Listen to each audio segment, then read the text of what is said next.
Good morning, chat. How's everybody doing today? Hello. Oh, it's good to be back. I know it's only day, I think, 7, but it's getting more and more exciting day by day. We're getting more boss kills, more clips, more rips, more content for the gang in chat. Hopefully everybody's had some success. Some RNG's gone your way in the last 24 hours. And he's not lying when he says we've got more clips. We've got quite a few to get through today.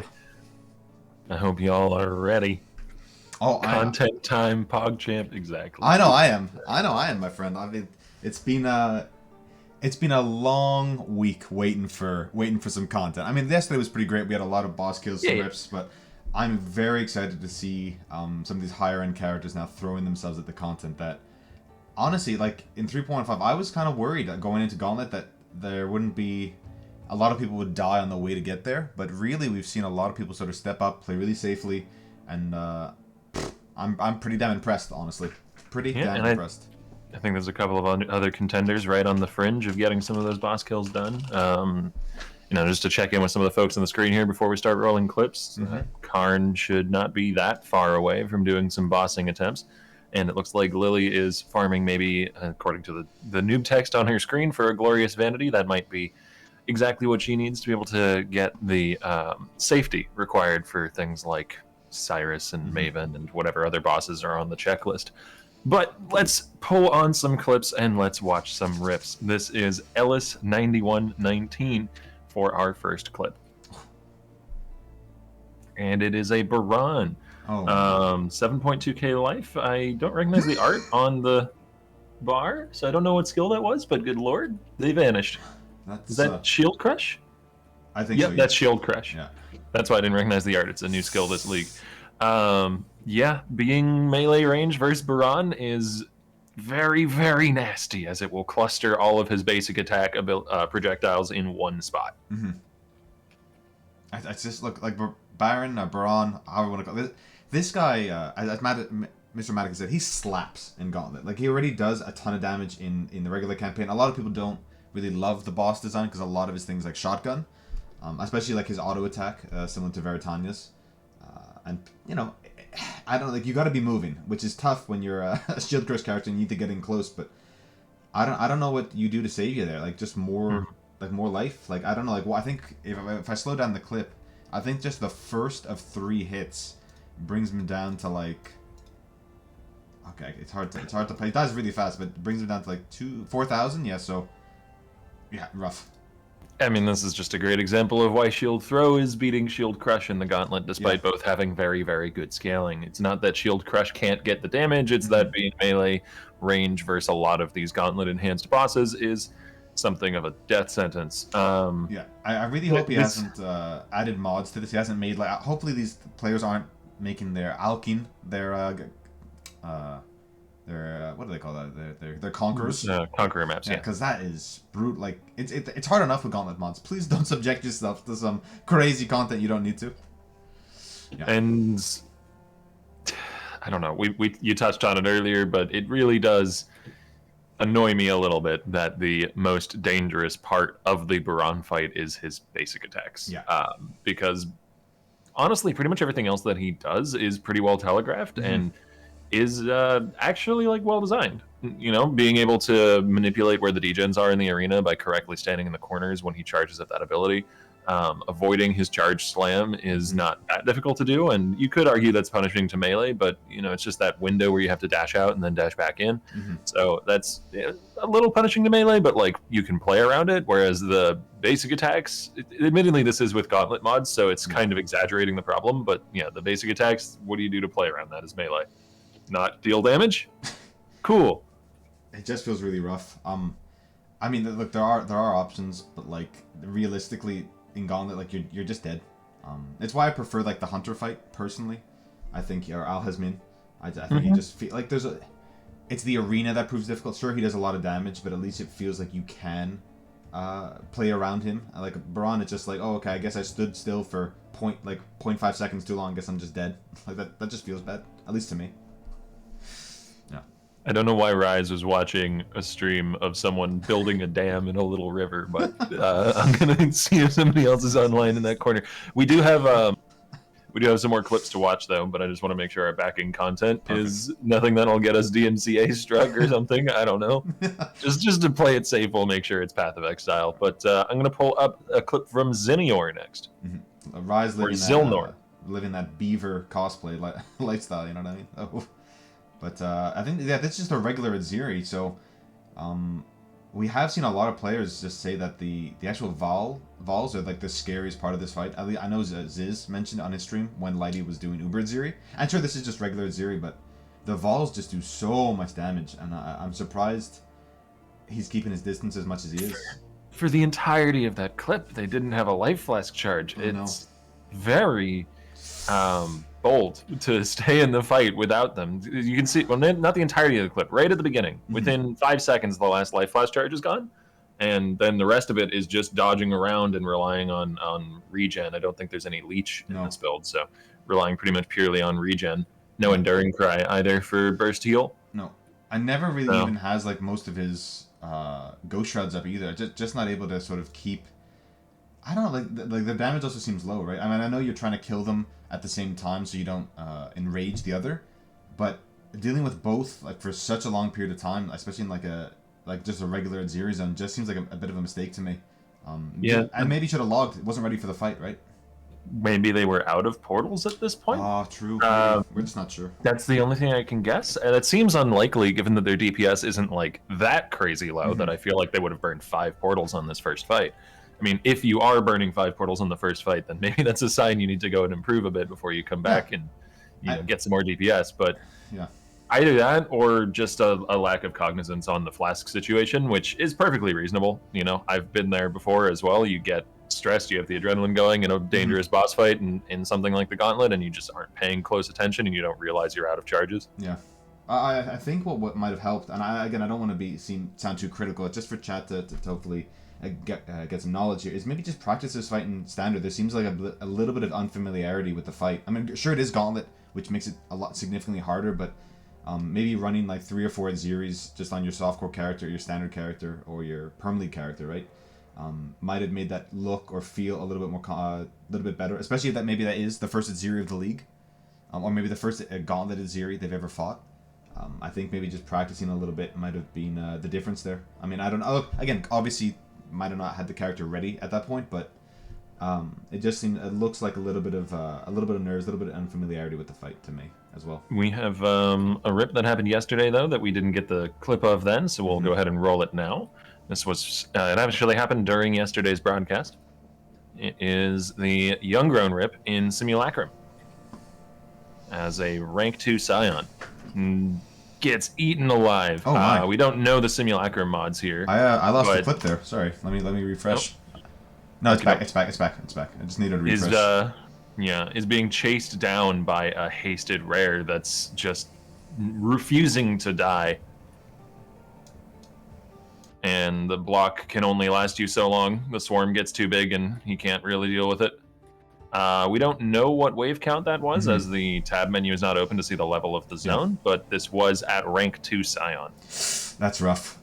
I mean, the thing is, like, I feel like that's generally the way, like, Simulacrums or just Delirium sort of content goes in general. Like, it just gets to a point where you can't manage the swarm anymore because, like, just the reduced incoming damage, it just trucks your build too much. I mean, look, like, the damage is good, but it just seems like he can't find a safe spot to get the DPS out, especially with something like Exsanguinate Reap. When you really want to stack those dots, like just attacking once isn't enough, right? You need to have max stacks on these guys all the time. Your Corrupting Fever needs to be stacked, and just isn't able to sort of DPS these things down. Just gets bopped. I mean, look, well played to get that far in the Simulacrum in the first place. Level 93, right? Super strong character, just not. I don't know, it's just tough. It's rough. You can see the icon in the top left there for an 11% brittle, which is a ridiculous damage scaler. For those of you who don't know how the alternate ailments work, there are 3 of them: Sap, Brittle, and Scorch. Brittle causes base critical chance to be added to your enemy's attacks and spells versus you while you are brittled.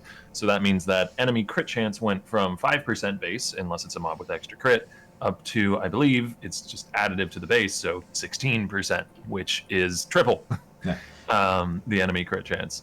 And then if the enemy has any increased crit, which that rare aura there probably does, that's going to multiply even further. It's very, very nasty. Yeah, Simulacrum's scary in the best of times, in like with your powerful character in softcore or standard. So in Gauntlet, everything's just turned up to 11. Shotguns galore, brittles galore, just tough. I mean, for those wondering why this character is actually in Simulacrum, defeating Wave 20 is a bounty worth $200. So a lot of players, even though they may feel like the top 5 of a class might be out of reach for them, you know, maybe trying to get some of the money for themselves through the bounties, and just not able to push through all the way to the end there. Hopefully we'll see him again. Good luck over the weekend. You got tons of time, my friend. And yeah, best of luck to you. All right, next clip here is from West Oreos, who I think we, on day 2 or 3, relatively early, we saw a clip from them. Making a return here. This is a Shield Throw Glad, it looks like, and playing against a Sub-Fizz Harvest Bear. That is a dangerous enemy, but the damage looks like it's there. I think the bear dies. Yeah, so the bear is not the culprit here. There's a second Sub-Fizz Harvest Bear. It's his little brother? Oh no, I thought it was the shield charge. Oh yeah, he's here to try and take revenge. He is out of range of the shout debuff, but he goes back in right as the animation finishes. He thought he was dead. Oh, that's so tragic. I'm going to move forward there, but how low was the bear when he dies there? I think it's less than 10% HP? Rage Man, that's Jaws. so tragic. Oh my god, look at that. I think he, like, another half second, and he lives there. Yeah, he plays this really, really well. Just up to that point, yeah. Like, literally a quarter second too long. I don't... Damn, I mean, that just feels so unfortunate, because he is kiting the entire time, which is the perfect strategy. Just keep them at a distance, keep your bleeds going. But then jumps back in, like, maybe just to check if it's dead? Because it's off screen? He stands like he knows these enemies. He's standing the exact right distance away to be out of range from the shout, so he doesn't get debuffed. Yeah. The bears, when a couple seconds before the rip, the bear does a shouty animation, and that ability will massively slow your animation speed. It's sort of like a temporal chains effect. And he's like just on the edge, just far enough away to keep DPSing without being hit by that. So like he's clearly familiar with these bears. He misjudges it by a hair. Apparently, the clip was titled "Why Did I Do That?" So he's aware. He's like, "Oh my god, just a silly mistake." He's playing so well, but it can also happen, right? It can just be like you want to check like if the bear's dead. He just left clicks and just gets inside the AOE. Because I mean that's just unfortunate. But I don't know what to say. Because I mean 6,300 life should be okay. I don't think it's red tier maps or anything like that. Dodge is like the giant shield charge and everything, which is like a really scary attack in Gauntlet, and just gets bopped. Unfortunate. Just, I don't know what to say. Feel bad. Like... All right, and we have a high-profile rip. Yesterday we saw Hajid doing a whole bunch of bossing, but it looks like today his bossing journey comes to an end, though it is a very honorable death here versus quite a dangerous enemy. The DPS pretty low versus Maven, but that's kind of to be expected from the Shield Thrower Gladiator builds. Unless you really take the time to like Superman max them like Steel is doing, they will start to fall off versus endgame bosses. So Hajid rushing them is going to have some DPS issues. He is level 98 at the time of this death, though. Okay. Oh, no. You can rescue that, but...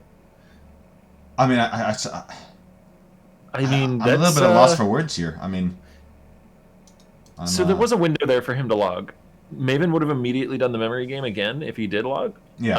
I wonder whether he was like not too worried about dying, because there's a bounty for dying at 98, and I think he was the first character to rip at 98. So he was getting money there either way. That's still just... Again, like I just wanted him to log. I wanted him to keep going on his journey, but my god, that's rough.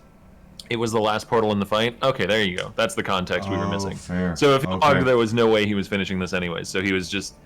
He was going for gold, I guess. He was going for it. Out of curiosity, I mean, we're going to check the boss kills after the clips and stuff, but I'd be curious to know if he had done every other sort of boss fight, right? Because if not, then you still have a chance to get, like, first place, right? And secure that $1,500 bounty from Lighty.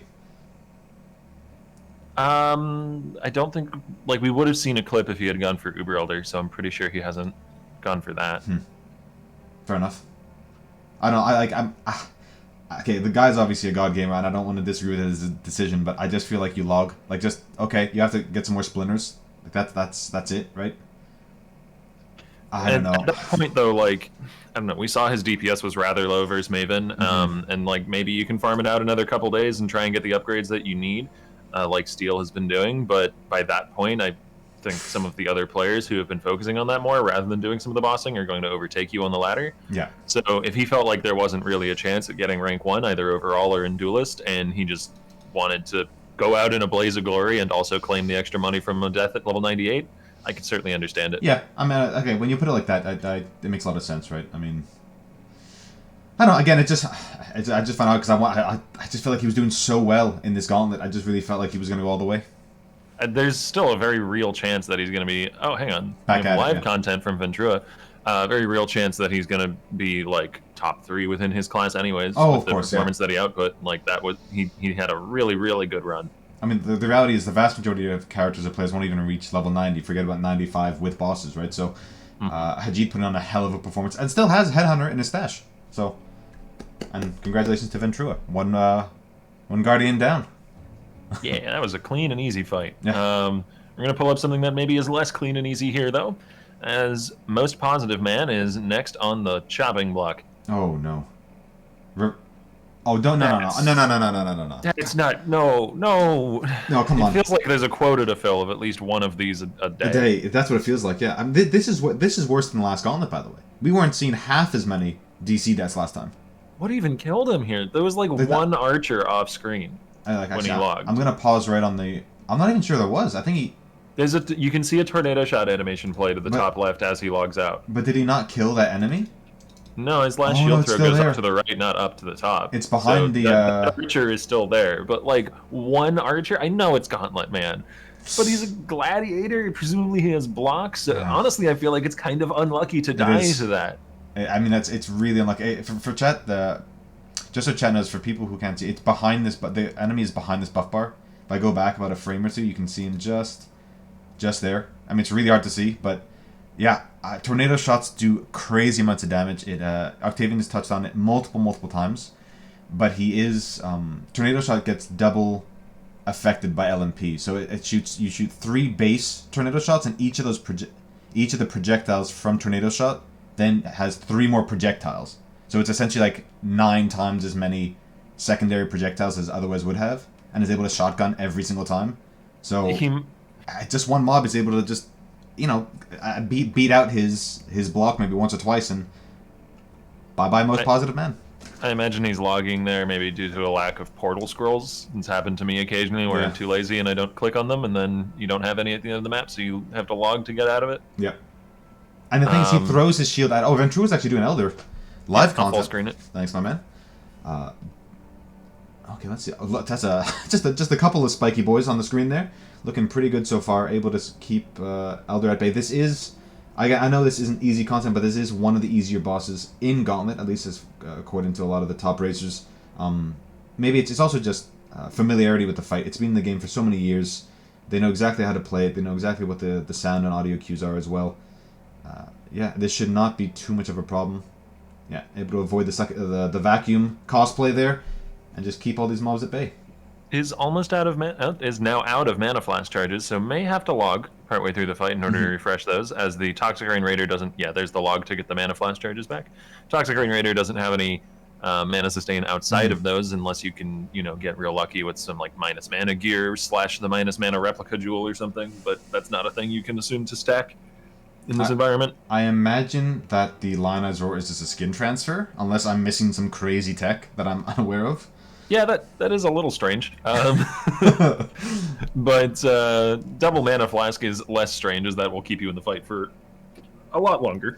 Even then, you can see that it is possible to run out if you overspam a little bit. It is transmogged, apparently. It's an Iron Flask activated on Savage Hit. Okay, that makes sense. This is a tech that we've seen a couple Saboteurs and more often than not some Raiders employ, where you run a single piece or maybe 2 pieces of ward gear, depending on how well crafted you can get some ward gear. Like boots and helmet, or just the helmet. The helmet's the biggest individual source, so usually that. And then an Iron Flask with Savage Hit in order to refresh your ward on taking a hit, which essentially gives you... Basically, it's like another cast when damage taken guard skill in the form of a little mini steel skin. Yeah. Which I really like the tech. I'm actually a really big fan of the new flask, like sort of like modifiers or enchants, whatever you want to call them.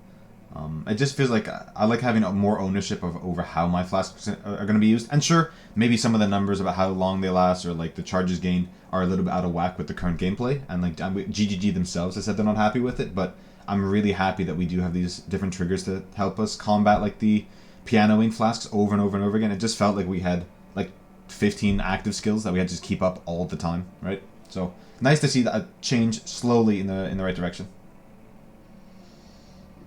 And the extra prod spam from the minions here is rather annoying, but it doesn't seem to be all that deadly. No. Shaper might die, but I guess it's not really a huge worry because you're not going to get a relevant Watcher's Eyes anyway. No. Oh, and Shaper actually made it out alive. Cool.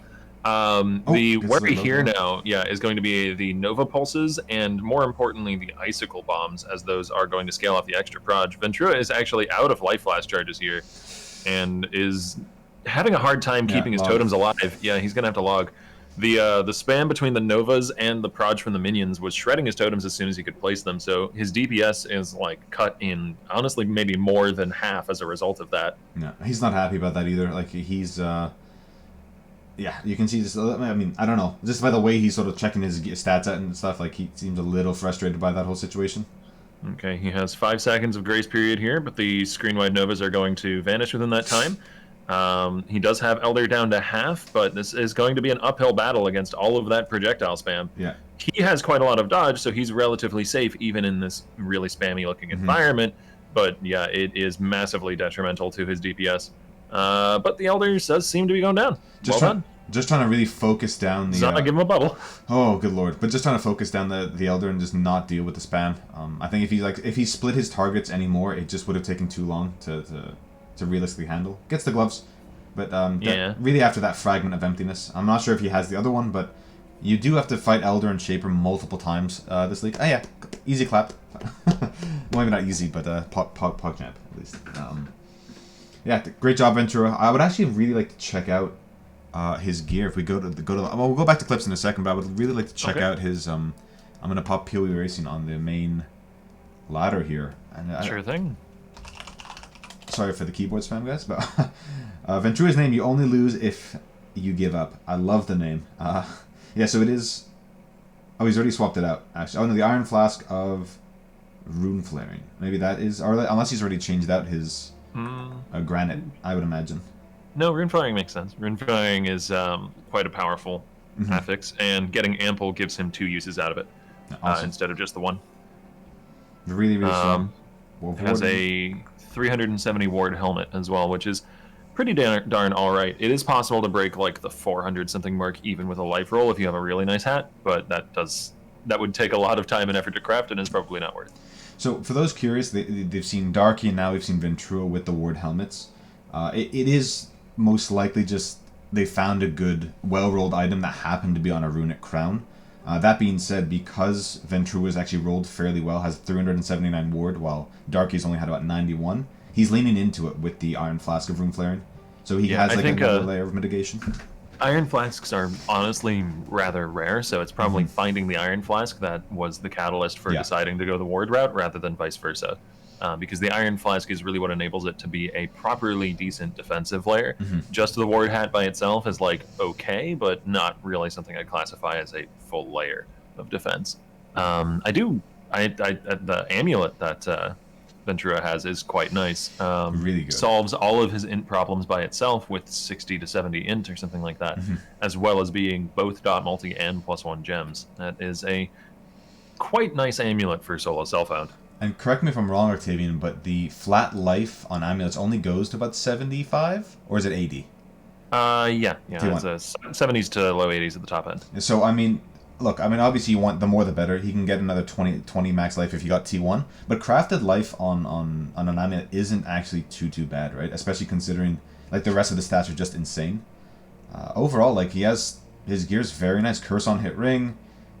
Just a big old res ring on the left slot with a bit of strength and some mana, which just makes some of those thresholds a lot easier. I did want to note though, which is a shame that he changed it out for his mapping setup, that he had 2 eternal mana flasks during the fight with Elder. I imagine they weren't of warding like he does currently have equipped, I imagine they were both enduring maybe of chill or of shock, so he can keep up his freeze and chill immunity the entire time because he was just cycling through them.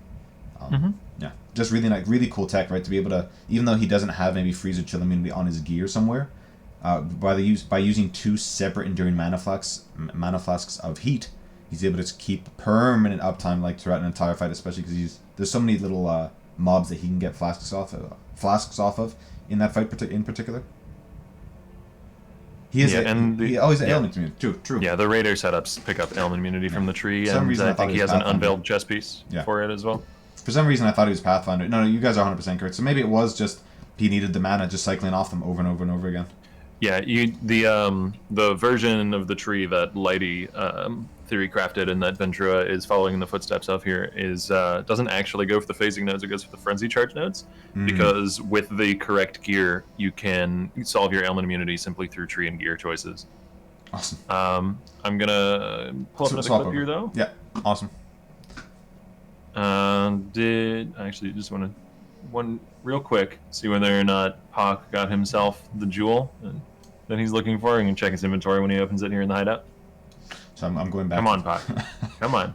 No jewel. Sad. Where's Ventura? I think he equipped both flasks. Oh no, he didn't. Okay, never mind. You're fine. And I will pull another clip from Huwu up onto the stream here. Oh my. The bounty versus king. Maven again, and it's another gladiator versus Maven. Look at that proj spam! So oh my fast. god! Oh, I think did he eat a stun there right before he went down? I thought this was gonna be a Maven kill clip. This is just a nightmare scenario.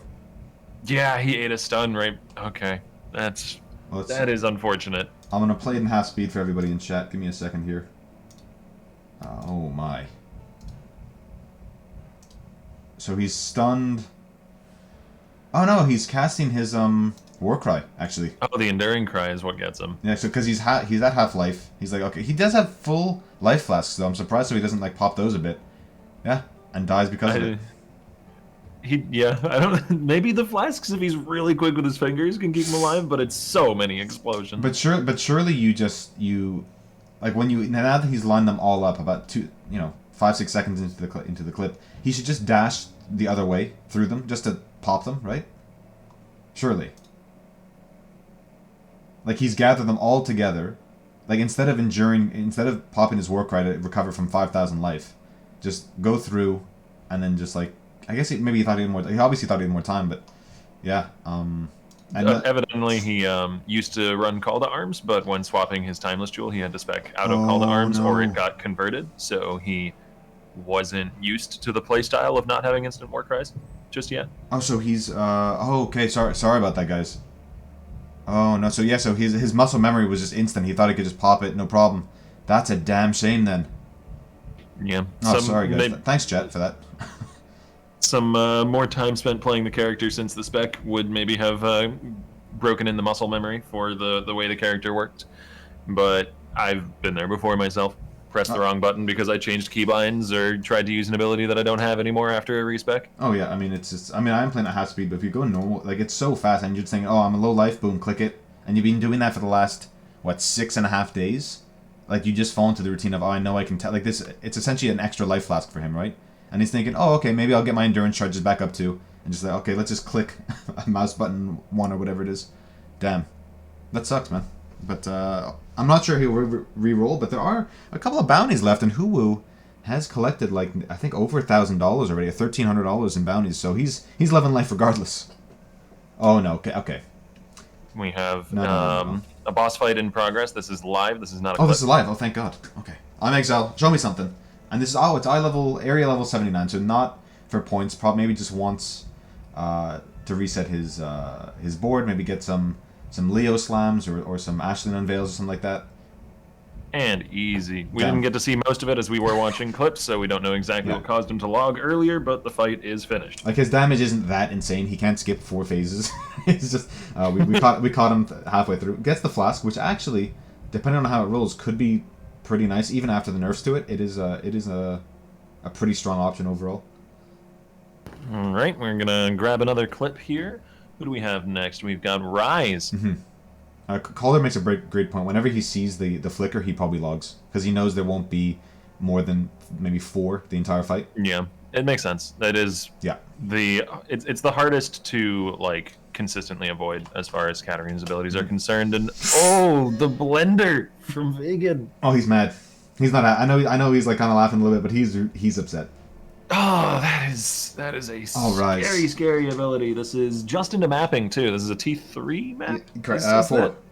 T3 or 4, something along those lines. 6. Yeah. So early white maps on his reroll, and he's got almost 7k health. T5 actually. Sorry. Yeah, 7k health in like white maps, man. Yeah, with the block layers as well from the Ascendancy, because this is the young grown inspired Slinger Scion, which goes Gladiator Necro, so has quite a lot of block to its name. He was trying to log. He didn't have his macro turned on. He probably just started stream or something.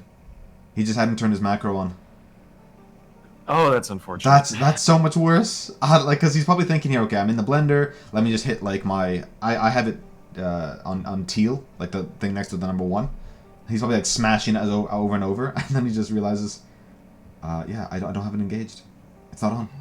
And like you can say it's bold to do the deliriized what's the word, intervention in the first place, but like if there's anything you expect to be able to survive that content, white tier delirium intervention, it's a 7k life close to max block build with fortify. Yeah. Like this in theory should be able to handle this. It's a little unlucky how many hits come through there. It's not just the blender from Vegan though. The blender is actually just softening him up. He's at about half health by the time the blender is finished with him. And then I think that's Riker, who's the other intervention member. Though it's hard to tell behind the gray fog. I'm curious about one thing in particular though. If he did, my chat might be able to enlighten us. But is he? I know I'm sure he's Gladiator Scion, but what is his second ascendancy? If it's not Witch, I'm a little upset. I mean, mind you, Raider is super powerful, but I would have liked to see the... Oh, he's Jug second? Jug. Okay, then, yeah, that means that his block isn't as good as I would have expected because he hasn't gone for Necro. It's Jug until Jug is still fairly tanky in its own right with the auto endurance charge gen. Yeah. So I imagine those are up, but yeah, he's not going to have quite as good a time blocking all this spam. Yeah, I mean, that's... You know, look, it is a toss-up. Like, there are... After you pick Gladiator for the Ascendant, because this is something I theory-crafted a lot in the past league, especially with Route 2 and stuff. I fell into Witch, because it was just, like, sort of... It felt good to have all that block, but Jug, Raider, even Pathfinder, I think is what I ended up in the late game with, is just... There's a lot of strong options on Ascendant these days. Specifically for this build, too. So, look, we could say all day that Necromancer would have saved them and stuff. Who knows, right? Maybe he wouldn't have had his offering up. Maybe it's too many sockets for his gear. Just unfortunate. I think he is rerolling, by the way, and I saw a Herald of Agony. Yes, it was a Herald of Agony Marauder that he was rerolling as, and I believe the character was called Agony Marauder or Pain Champ or something like that. He didn't seem extremely excited about the build, but he was re-rolling it. I do feel bad for Ryze in this case, because I mean, like, look, the reality is, like, he's throwing himself a hard content there, but because it's I mean, that was day 7. This is the beginning of day 8. He feels like, okay, I've got 3, maybe 4 more days. I really need to. I can't skip content anymore. I can't sort of be as picky because he feels very far behind, even though his performance so far has been stellar. It's been an unbelievable performance. He's dying at those later stages over and over again. He didn't have the really the option to he doesn't have the luxury to skip content, right? Which was just a shame, right? Because early on you probably just nope out of there really quick, right? The second you see that, but just can't. We have more clips here though. Maybe some less sad ones as Ventura is going for the unveil on his chess piece here. This is the chess piece that we saw earlier. So I guess if you were paying attention when we were going over his gear, this has been spoiled for you, but for those of you who weren't looking at the minutia of Ventura's gear earlier on, you'll be able to see him get the Element of Void unveil, which is precisely what he was looking for. This not only allows him to craft percent life, which he already has on it in order to block that as an unveil since he didn't want that. It also allows you to cap your Element of Void that much easier since the magnitude of the roll is higher as an unveiled version. And being able to skip, like, 6 nodes on the tree is such a boon to your character power, right? Yeah, I don't know if it gives you quite that many points free, but it might... I'd have to look at the specifics of the build to be certain. If you had... Okay, maybe not. I think it's... Actually, you know what? With Raiders, I think it's maybe only 4. But it's still a significant amount, right? It's decent one way or the other. Yeah. Yeah, I'd have to look to be certain. I don't want to call a certain number and then No, that's fair. and then I be mean, wrong. But yeah. there are other Depends on good the path, prefixes that he could have hit here. You know, that hybrid life, if the Ailment of Void hadn't been there, wouldn't have been terrible to click. You can also get dodge. I think that's what Lighty had on his chest piece, was an unveiled dodge roll. Actually, Ziri TV makes a great point. Rather than skipping out on the crystal skin area, he's able to just grab the frenzy and skip the actual like phasing node that gives it to you. So it's actually a ton of damage, right? I mean, having frenzy uptime during boss fights, huge. Yeah, as I think we touched on that earlier. Yeah. It's I think it has to be combined along with like a craft on the boots or something like that, but it does allow you to cap it. We can move on to some more crafting RNG. I don't know. Does this count as crafting?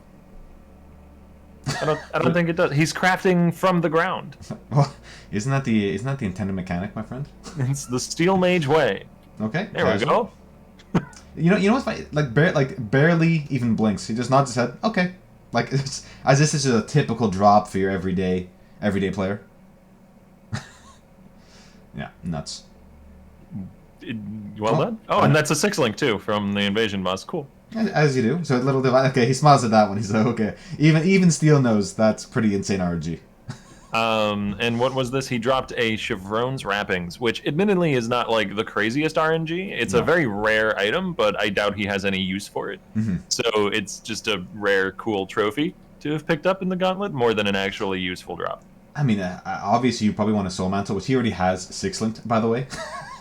Yes. If he does reroll Forbidden Right totems, but having the option to just go low life, I need to look at his later on in the league. If he had dropped it like day 1 or 2, maybe you think about a reroll, but just steal things, my friend. Just steal things. I mean, Soul Taker, Chevron's Wrapping, 6-link Soul Mantle, 6-link rare chest piece that he uses in under like 40 fuse total use all league. Yeah, Steel's had some pretty good RNG this league. It's been kind of nuts to watch. Next, we'll pull up a clip from Lighty, who was our leading raider until an unfortunate rip. Doing some harvest crafting here and gets a double dot multi-quiver again. With so 81... right where he was with that. That's kind of insane. With no spare suffix modifier, so you can't craft any res on it, but I don't think you care at that point.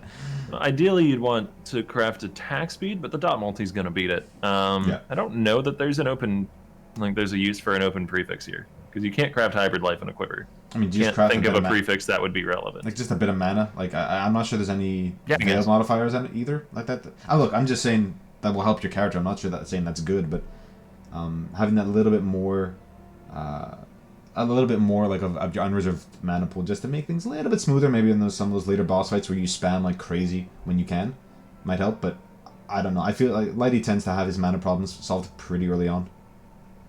Oh, we have a Unveil Craft going live from Exile. He just defeated the Katarina as we saw earlier and is doing a bit of looting. He has an Unveil on that 6-link chest piece in his inventory. I guess there's some more stuff to loot, so maybe I preemptively went to this. But we can watch him loot a little bit and then see the Unveil when he gets back to his hideout. Poor Joe's is a really good pickup. I mean, obviously, like 8 fuse is nice, but like he just wants the EXP. I mean, it is scary, but maybe it's also map completion for him. And nice. Hopefully he's done looting soon. So I didn't full screen way too early. I'm sorry if I did. No, you're fine. Oh, and just needs to drop some a couple things. I'm not sure how many portals he has left, so maybe he does actually like the choices do actually matter. I'm not sure. Yeah, there's a lot of things that like you might want to pick up because they look like shiny fancy loot, but just aren't relevant this late into the race. Yeah, like a lot of div cards just aren't gonna be like they're never gonna be completed. Yeah, and as Chad is saying, Poor Joys, like that Poor Joys is probably never getting run. What do you need that 1% completion for? But you can see the chess piece had T1 or 2 life. I think it was like 100 life plus change. A res roll and fizz take in his fire with a veiled affix. I didn't get to see if it was a prefix or suffix. And Chad pointed out that I didn't know there was a chest in there. I always forget. I've done this fight a lot of times, and I still just always forget there's a chest in there because there wasn't a stash in there for so long that I just always default to portaling out. But you're right, there is a chest in there. He can just pick everything up if he does want. My bad, Chad. Thanks, but you know what? I appreciate being called out though, because it's important that we get the information right, guys. So yeah. please do like chime in if I say something wrong. And it is a veiled prefix that he's got on this chest piece. So looking to get unveiled dodge or unveiled ailment avoid, or perhaps unveiled percent life if he doesn't choose to block that. I don't think there is an open prefix to craft on though, so I don't know if he even has a blocking option here. He may just have to go for it straight, so to speak. I don't know why he's talking to Jun over and over again. Got to get that lore. Maybe he was trying to unveil at Jun in here instead of in his hideout. I'm not sure. I don't know. I was taking a bit of a long time in here. Exile tends to be a lot faster making these decisions, but maybe just needs a bit of a break. I mean, like, this is what, character 4, I think? So definitely wants to just maybe take a breather. I know he did have one portal left anyway, so he could have portaled out, chat. No worries. But let's see this unveil. This should be pretty big. And does get... Dodge! Nice. I mean, a lot of big choices, but obviously probably can't get ailment immunity regardless on this build with that, so go for the dodge. Well, awesome. The Saboteur Ascendancy already gives you the Shock and Ignite immune, so unless you're trying to attack Ailment Avoid to just deal with Freeze and Chill or Simulacrum alt ailments, you just can run the Arctic Armor to deal with Freeze anyway, and then Chill is not that dangerous. It can be a little annoying, but you can run a Heat Flask in dangerous boss fights, or a couple of them if you really need to deal with chills. He did have some Leo augments. We'll see if he uses those. And he is using Arctic Armor, as people in chat are pointing out, so it would only be for the chill immunity. Again, my brain a little bit fuzzy today. Apparently, I keep forgetting all these things, but no, you're right. Like, the spell dodge is actually nuts, especially considering, like, he's stacking it with the Ziri steps and a few other things. Really damn good option. Like, I love it, right? The more dodge you can get, especially for these later fights, like Maven, like your Cyrus, like your... like your block recovery. Yeah, really good options. The slam, not ideal.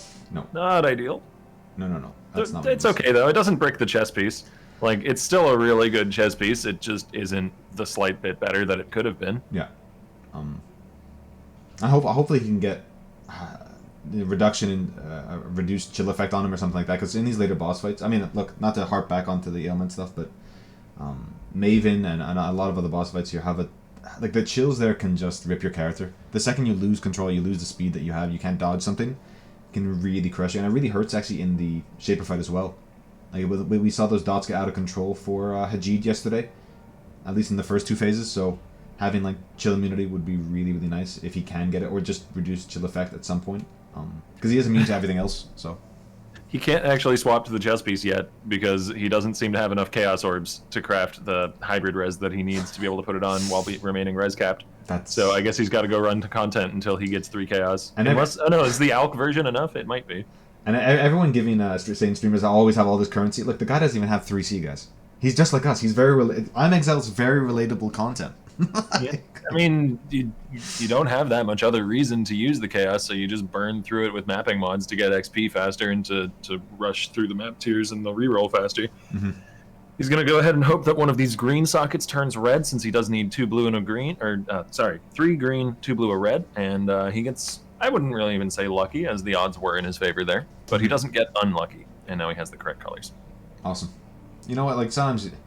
The reality is, if you're rolling the RNG roulette wheel over and over and over again, whether it's for colors or 6-link or just dropping gear, or you're finding that Ziri, you really want a Ziri step, eventually you are going to hit it once or twice during a league like this, right? If you're playing enough, you're at level 95, something like that, you are going to just have these boons to your character, right? And it may not seem apparent, like, oh, someone's dropped like 4x, yeah, but maybe it took you only 100 fuse to 6-link, or maybe it took you only a couple chromes to get your 3 off colors, right? Everyone experiences it in different ways, but generally, like, RNG does work itself out, unless you steal, in which case you... Yeah, and then you just drop Shavs and 6-link 2 items in a gauntlet. Exceptions to every rule, right? The upshot of the chess piece upgrade for Exile there, though, for those of you who didn't catch the changes between his old one and his current one, he gained, I think, 2 or 3% spell dodge, which isn't huge in its own right, but on top of that, a pretty darn decent life roll, and Fizz taken as fire is probably the biggest thing, as Huge. Saboteurs do often have difficulty dealing with Fizz mitigation, and another tool to help mitigate that weakness is extremely welcome. Between that and the min endurance charges and the generic mitigation from the Blind Node and Saboteur, I imagine he's sitting pretty darn tanky, even against Fizz damage now. Oh, yeah, I mean, like, the reality is, like, you need to take advantage of all the tools in your arsenal. Min endurance charges, right? Amazing. You have the Blind Node. amazing. Arctic armor if you're standing still, which to be fair, you're throwing out a lot of traps and stuff. You actually are still a lot of the time, unironically. I mean, like it may not be come into play, but it is nice to have. So, yeah, it's just cool to see that all these different tools are being used, and hopefully will set him apart going into later on to some of these boss fights. And this is Ventura here against a Hydra, specifically a Hydra that Zana gave him, as you can tell by the portal art. That is Zana-specific portal art. He doesn't have the tab menu open, so we can't see exactly what mods are on the map, but there might be a detrimental mod or two. I mean, there is temp chains. That's easy enough to tell. Yeah. Which is really scary. You know, the second you're slowed down in Gauntlet, and every other mob has turbo, things get out of control pretty quickly. According to Ander Yondon in chat, who is probably watching Ventura's stream on the side as well, there is Monster Life AoE and temp chains, so this is going to be a very, very tanky Hydra. Yeah. 2 of those mods are making the fight much slower between the Monster Life and the temp chains. Pretty respectable looking damage, though, to be entirely honest. Placement of ballistas in this fight is going to be pretty important, as if you place them into the path of oncoming projectile spam, you're going to get pretty bad uptime. Yeah, I look. The reality is, like, this fight in particular just has so much arena coverage. With you know, the Hydra just hits everything all the time, so your ballistas are going to go down a lot. So his DPS is going to be half as much as it really could be. But, I mean, half of 4 million is still a lot of damage, right? Okay. So, should be okay. Just going to take a lot longer with that Monster Life on top, which is multiplicative with the Gauntlet modifier as well. So, it's probably as double life compared to usual. AoE, in answer to the question in chat, AoE will affect, I think, precisely one thing that Hydra does, which is the Blast Rain-esque ability, that instead of Blast Raining all in one spot, does a line of Blast Rain hits. And it can actually be really nasty there, as if you're standing in exactly the wrong spot, you can get overlapped by 2 of the hits at once, which would be a death sentence probably in Gauntlet. I mean, unless dodge procs or evasion procs. As a raider, you do have a chance to survive that. But that ability that she used right as soon as Ventura entered the arena, with extra AoE, they overlap much more consistently, because the spread doesn't change, but the AoE does, so you get more overlap. And using the Lighty tech, which he's swapping weapons to get Fortify, grabbing his endurance charge as well with the min endurance charge craft on the shield. So obviously thought Lighty figured something out really cool. I think we all do, and just yoinking that tech for his build as well. And apparently Steel is going for Formed. Well, we might have to swap over, yeah, because that's... We'll pull both onto the screen here. Oh, he's not in it just yet. He might be down to one of his final Guardian kills for the fight, as he's got a Phoenix in his map device. Looks like he's amping himself up for the map. Yeah, scary stuff. I mean, the Formed is going to be one of the harder fights in the Gauntlet. Just things get out of control very quickly. We saw Lighty fight it. Like, if you can get Hydra down first, you're going to feel really good, because the coverage is just absolutely massive.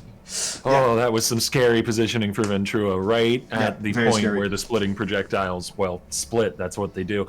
And very quick reaction time to log out there. For those that don't know, like the splitting attack from Hydra can shotgun if you're just in the right spot. Not easy to sort of be right there, but it actually came pretty close there for Ventura. And granted, you can't. His dodge comes into play. Like, they might not both hit him, but sometimes you just get RNG'd, right? Yep, I completely respect that log out, and really fast reaction time to realize it and log before the projectiles even split on top of them. That was some real gamer time right there. Yeah. Marion makes a great point, right? In the Formed fight, if you don't have the DPS, you just get overwhelmed. Look, the invitations more than a lot of other fights are a bit of a DPS check, because if you can't get at least one or hopefully both of the bosses down at least kind of quickly, like, there's no, like, you just can't stand up to 4 gauntleted up bosses for too long. I mean, look, you need a lot of sustain, you need a lot of dodge, a lot of block, something, because you are going to get hit in that fight. You can't rely on just mechanical skill to avoid interactions there. If there's anyone that I expect to have decent DPS on the shield throw, it would be Steel, who has done a lot more prep work than some of the other shield throw characters. Not to malign them, but Steel just has been taking his time a lot more and making sure every piece of gear is as perfect as he can get it. But he seems to be happy to boss now, Update on Ventura, he did bring down the Hydra. It took a couple logs and it looked a little hairy, but he's not dead and Hydra is, so I'd call that a success. So we're gonna full screen steel mage. Yeah, like you have full like, steel screen mage. Like you do. Look, the reality is we joke, but you do have 6 portals, right? So if you think things are getting hairy, you don't have your flasks. Get out, come back in. You're all good. And still, just keeping his distance does not want to deal with this at all. I imagine he ran the map white, so there's no additional modifiers. Just turns on the Maven invitation, the Maven witness. Mm-hmm. That's a dangerous enough modifier by itself. Exactly. And that was purposeful, by the way. He is going for formed. We've been informed. Mm-hmm. We've been informed. He's going for formed. Yeah, just ran it white. Exactly. Like you don't need to alch maps to have them witnessed. You just need to run the map. And it's tough enough as it is. You got Shaper throwing balls. You got Maven healing him. All this other stuff. Like you really just don't want to deal with like a more damaging Phoenix or a Phoenix with like more life. Like we saw Ventura had to deal with the Hydra. It just makes the fight just a lot less manageable. Yep, very well played. Keeping his middle distance here, only going back into melee range to get that Fortify up from Vigilant Strike. And keeping his buffs up as well there at the last second. Gets the Endurance charges back. You can see the focus on his face as he's making sure every little piece of this fight is going essentially perfect. Tanking the Shaper orbs, because they're honestly not really that dangerous. They're very dangerous in the Shaper fight, don't get me wrong. Yeah. But in a map, they don't really do much other than tickle. And you just want to focus on keeping Phoenix the right distance and keeping down his ads, as if you let those pile up, they can chunk pretty hard. It is a little dangerous to stand near these vents in the corners, as that's an origination point for the tornadoes, and if you get unlucky, those can shred through you if you're debuffed. But I imagine that's something Steel is quite familiar with. I mean, he does have 9 stacks of the debuff, but yeah, just keeping his distance. Hopefully, he can just kite away to keep everything at bay, and does it. Easy clap for Steel. Yeah, just you do not want to do that metamorph. That is no, leave that alone. I mean, look, you killed them. You killed the Maven Witness Phoenix. Just forget about it. Just move on with your life. And it looks like he's got his other 2 Guardians prepped and ready. Awesome. So we have some more content on the way. There's still a few more clips, but I don't want to overlay live content with clip content, as we can get to the clips anytime. Exactly. So we'll full screen Steel again as he traverses through this map. We can see what his T16 clear looks like real quick. I imagine quite good. Yeah. It actually looks really good. I mean, those bleed explosions are just so satisfying. Not just from like a playstyle point, but especially in Gauntlet, where they do inherit the 40% more damage from the monster life, because the corpses themselves have 40% more life. So it just really helps with your clear. Yeah, looking buttery smooth, honestly. Exile finished Mastermind earlier. He got his unveil in answer to the question in chat, and he unveiled Dodge onto his chest piece that has good life and Fizz taking his fire. So a very nice chest piece. I can't imagine he'll be aiming to upgrade that any further, unless he just goes for another slam. But the open suffix for Rescraft is probably more valuable. That wasn't it wasn't area level 83 though, so he does have to do. He does at least have to do one more Mastermind fight to get those points for his character, but so far looking really, really good. I mean, needs to scale up his character a lot more, and he does have a few days to do it, so, I guess we'll see. Like, he knows when he'll be ready for these endgame fights. I think Steel's about to engage Minotaur here. Yep, we can full screen for the Awesome. fight. This is probably the Guardian that is safest as this build, as almost everything Minotaur does is an attack, and you have really good attack block, as well as blind. So you mitigate that extremely, extremely well. And you also have just crazy good physical mitigation between the decent armor that you stack, 3 endurance charges, and fortify. Yeah. Like, this should actually be, like, really smooth. There's nothing in this fight that is too scary for Steel. I mean, obviously, like, you just don't want to be too brazen about it, like getting hit by the tunnels or getting hit by the rock slide, but if you can just sort of bait him into close quarters combat and just force him to wail on you with his mace there, you're looking pretty good. Yeah, you just have to be cautious of walking into the shock bolts, as I'm sure Steel will be able to avoid. They're a fairly dangerous arena hazard, but not the hardest to avoid. Oh, actually does get a couple seconds of shock there, but it's better than sitting within a big Minotaur burrow. The lesser of 2 evils. Very much so. You know what, like, I would much rather get debuffed than destroyed.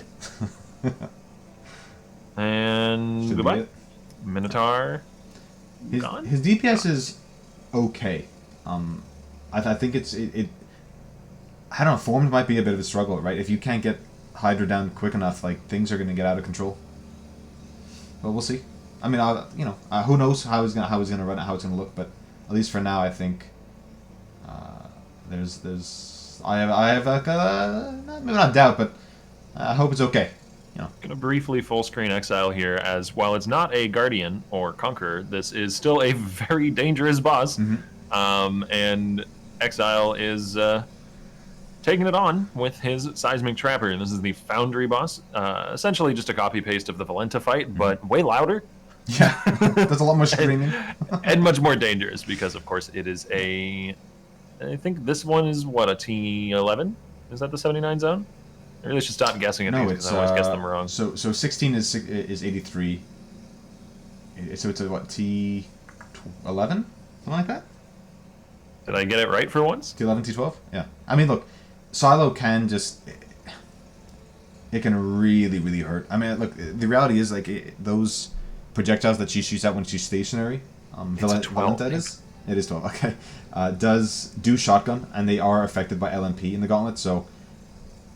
Yeah, without, like, a huge amount of block or huge amount of dodge, like, that is not something you want to tank. I mean, you don't want to even tank it if you do have those things, so... Valenta can just be incredibly scary. I imagine he's doing it maybe for... map sustain. Maybe he doesn't have many other T12s. I'm not sure. I haven't seen his map pool. But I'd be surprised if you see him fight a lot of those bosses. Yeah, it is a solid layout map. Pretty straightforward, decent density, and easy to run. It's just the boss is quite dangerous. Speaking of quite dangerous bosses, though, Hydra is next on the checklist, and I believe last on the checklist for Steel Mage before getting a formed fight together. No. I am a touch surprised that he's doing formed before things like Shaper, Elder, and maybe even Uber Elder, right, which might be more comfortable fights. Honestly, I think I put formed up there as one of the hardest fights in the Gauntlet. Yeah, I would say it's the hardest. Maybe Maven. Maven and formed are like on par with each other as Gauntlet targets, Gauntlet bounties are concerned. Well, it's not a bounty. Sorry, I shouldn't use that word, because that actually is like a thing. Kill list. Yeah. Let's use that. I mean, I put Uber Ziri there, not just for her fight individually, but you also have to get to Uber Ziri, right? Like, even doing the Vals and the trio and everything, it just, that whole instance is just one rippy nightmare. But you are right, like, Maven is just a nightmare as well. But he might just be wanting to get the most dangerous stuff out of the way first, you know? If he makes it through formed, then everything else is going to seem like a pushover, and he'll have cleared the largest hurdle immediately. I mean, we do have on the leader, we do have...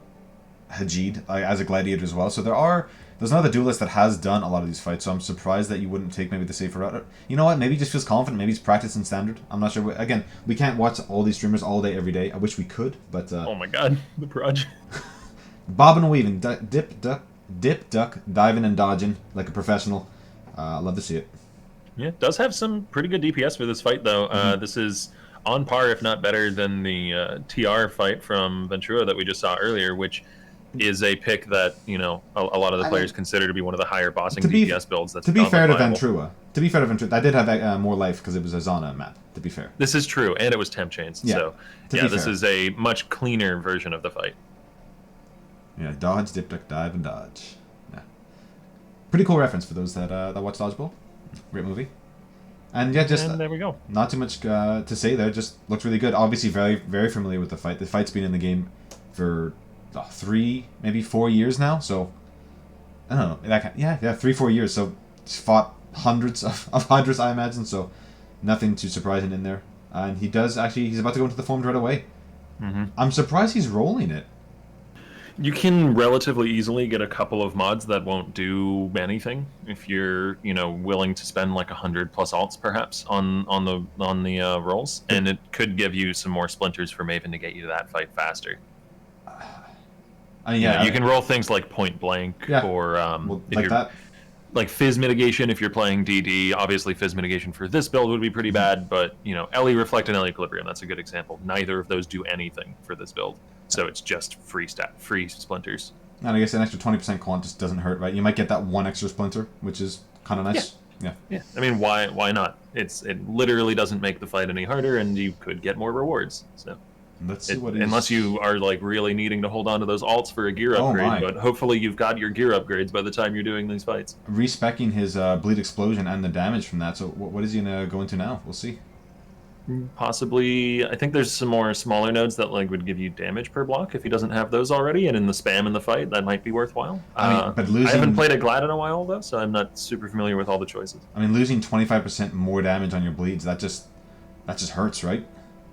Is that on the exploding node? Because, correct. like I said, I haven't played Gladiator in a while. It is, yeah. But obviously, just maybe feels like the survivability is the issue here, not the actual, not the damage.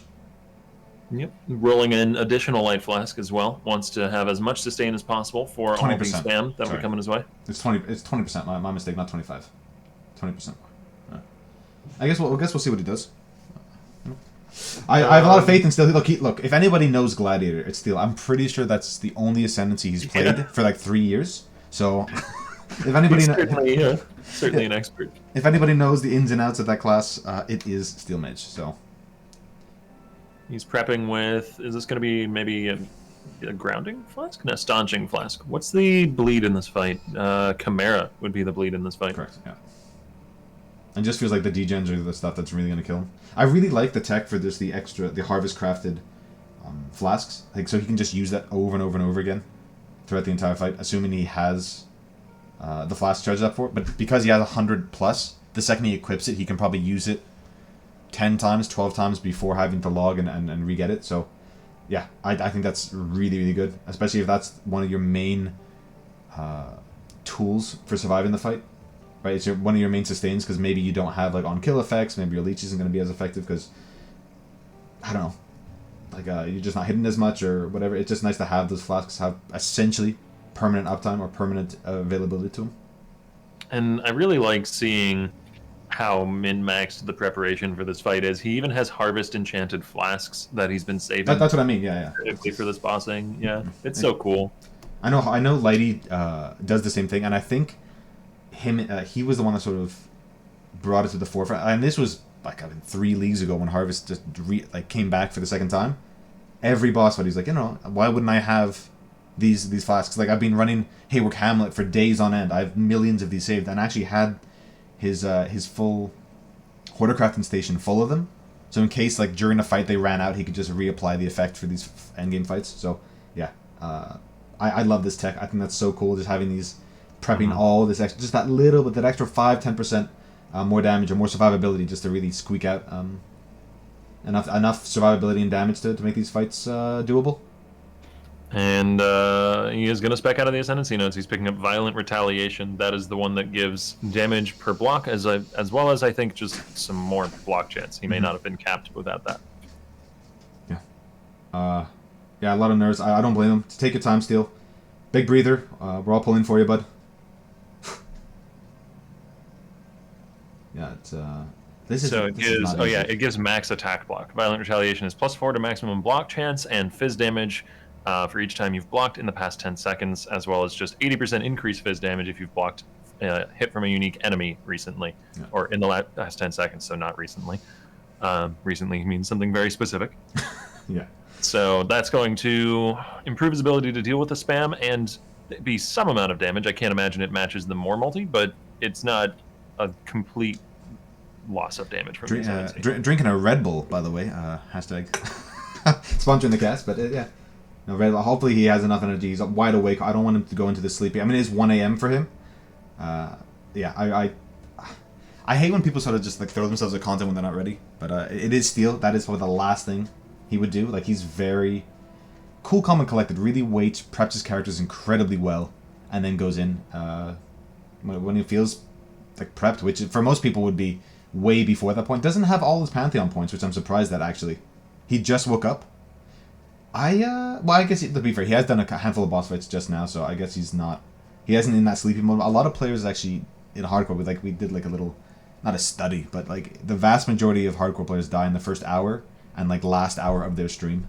So it's good to sort of get into the groove of things, get back the muscle memory and really is Ventura watching Steel? I think so. Ventura is watching Steel. No. I mean, we can go back to full screen on Steel. I just left full screen for a moment to check in on the other players while he was filling up a Divine Vessel, because I figured doing a T3 map, he's probably not going to rip. By the way, I think this is the right decision, by the way. Like, the final node in, I believe... Oh, I get that the positions mixed up. Solaris or Lunaris is pretty significant. So, yeah, just it's worthwhile to get... I'm surprised he didn't have this already. He probably thought he did, and just said, oh, let me just check my Pantheons, or someone in chat mentioned it to him. Just run into the end, get it, and you're done. Mm-hmm. He also has the no extra damage taken from crits if you've taken a crit recently node, which is a very undervalued and powerful tool to have. Also really, really neat with Reckless Defense, where you can stack a bunch of block chance and then have increased chance to be crit, and then as soon as you take a crit, you're basically just immune for the rest of the map to crits, because you'll keep taking crits, but they won't do any extra damage, and it'll keep resetting the Pantheon buff. Oh, and now look, yeah. Not that he's doing that on this build, it's just a neat tech that I've seen used before. I'm a big fan of tech. If you haven't learned that yet about me, Octavian, I love those little sort of like fun interactions, so very cool to see.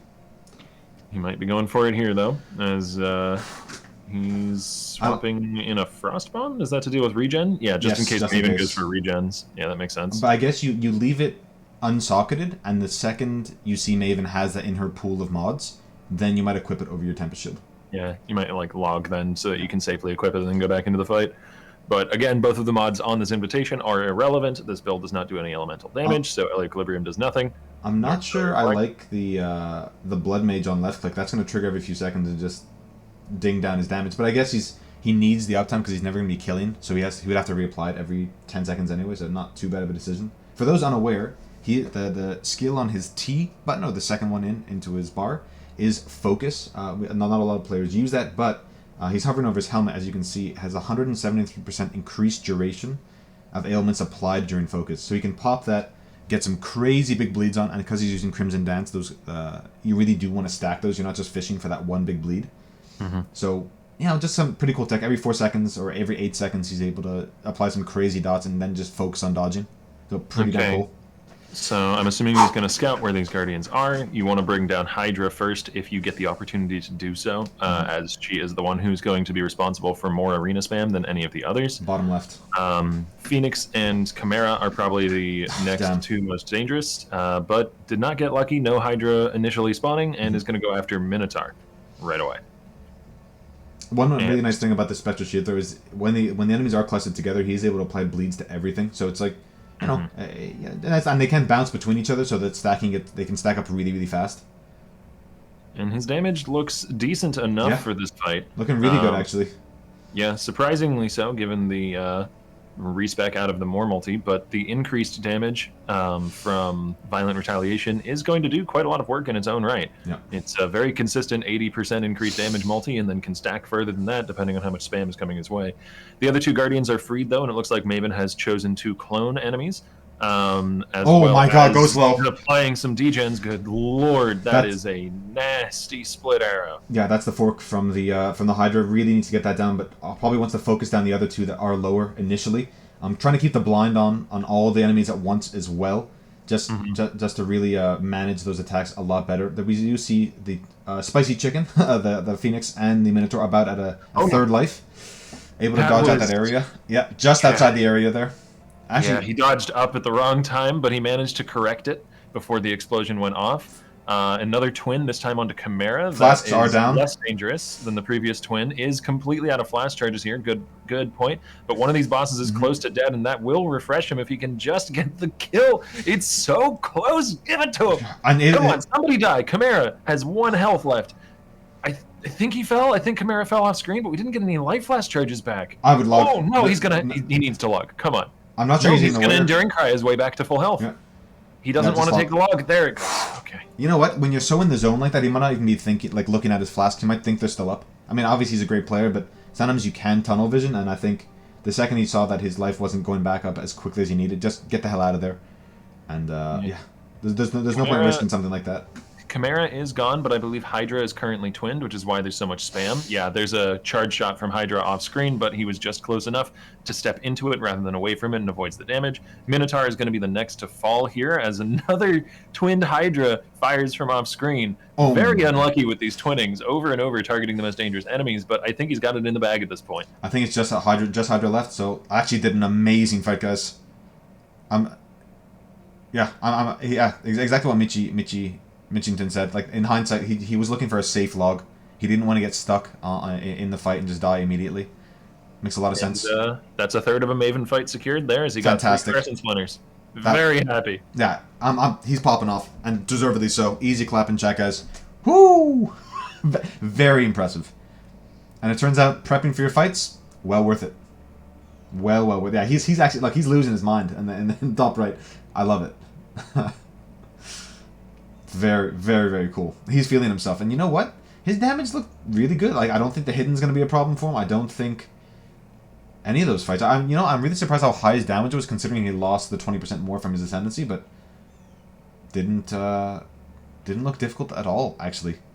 You know what? He's going to instantly assign the 2 points into the Guardian and Shaper nodes, which will give him access to more Shaper and Elder fights to progress towards Uber Elder with. Yeah, just in case. The reality is, for those that don't know, you do have to fight Shaper or Elder multiple times to get the fragments to enter the Uber Elder fight.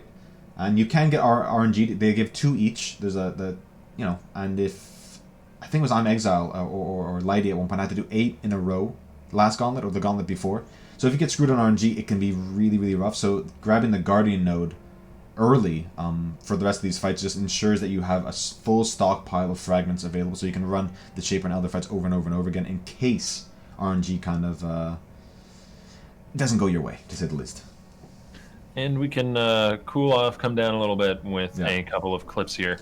I'm going to pull up a clip from Lighty, which shouldn't be a very long one. He's doing a little bit of haggling with Tujin, and I'm assuming he's going to get lucky with something. I don't actually know what's going to happen here. 5x? If it's a mirror, I'm going to lose it. Oh, okay. It's an Empower. That's even better, actually, than a mirror for him. Unironically, actually better than a mirror for Lighty in this thing. It opens up the option to go for the +2 support gems bow, which is relatively straightforward to craft, even in a solo self-found environment. And we've seen Lighty go from like a level 1 in power to a level like 3 or 4 in power within a couple hours. If you use Harvest and you can sacrifice gems to get the Facetor's Lens and all these other things, and also use Torah in your safe houses, like it levels up fast, right? Like for those that don't know, if you increase the quality on your Empower, Enlighten, or Enhance, they do get 100% more experience. But that isn't just from killing mobs and stuff. It's also affected by, like, Facetor's Lens are affected by it. The Torah Syndicate bench is affected by it, so you can actually level it up really, really fast if you specifically just target farm that, which I'm sure Lighty will do. I'm not sure he'll Val it if it hits 3, but maybe he'll look for a Temple for a double corrupt or something like that to maybe guarantee I mean, not guarantee it, but give him better odds at it. Oh, he has it level 3 already? Okay, there you go. That's my point. And we have one last clip here. And the tool, this one is from Karn, doing some Harvest Div card gambling. I don't actually know which cards he's going for, though. Oh, Kaum's card. Doesn't he already have a Kaum's Heart? He does. But not a corrupted one. No, wait, does he get Yeah, he wants another, I guess. Max Res? Oh. No, nothing. Oh. It's okay, he has a Kaum's Heart. I don't feel so bad for him, to be honest. That's actually kind of funny, though. Like, we got all hype, he has one more, it just goes to 0. Damn. And Steel's still feeling himself a little bit. He's, it's good to. I think he's watching his own stream. Yeah, he's going back to see the VOD. That's pretty funny. But you know what? After you have such an emotional high, it's good to calm down. Unless you don't want to make any rash decisions when you're all hopped up on adrenaline.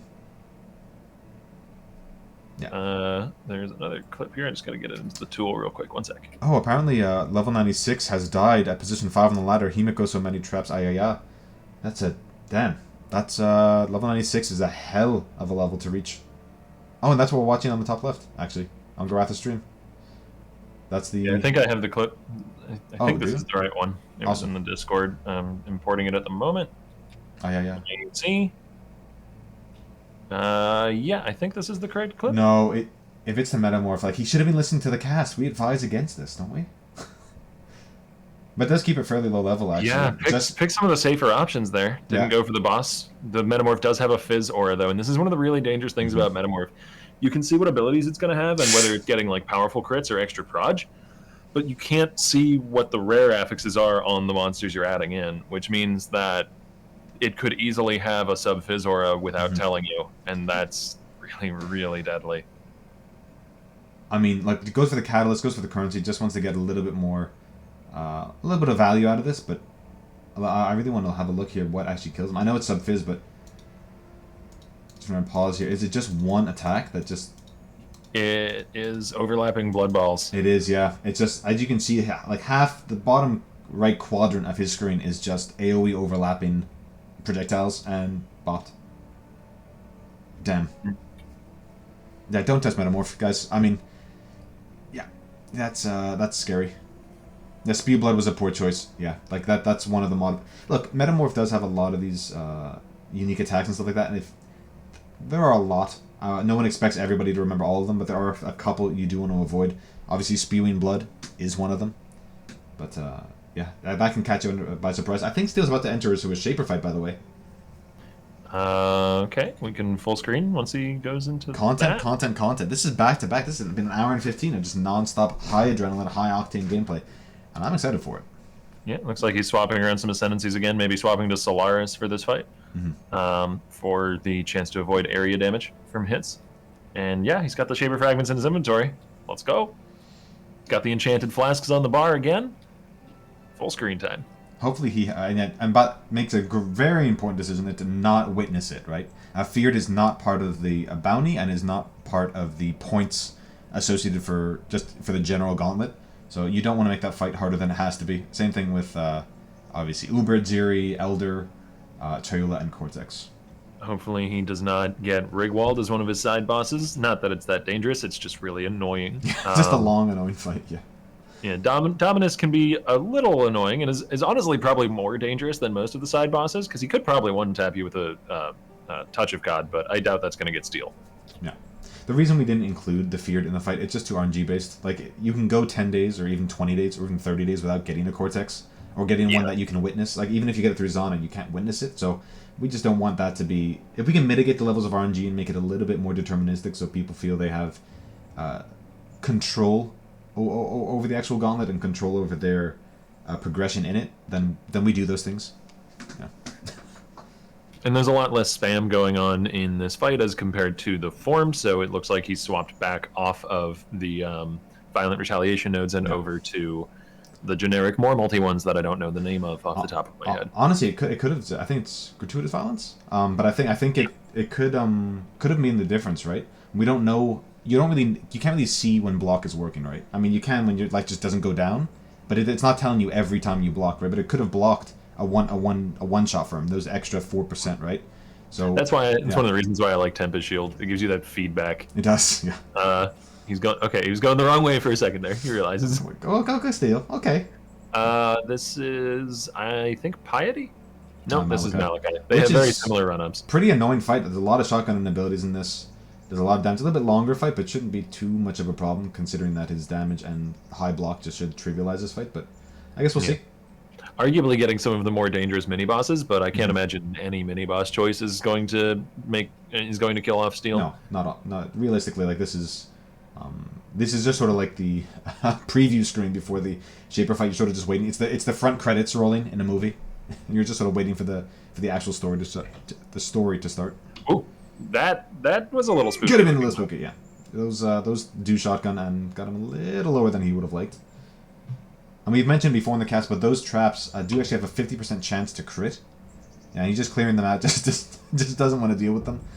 Yeah, while there's no other attacks coming his way, even a crit probably wouldn't chunk him all that low from one of those. So makes sense to clean up the arena so he can dodge around later when it might be a little bit more dangerous. And Malachi just kind of gets confused and stares at a wall there for the final phase. That was a little weird. But actually, yeah, he's good. Seven Wings actually brings up something I didn't know. Apparently, whenever you block a crit or a savage hit or a stunning hit, there actually is an audio cue. I feel like that would be pretty hard to hear during a fight, but that's something I really didn't know. I guess if you're in like sort of a one-on-one fight and you turn off music, maybe you could just sort of keep track of how often you're you're triggering that. Thanks for the info. I didn't know that. There's so much I don't look.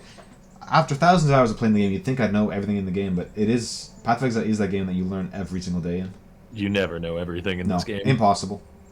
Even with the wiki, even with PoEDB and all these other resources, like there's so many little small interactions, there's so many cool little things that we're just unaware of. I mean, look, the reality is we didn't know. The community as a whole didn't know that Dewedria got after she absorbed your curse, got a holy might until Jonathan leaked it on a podcast once, just like flippantly, like excuse me, and the whole podcast stopped. What did you say, Jonathan? She gets what now? and then that information spread like wildfire. And the last two bosses are some of the safer ones, so I don't imagine there's any issue here, as we should be getting into the Shaper fight proper pretty soon. Yeah. Again, like that's why I'm sort of not commenting on it. Like this is a bit of an easy clap for Steel for now. He's able to get the dot off, and now we'll start phase 1 of the Shaper fight.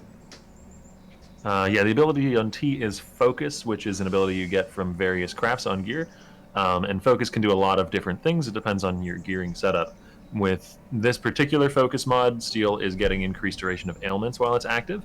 And it has an 8-second cooldown and is active for 4 seconds, so it can be up a third of the time if you're tapping it consistently. And there you can get things like dodge while focused, you can get things like fizz mitigation while focused. It's a pretty versatile tool. Yeah. And look, the reality is you can actually, if you get a lot of different focus mods, it can be just an incredibly powerful button. I mean, you do have to make other sacrifices on gear, but it can be a huge defensive boon. I know until last Gauntlet, like all the champions ran like 100% focus, 100% fortify effect while focused, so you were able to just proc it right before you knew like a big slam was coming in, and you would just be essentially like immune to that damage. So there are some really, really cool focus mods, but that is something a lot of players overlook in general. That has since been nerfed, but is still decently powerful. It's just the chess piece slot is so competitive, it's hard to justify it now. Mm-hmm. You might see for damage some of these builds running a focus or a shock nearby enemies when focus ring mod if they can fit it in. Mm-hmm. It's a bit of a luxury, but it can be useful. Hey, the first phase of the Shaper fight. Oh, sorry, go ahead. I'll take 15% damage for essentially free if I can. Like even if it's only one mod, it's shock while on focus is really, really nice. Mm-hmm. And you can actually combine that with duration of ailments you inflict helmet mod, and it will increase the shock duration because it's an ailment that you are technically inflicting. So together you get a fairly decently long shock duration. I don't think it's 100% uptime because the cooldown on focus is pretty long, but it gets close-ish to it. But yeah, first phase of Shaper is not too challenging for someone who's experienced with the fight as Steel is, but the later phases may prove a problem. The final phase, of course, is the most dangerous, as you would imagine, and the clones of Shaper will be the real thing to look out for. I mean, it is the same with a lot of bosses, right? Like Maven, Cyrus, and Shaper. Like before you get to those end game, so before you get to the last phase, a lot of the time it just does become like kind of routine if you've done the fight over and over and over again, which someone like Steel has. Like he's fought Shaper literally hundreds of times. Like this shouldn't be a problem. It only gets crazy, as you said, when she gets that clone up. When he gets his clone up, and just the arena can just get wild. I think there's a lawnmower in my back, so I will. I'm gonna go close my window, guys. Give me 1 second. Okie doke. I'll handle the cast in his absence. You got to deal with me now, chat. And Steel Mage has to deal with the unshaped or unformed or whatever this guy is called. I don't honestly remember. The big space monster who serves only to delay you a little longer so that Shaper can regen a bit more health. In case you weren't aware, between phases, Shaper does slowly regenerate HP, so if you want to see how quickly you can bring Shaper down to 0 from a full HP, you can sit and wait between the second and third phase until he goes all the way up to full HP, and then see if your Mega Mondo damage build can one-tap him from full. That is a well-played bullet hell phase, though. You can see you don't want to rush too quickly out of the bubble. Sort of go a middle distance away instead of zooming all the way to the edge. It will give you the most wiggle room to dodge a bullet that you didn't anticipate coming through the laser. No, exactly. Like it does become. Sorry, I mean it can get unmanageable if you don't manage the balls. I think that's what you were talking about. Sorry, I did just pop back in. But yeah, really Steel's doing a fantastic job. His DPS is really strong. He's keeping his Crimson Dance stacks up. Yeah, able to just avoid a lot of mechanics. right before the bullet hell phase starts, you can see him check some of the upper corners of the arena looking for stray orbs. You don't want those to notice you during the bullet hell phase, ideally. And dodges away to the left, a middle distance away from the laser again, in order to be able to have good room to dodge any stray bullets coming through the beam. This is a clinic that Steel is putting on here. This is very well played so far. I really, really like how close he's staying to Shaper as well. It's like those frost bolts he pumps out, as you can see, they do accelerate as they get further and further off screen. So if you can stay within half a screen's distance of him, you're never going to be... You shouldn't really be hit by this, as long as you can sort of like hit, like he's doing, like sort of hit and run, just keeping his stacks up.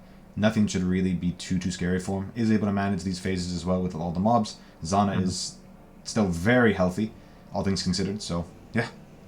And he's clustering all his space pools up in the top left corner. There's no real reason why top left is the best, but just keeping them all together in the same area will give you the most wiggle room in the arena. So basically, wherever those first orbs most conveniently lands, that's where you ideally want to spread the rest of them. Now that was pretty damn fast. He sees that the frozen ground orb pops up really quick, and he dashes out, procs it, and goes back in the bubble to avoid the phase. Really, really cool, because that what can happen there is you can get... The ball comes into the protected circle of Zana, and then that whole area is degen for the rest of that, at least for the rest of that phase. And that can just make your life just a little bit harder, especially considering that degens are one of the things that Steel Mage's build struggles with to mitigate. So, yeah, and great that tech. Should be the phase done. Yep. Shaper just had to finish firing off his orbs. The stream is freezing up for me. No, it's back. Okay, Exactly. cool. Perfect. Yeah. Had me worried there. You can... Zana does regen off of Consecrated Ground. However, as I learned the hard way a while ago with a Rip and a Shaper fight, if Zana dies and then... or goes to 0 and like does her little collapse animation, and then you heal her back up with Consecrated Ground from there, she's not actually considered alive for the next phase. She still is dead, so to speak, until she's able to heal herself back up, which means you will not get a bubble, despite the fact that it looks like you should, because Zana has some HP. That is not real HP, it's fake, and Zana will not give you a safety bubble, and that will kill you. So as long as you don't proc the death at all, you should be fine. Yes, you can mitigate her dying with Consecrated Ground. I don't know that it's the most reliable strategy, but it is something you could try. Somebody needs to DM Katarina for that undead tech. That's what we need. Yeah. I don't think it's going to be too relevant in Steel's fight here, though, as I don't think he even has a form of Consecrated Ground. He went for the Chilled Ground Glove Enchant instead of the Conk Ground one. Which, by the way, actually was really nice. I forgot to mention, but I was thinking about during the formed fight, actually really, really nice, right? Just kept everything just that little bit slower, right? Gave him a little bit more time to manage his surroundings, and, you know, like, why not? Like, again, he spent a while getting in the lab, but, you know, it could have been the difference between them getting off one extra attack and killing him. So I really like it. And obviously going for, I think, Merciless or Ugala. I think that is the Merciless one, but it has a lot more... the Glove Enchant gets more veins or more projectiles per difficulty that you get it. So at a normal lab, it's only, like, I think 4 or 5. So, like, getting the higher level does just make the area significantly bigger. And in answer to the question in chat, generic reduction versus damage over time would affect Shaper's Beam. Yes. But chaos damage reduction wouldn't, because it's tri-elemental. Shaper Beam does fire, cold, and lightning damage, but no chaos. Yeah. And the orb placement is a little unlucky at the top. You can see he's cheating towards the bottom side of the bubble, because there is a orb hovering just outside the arena up towards the top, and he doesn't want it to notice him. And then he'd be forced to place it in the middle of the arena, which is certainly not ideal. It's also important to note when talking about damage over time effects, it's if you are converting damage taken to another, like physical damage to fire or cold damage taken to fire, right? Cold dots aren't converted, or like the physical damage over time isn't converted to another element. So you do still need resistances, even if you convert all your fire, all your incoming cold damage to fire. Like the cold dots still do a ton of damage. And yeah, the beam is one of the very few sources of lightning damage over time in the game, which can be massively difficult to deal with for some of those niche builds that drop their own lightning res down as far as possible. Toriani's prototype builds and such. Yeah, like that. Again, they're very niche cases, but just that. Not relevant here. Just a neat thing to talk about. Yeah. While we're sort of on the topic of like elemental dots, I thought I'd just bring up that little bit of tech. Unfortunate timing on that bubble spawn. Does have to put one in the middle of the arena, but Shaper is pretty low. Coming into cull range soon. I don't know if he has Culling Strike in his setup somewhere, but I would be very surprised if he didn't. But, you know, maybe not, because I think he's low enough to call now. Mm-hmm. It looks like Steel didn't have the space for it anywhere. I mean, certainly not in the main links. No, but I was expecting maybe like the Vigilant Strike Fortify might be linked with that or something like that. Go in and try and get a cheeky hit off to call him down. There is it's just gonna DPS him straight to 0. Yeah, I do like having a Culling Strike option. I mean, look, a lot of players say, oh, well, like, look, if you have to swap, gem swap, you're going to be like more susceptible to damage, etc., etc. And that is true, but especially against something like Cyrus or Maven, where the last phase is so much scarier than the rest of the fight. Being able to just, you know, snap your fingers and the boss is gone at a certain threshold is just a really nice, actually, defensive layer. Forget about the damage you can do. It just feels really, really good. And sure, Shaper isn't that scary, and he will have to fight Shaper multiple times to get all the fragments for Uber. Yeah, it is just a little bit of nice tech that hopefully he can squeeze in for those later fights. Yeah, Shaper is one of the ones you're going to want to be most familiar with because you're probably going to need to run it at least, I mean, minimum 2. Yeah. But probably like 4 or 5 times in the course of the gauntlet. Realistically, yeah. And if you rip your Uber fight, right? I mean, let's say you just 6 portal it, you just feel like you can't kill him. You have to farm all those fragments back up again, which means like way more Guardians, way more Shaper fights, way more Elder. Like, you really do not want to... You don't want to be in a position to even... to fail the Uber fight. And I guess if you can even get to that point in the gauntlet, you're probably not a player that would rip the fight, but yeah, things can be pretty spooky in gauntlet, and, you know, crazy things can happen. You never know, right?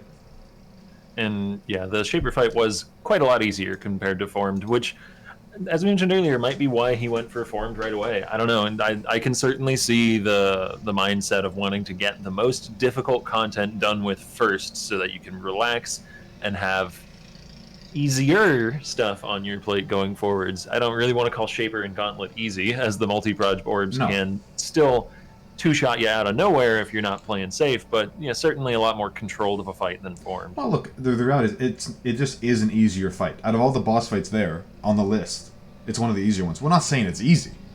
It's just easier. By the way, Octavian, I have popped this on screen because I think I don't think we've been on all day yet, so whew, just thought can't keep away. I need the attention, my friend. So Sure. Yeah, but you know, it is one of those things that like Elder and Shaper just they are stepping stones to the endgame content, right? So if you can't do those fights, you're just not going to be able to finish the entire gauntlet at all, right? Same way you can think of the Guardians themselves in the same way, right? Like Shaper and Elder are just the Guardians for Uber Elder, which is a lot of points in this gauntlet, right? Can really set you apart in the final point total count. I think I said that really. Words are hard sometimes. Words are difficult, but you know what I mean. They do be pretty dang difficult. Yeah. I want to check in on our reroll captain, Rise QT, who's on his Herald of Agony Juggernaut, it looks like. Is going for the Stormbrand tech that we saw, I think it was Terrence with his Juggernaut go for. And thus is going to struggle capping his poison chance, but does have the benefit of being able to play from a range, and also having the brand automatically jumping around within a pack is rather nice for clear. And this is honestly, for Herald of Agony, fairly respectable clear. You know, obviously it's not on the same level as the Spellslinger that he was playing before, which is a build that's designed for clear speed, but that's not Herald of Agony's forte, and this looks comfortable enough. Yeah. Just for those in chat that don't know, like, that is an MTX. It's usually not. It's not doing fire damage or anything. He's not converting it. It is just like an orange MTX. It's still doing physical and chaos damage. Yeah, it's Spicy Crawler. It's Spicy Crawler. Yeah, it's the. You got some hot Cheetos dust. I was about. I was literally gonna say that's the hot Cheetos version. Oh my! You actually took the words out of my mouth. I beat him to it, chat. He did. You know what? Great, I'm the superior caster. Give me my crown. Of that, there is no doubt, my friend. Of that, there is no doubt. It was jokes. No, we have fun. No, it's a lot of synergy. It's nice to see, and it's nice to see your co-caster. I know a lot of the time you do cast with Rise. Actually, hopefully this is the build form. You know, like, it's still going at it. Still, not retiring from the gauntlet after some unfortunate deaths. Just still feels like look, this is still winnable. I can still get a top 5 spot, maybe even first place with Marauder, because I think Lalagate is the only high-ranking Marauder left. Correct me if I'm wrong? The Lalagate is doing quite well, and we can check in with Lala if the stream is still active. Oh, looking at the ladder at the moment. But earlier on, we had Lalagate on the stream at the very beginning of the broadcast, and they were doing some high-tier red maps, and the damage looked quite respectable. Important to note that Fightgar, who died early on, I think at day 2, maybe day 3, correct me if I'm wrong, is like back up to second place. So really re-leveled, re-geared, obviously saved some stuff from his first character and able to really grind it out, and is hot on the heels of Lalagate. Oh man, that is a thick berserker at this point, though. Is that 8.3 or 8.4k life? It's a little hard to read on the smaller screen. 8.6. Wow. Okay, I'm gonna full screen just so I can read number. Yeah. And yeah, it's just under 8.6k life. That is thick. Yeah. Also has the Forbidden Taste, so presumably a decent amount of Chaos Res, and can get a almost instant heal out of that. And yeah, the damage is looking good with these Shield Crushers. Yeah, at a certain point, like life flasks, without like those increased life recovery from flasks or life recovery in general, the life flasks just don't do enough. So you really want a Forbidden Taste. So really nice that they can fit into the build. I think Lalagate was like Chaos capped for. Like Chaos Res capped like early on to the league. I'm not sure if they still are, because they maybe had to make sacrifices for damage, or who knows. But I would imagine that it's still at least 50% or higher, which means like Forbidden Taste is just like a no-brainer, right? And might be looking for a Corpse Walker drop here, farming heists that are giving unique boxes and such. It's not that common, so the odds aren't great, but has been chancing for it the whole league long as well. So really, really desperately hunting for that upgrade. Yeah, maybe feels that is the impetus before going into these endgame fights. Really wants that tech. Maybe, and to be fair, we don't know. Lalagate could be like, I don't want to say a General Cry's main, because that doesn't sort of fit in the context of Path of Exile, but maybe it's a build they're very familiar with and knows that's the exact piece they need to really engage with that content. It will make bossing a lot more consistent, because whenever you need to back out from the boss and can't be sitting there and cycloning, which is pretty often with Gauntlet modded bosses, you're still going to get corpse generation from the boots. You're still going to be able to summon your generals as you run around. It's similar to the bleed builds and even the ballista builds to some extent, where you have that consistent DPS while dodging. It'll give you a similar sort of effect. Yeah. You're the General's Cry expert. It's a build I haven't delved into enough, but definitely one that depending on the patch notes, we're very far away from 3.16, and there's a lot of content coming, but it may be a build I start with just to have like sort of this build that I know eventually can do everything. It's a very effective bossing build. First character I ever took down a hardcore Maven with. Oh, really? Okay. So it was the Blade Flurry variant, not the Shield Crush variant, but the playstyle is quite similar. Yeah, like the reality is that the playstyle is something, just the damage difference, right? And maybe your gearing is different too, right? Rather than having like a stat sticks for a main hand, your stat stick was was the Red Blade banner in the form of the shield, right? Yes, yeah. Red Blade Banner was certainly the pick. Yeah. The Infinite Power has a lot of different side effects that are quite nice. I will have to be back in just a minute, though, if you can... No, do your thing, buddy. Hold down the cast for just a second. I'm loving the attention, so don't worry. Like I don't have to split it when you're gone, so it's all good. Hopefully everyone in chat as well is doing really well. Yeah, Lalagate, that's in the bottom left. I can full screen if you like. It is doing heist content, so maybe not the best way to see how strong that build really is, but Lalagate putting on a bit of a show, and hopefully, as I was saying, like hopefully your journeys into maps and sort of endgame content chat is going well. I know the Oddlog, who was here before, did rip yesterday, probably in Act 4 or 5, but you know, it's great to see people sort of face this content for the first time and like push themselves over and over and over again to get to that late game threshold. The Formed, yeah. Is anyone doing the Formed? Banana Rama Shine? I know Steel just did, and it was a hell of a showing. Super impressive. Yeah. Actually, you know what, man? Why don't we check out the ladder? Why don't we check out the ladder? Act 5 Innocence? Damn. You still got to Act 5, Oddlog. That's damn impressive. Don't have to split the camera time? True min-maxing? You're not wrong, brother. You're not wrong. Just died, but go again? Awesome, man. Thorgrim, look, the reality... Gauntlet is hard. We saw Gazi TV, who's an amazing player, does crazy endgame crafting, has like 20,000 hours in the game, makes a ton of great spellcasting builds, makes a ton of great minion builds, super knowledgeable, really struggle in mudflats. Obviously, maybe wasn't being as patient as he would like, but for a player like that to struggle with content in Gauntlet means that you shouldn't feel bad about dying early on. You shouldn't, all these players are struggling, right? I mean, we've seen players die, sure, at 95 or 92, but, you know, the gauntlet was completed, in quotes, by day 3. Oh, Pock is going full screen, apparently. I'm back, and yep, there's boss content. Sorry. No, yeah, good. Keep going with what you're saying, though. No, I'm happy you noticed it, because I was not, I was just reading chat. I was having a good time, but no, this is very important. I think this is a 6-way, because it's the 78 zone. Shouldn't be too much of a problem, but hopefully these last couple points lets him farm up what he needs to get into this endgame content. Yeah, I'm not sure the region that he's assigning points here. But regardless, you're going to want to progress these to the 10 ways so you can get Maven Splinters. Yeah, exactly. So even if you're not looking for certain passive points, if you want to compete with the boss kills at the top end, you do have to progress this content. For those in chat asking, that is just an MTX. It's called the Void MTX. It is just Detonate Dead, but it is less visually intrusive than the just base default skin, and also just looks really, really cool, but it's just the MTX. Other people in chat, someone died to Act 9 Chevron. It could have been Thorns. We talked about it the day before. Could have been Reflect. It could have just been... She does a lot of damage, to be fair, in Gauntlet. Yeah, I'm sorry to hear that. Hopefully you get back to it. Got one shot by Hillock, then gave up. My friend, at least you made it to the beach, right? You made it to the beach, my friend.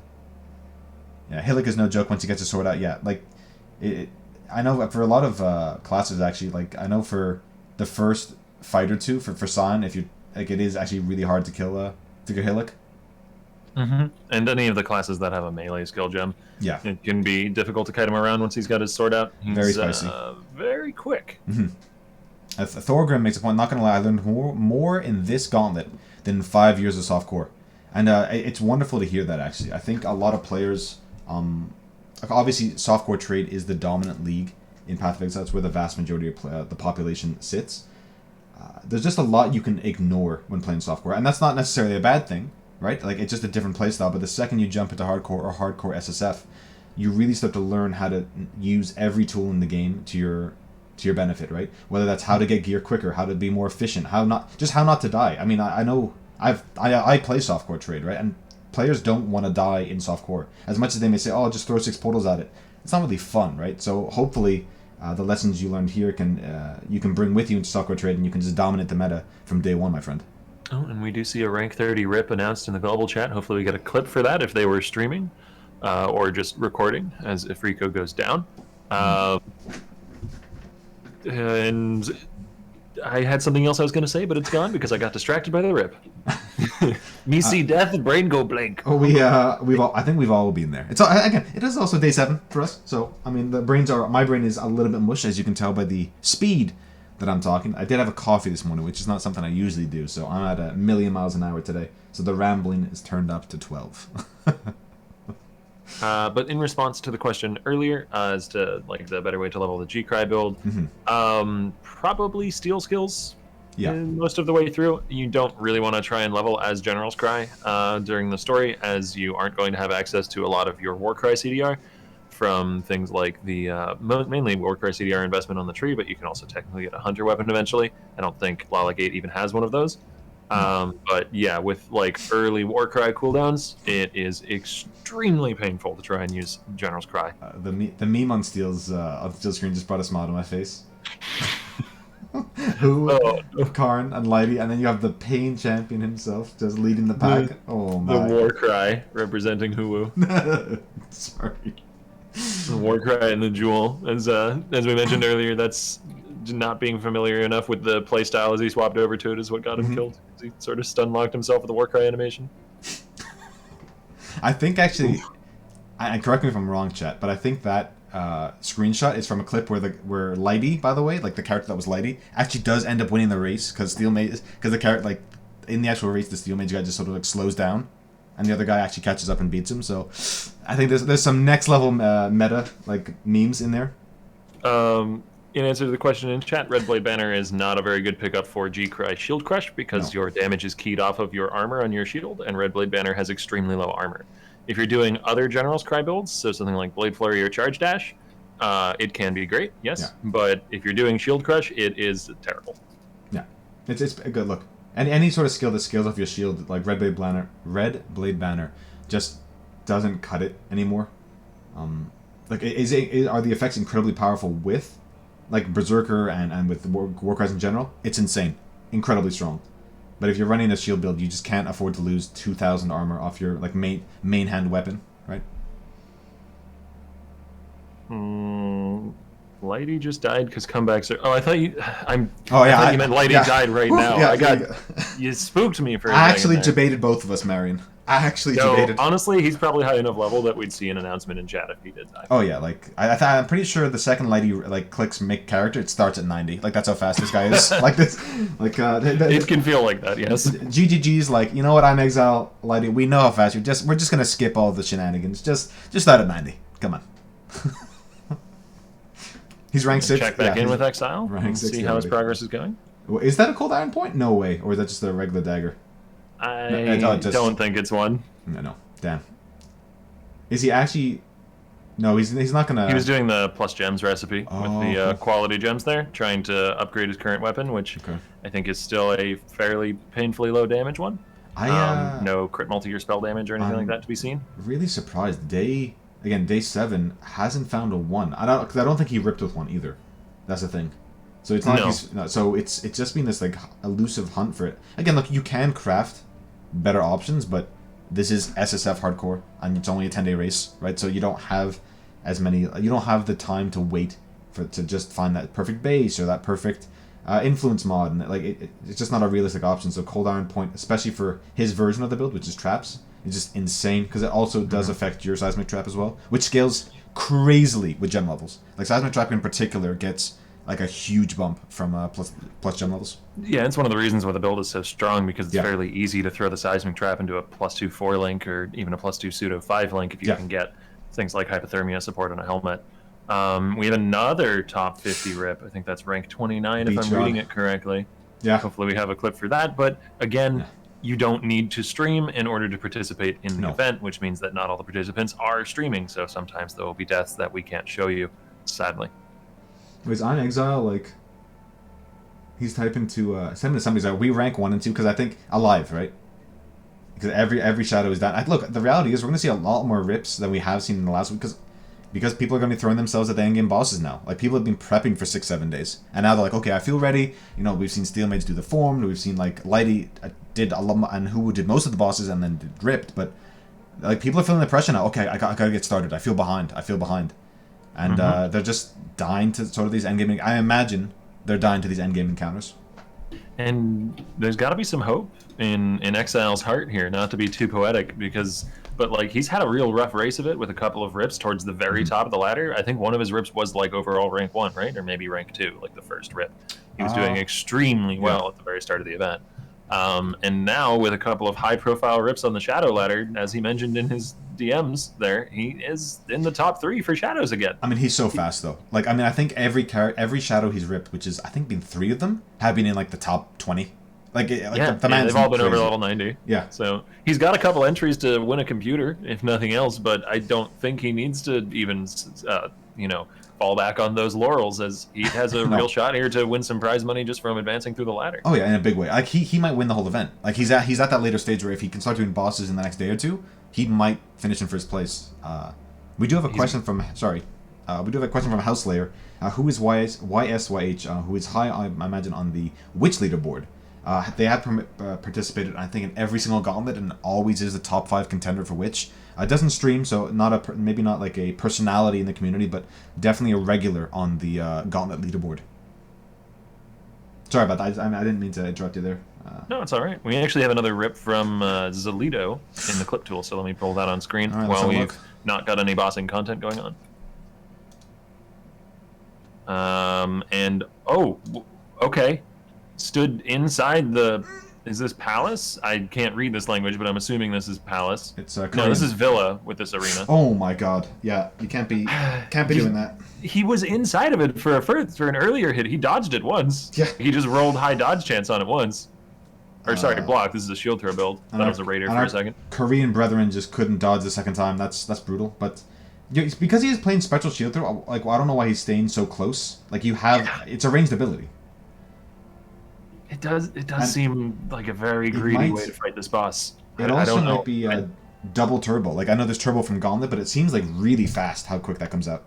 Yeah, this could maybe he's going for the Pantheon upgrade. There is a fairly useful Pantheon upgrade from this boss, and Pantheon bottles will give turbo to the enemy. Oh, actually, you know what? The animation actually it's there. I just didn't. Okay, I didn't notice it, but he is actually charging up for a good second or two, so it's not that fast, like all this way. Yeah, it's a good point in chat that maybe he's standing close by to get maximum pride effect, but like he doesn't seem to have damage problems for this boss. I feel like even if he didn't have pride going, he would still be fine and he would be alive. I mean, look, the reality is pride. I'm gonna pause on screen here, but or maybe a bit behind. But if you have pride with 20% quality, which I imagine he will have flipped his gems at this point. It's like 3/4 of the screen. It's not like assuming this is bleed, because people are saying point blank. Assuming this is bleed, point blank doesn't scale that. Point blank just scales hit damage. Correct. So I doubt he's got point blank. It could be a hit version of the build. We've seen exclusively bleed up until now. It's kind of hard to tell from the damage being done. It looks like dot damage to me, though. I mean, he's using cruelty support, so there's no way it's on hit. Yeah. There's no way. It's definitely bleed. I think it's, I think maybe just a bit of a misplay. Just tunnel vision, like, I need to stay close. I don't want him to... Maybe he feels like he was getting chunked by the lightning, the ice spear, which is like the lightning version of it that he shoots out. Yeah, the lightning clones. But, like you're getting chunked by that on a gladiator, you did something wrong. I mean, maybe if he doesn't have Uber Lab, maybe he doesn't even have the spell block. Maybe he's just afraid. I'm trying to figure it out. I don't know. I'm not trying to be a dick here. But it's just if a mistake, you're getting right? chunked by the lightning beams on a gladiator in the endgame, you've built the character wrong. That is an extremely easy ability for a well-built gladiator to tank. I agree. Again, it's the only reason why you'd be afraid of it is if you don't have the Uber Lab, right, for the spell block. Which then maybe you shouldn't be in. You shouldn't be in that position anyway, right? Maybe you should be running that map white, or maybe not even fighting that boss. So, I mean, a bit of a misplay there. Hopefully you can come back, but yeah, chat, just you got to be aware of your sort of power spikes or your power thresholds. And then he might have had Uber Lab. Like, this is me just talking about, like, maybe that was the case, right?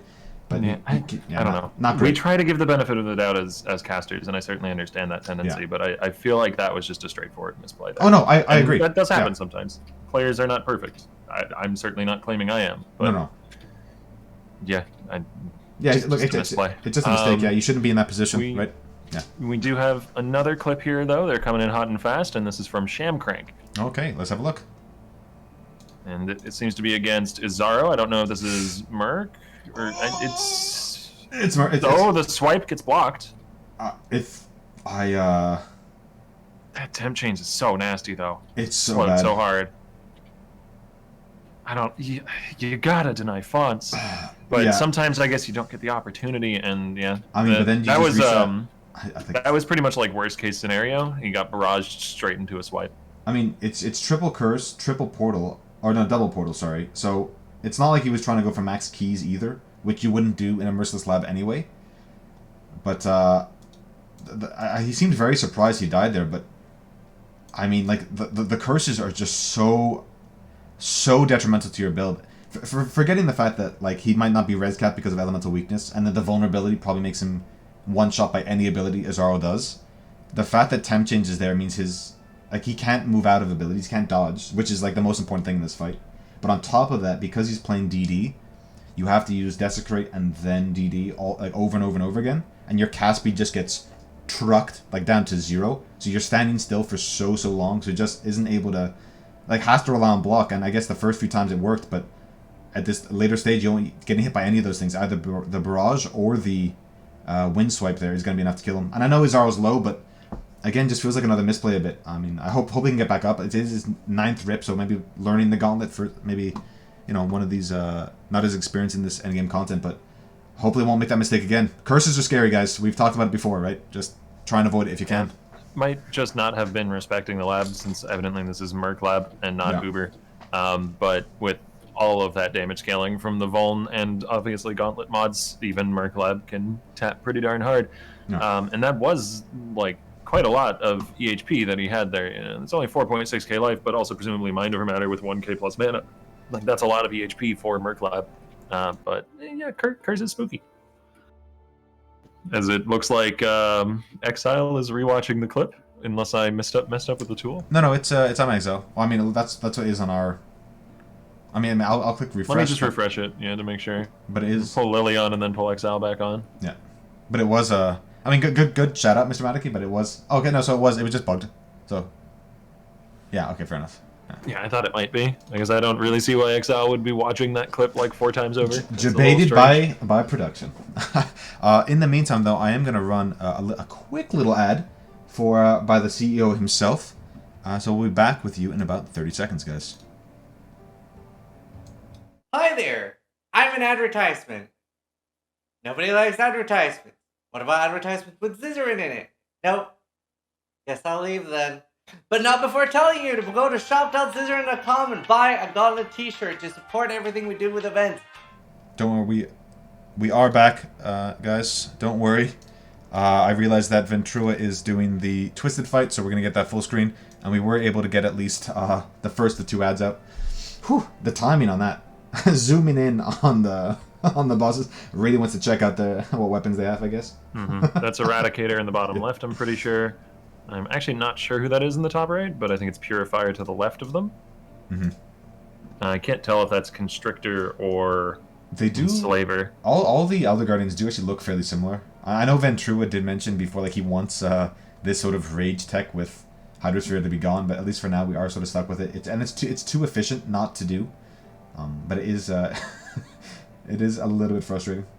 It's a little awkward here, though, because he doesn't have the mana sustain to permafire it, and he doesn't want to use his mana flash charges because he's going to need them for this fight. Yeah. Actually hasn't gone for the double mana flash tech like he had in the Elder fight.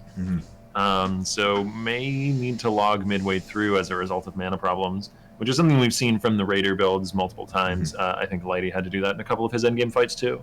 But it looks like it's Constrictor freed on the top side, and I didn't see who was down below. Okay, it's Enslaver, Constrictor. Yeah. And maybe wants to get down... is now focusing the pure Constrictor down below. Yeah, Maven is going to be twinning in this arena, which is not something you really like to see. Scary. And I believe the not over yet voice line is also related to heals.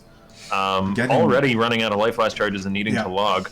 That does not look comfortable from Ventura. I mean, we have 7 seconds left, and I think they're both at like 80-90% life, not being able to get as much damage out as he really wants. And he's going to have to drop the Quicksilver for a second mana flash because he had already burned himself out of the first one. So doesn't have the benefit of the Quicksilver speed to dodge around, but is going to have much better sustain in here and comes back in just in time for all 4 of them to be active. This is going to be god dang deadly. Very scary. As extra proj scales all but one of these enemies. And the one it doesn't scale is Eradicator, who's got enough spam already, that's for sure. No, definitely just like trying to manage the fight.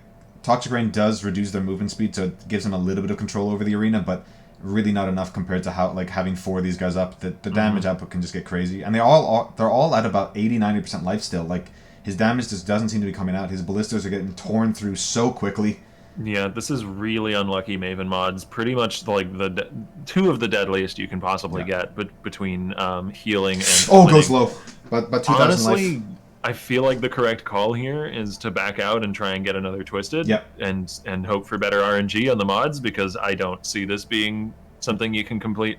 Well, I mean, like, it's just really bad Maven RNG. Like all the monsters are nearly full life. All the Guardians, I should say. Like, maybe going once more, try your luck, but I kind of agree. Doing 4 Guardians is not that tough. Like, it's not. It's like maybe an hour or 2 to grind that out. But yeah, I mean, it sucks losing any time at this point in the race, but I think it's the better play. Yeah, like, it just that is not comfortable. I think he is gonna go try and go back in, but it's a tough call, right? I feel like, considering that there's a lot of, like, Lighty is creeping up on the Ranger, like, Ventura knows how fast he is and how good his gear is, so maybe he feels very forced into attempting this fight early on.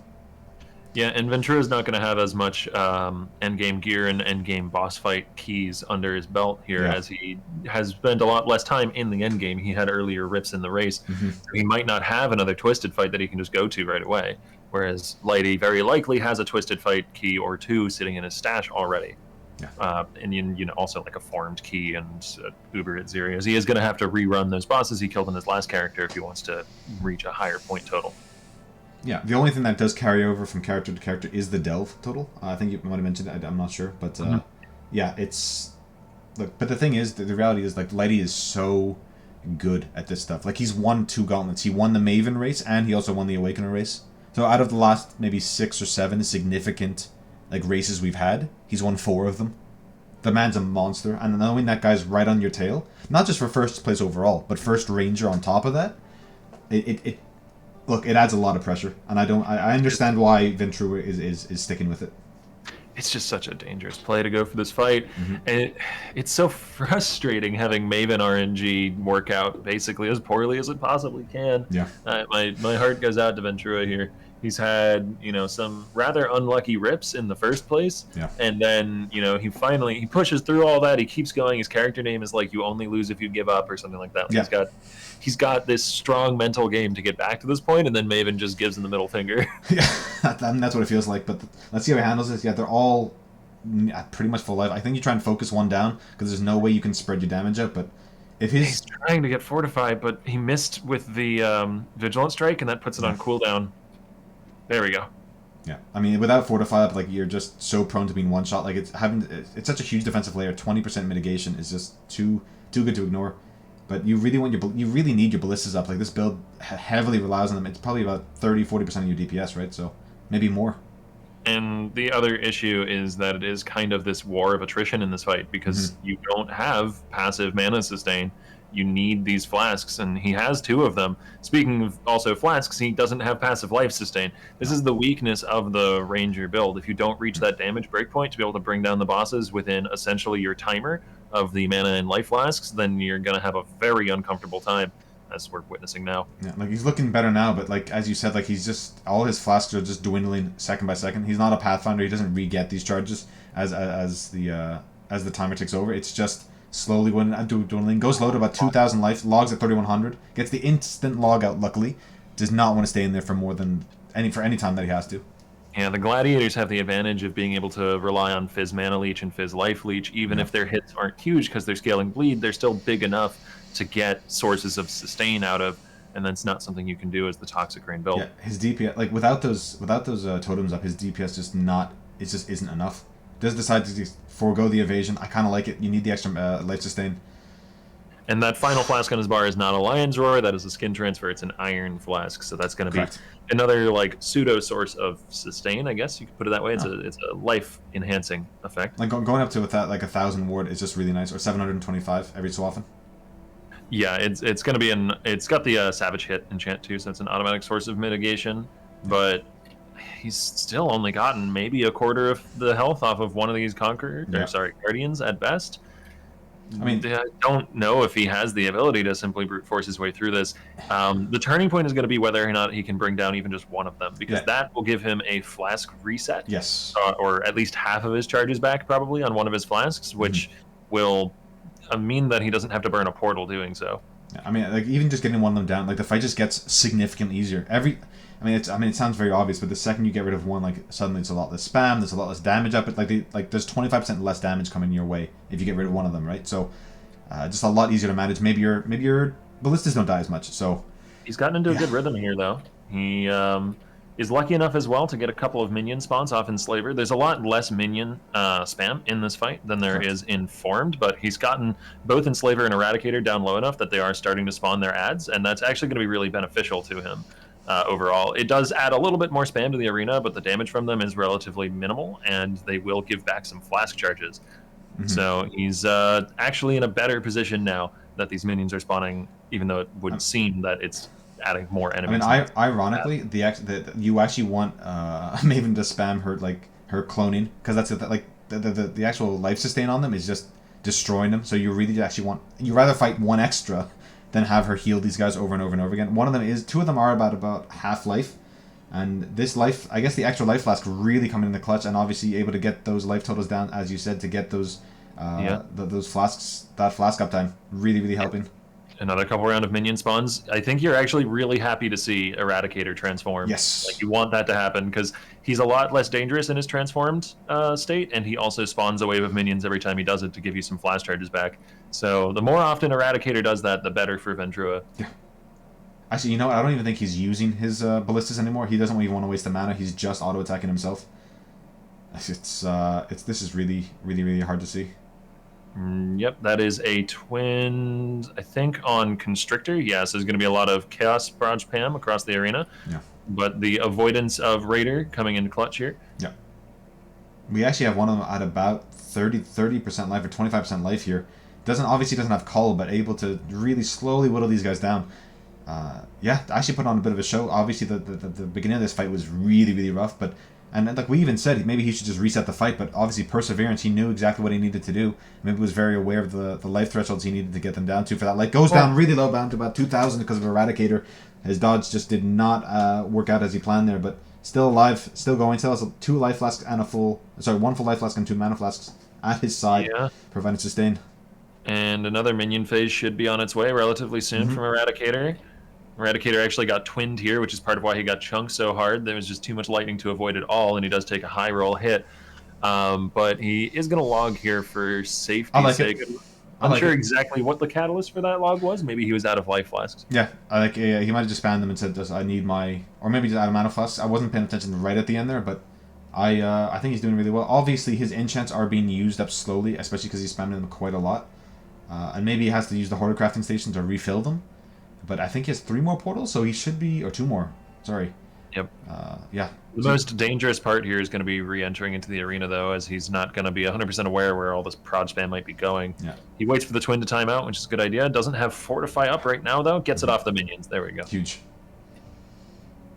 Like, and Eradicator instantly goes into a phase. So that was about as cooperative as the enemies could be. Exactly. I really like waiting the 4 or 5 seconds in Grace just to see some of those effects time out. Obviously, she can still heal them, so you don't want to wait too long, but just able to navigate through that clone phase and hopefully get another minion phase out of some of these other bosses as well. Yeah, and this is going to speed up quite a bit once even just one of these Guardians goes down, if you can reach that point, since it's going to be a lot easier to keep the Ballista alive after something like... it looks like Enslaver is the lowest, so maybe Enslaver out first.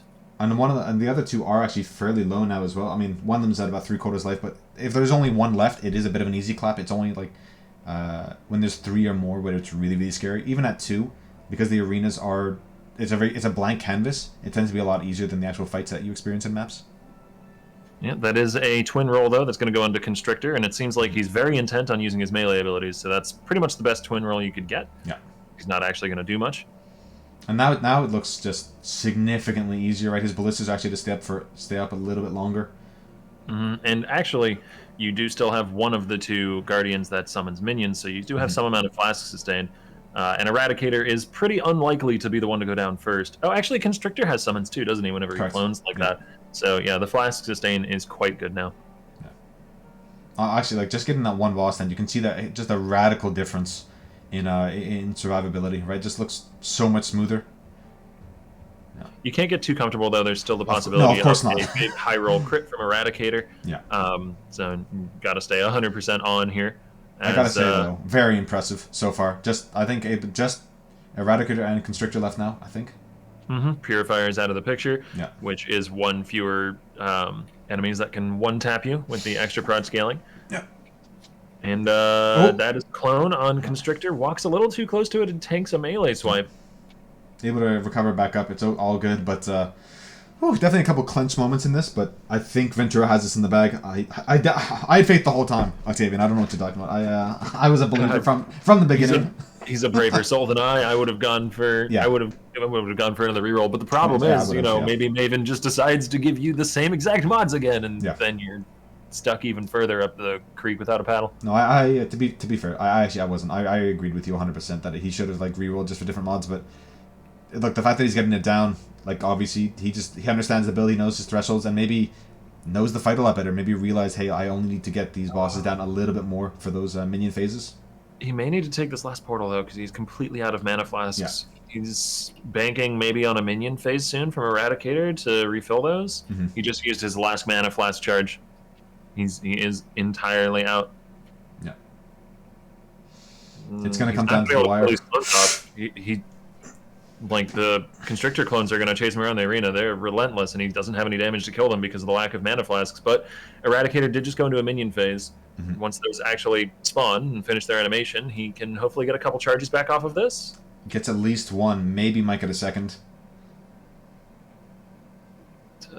Yeah, he has a charge on his final flask on the bar there. That's still really awkward, though, as he's going to run that out. Oh, and because of that, he does get one on his number 2 flask there as well. I've never stared at flasks so hard in my life. This is Yeah, the Mirage Archer and the Vol skill usage as well. Obviously, that doesn't cost any mana, allows him to push through Eradicator's final phase. No. Constrictor, however, is not going to be very generous with giving him mana back. Only No. when he does the clone phase will he get mana back from the clone kills, and those are pretty tanky compared to Eradicator's summons, so he might even have a difficult time killing those off. I feel like for safety's sake, you just log and refill your flasks and take 1v1. He has one more portal left. I kind of disagree with you there, because I think if something crazy spooky happens, you want to be able to log, and you can't do that if you rip your portal. Sure, the fight's going to take forever, because he's just going to rely on regular regen, but... He's so low regen. Like, this feels super dangerous. Yeah. You might not have the mana to dash out of an ability or something. Like, and Maven you might watch be his healing. bar. Yeah. Maven might actually heal the boss, right? I mean, that... Oh, he's actually lowering... He's removing some links to actually lower his mana cost on his on his ballistas. Yeah, and to make it so that he doesn't have to attack for them to attack, he dropped the focus ballista. Oh, okay. So he's dropping these 4-link ballistas that'll fire on their own. I mean, it is a more efficient use of mana than his own self-attack, because the ballistas have a fairly long lifespan and they won't be focused down by the enemy. So they'll get some consistent damage out, but the longer you're in the fight, the more opportunities Maven has to heal the boss as well. Full life now, so I think well, that's not a good sign. He has one portal left, right? We didn't miss correct. it out. He has one more. I think he's realizing, like, okay, this is not working here. And you know what though? I'm kind of, okay, this is gonna sound sick, but hear me out. I'm kind of happy this is happening to him now, so he knows for the Cyrus fight, he knows for the Maven fight, he knows for the Formed fight, that like he needs the minus mana cost on like Unveil or something like this. He can't go into these other fights with this mana being this big of a problem. Yeah, I mean, it's just about reaching a damage threshold, because the mana becomes not an issue at all if you have just like another 10% damage and you can push through these phases and get the flasks back that much more quickly. Like, but I mean, like, Maven fights are long, my friend. Like in those final phases, like if you have to log 5 times for mana, that is not where you want to be. I just don't know why he's not logging here. Because it's not like you're at that much of a risk of not being able to handle the fight. Yeah, I guess he wanted to make sure he had a safe log. He didn't want to log unnecessarily because of 6-second DC timer or something like that. Didn't want to give that opportunity to the game to get him killed in a BS way. But like, I mean, this just isn't working. Do you spec some mana nodes on tree? Yeah, like remove some life regen, and he's gonna spec into the mana flask. Yeah, which might, by the way, he might be necessary for the rest of the game. That might be a permanent thing. You lose what 5% life and 1% regen, but like he has 2 mana flasks, so he wouldn't be in the same predicament after coming back into the fight, as he can kill this boss within the space of 2 mana flasks worth of charges. But maybe he feels like he can't. His DPS is solid, he just wasn't able to attack before. I mean, the thing is, like, if he was relying on the enchants for those mana flasks to sort of sustain them, those are like probably finished at this point, because he's been spamming them like crazy. So maybe he feels like he really needed like that mana cluster. The thing is, it's an argument to me on either side. We're not 100% about all his pieces of gear either, but this looks like a lot better showing, actually able to damage the boss through the Maven heals, which is pretty important. Yeah. Yep, and I think he gets 1 passive mana flask charge returned every 3 seconds now with those notes he just assigned. So even if things go to the absolute wire and he's out of charges towards the end, he will passively regenerate those. Which those notes seem like a very worthwhile pickup for things like Cyrus, where you aren't going to have any flask charge. Yeah, I mean, and maybe a bit of a crutch, but they also just increase the mana regen as well, which I don't think matters too much because they are enduring flasks. I think as long as they're up, it's like he has infinite mana anyway. But just nice little bit of quality of life. And what is that? Halfway through the flask charges and Constrictor is half dead. So if my math checks out, Constrictor should be dead by the time he's out of flask charges. # he did the math. Like that's he is because he is actually hitting this boss often enough now. Like he is getting flask charges from these little minions. It's not a lot, but it does actually add up over the case of 4 or 5 different phases, right? Mm-hmm. Just has to be careful not to tank the. I hesitate to call it a slam because he uses a bow this ability here. Can you call it a slam if it's a? It's a tectonic slam for bows. Yeah, which sounds badass. Tectonic shot, that would be pretty cool. It's not actually a Lion's Roar. He skin transferred a Lion's Roar onto an Iron Flask. Yeah. I called a slam. Yeah, skin transfer. Yeah. It just feels like in any video game when there's like one big mega attack, it's always just it's a slam. So I think it checks out. He is down to his last Mana Flask charge here, but he does have the passive regen as we mentioned earlier. But this might become a war of attrition between Maven's heals and Ventura's Mana Flask recovery. He got another charge back there passively, and this minion phase is a godsend. But I mean, it's close though now. Like he does have his Val Grace up, so maybe like that can buy him some extra time. Like he should be nearly capped anyway, but able to get down. Awesome. Huge props. That looked completely like just not even doable at the start of the fight. He is. By the way, he is not happy with how that fight went. I can tell you that right now. I'm gonna pop us back on, so don't worry about player 4. But yeah, very amazing showing by Ventura. But I think has to work out how he's gonna solve those problems. You can't be doing that in like some other fights, right? I mean, granted, Twisted is one of these like very tough fights in Gauntlet, but I think in the Formed, like you just that fight becomes undoable in those circumstances. Formed does have a lot better flash sustain because more of the enemies in there will summon minions more often. Yeah. But yeah, that's also a more difficult fight in that there's a lot more arena coverage and spam from the enemies too. Mm-hmm. Let's see if we can grab Lily on player 4 here.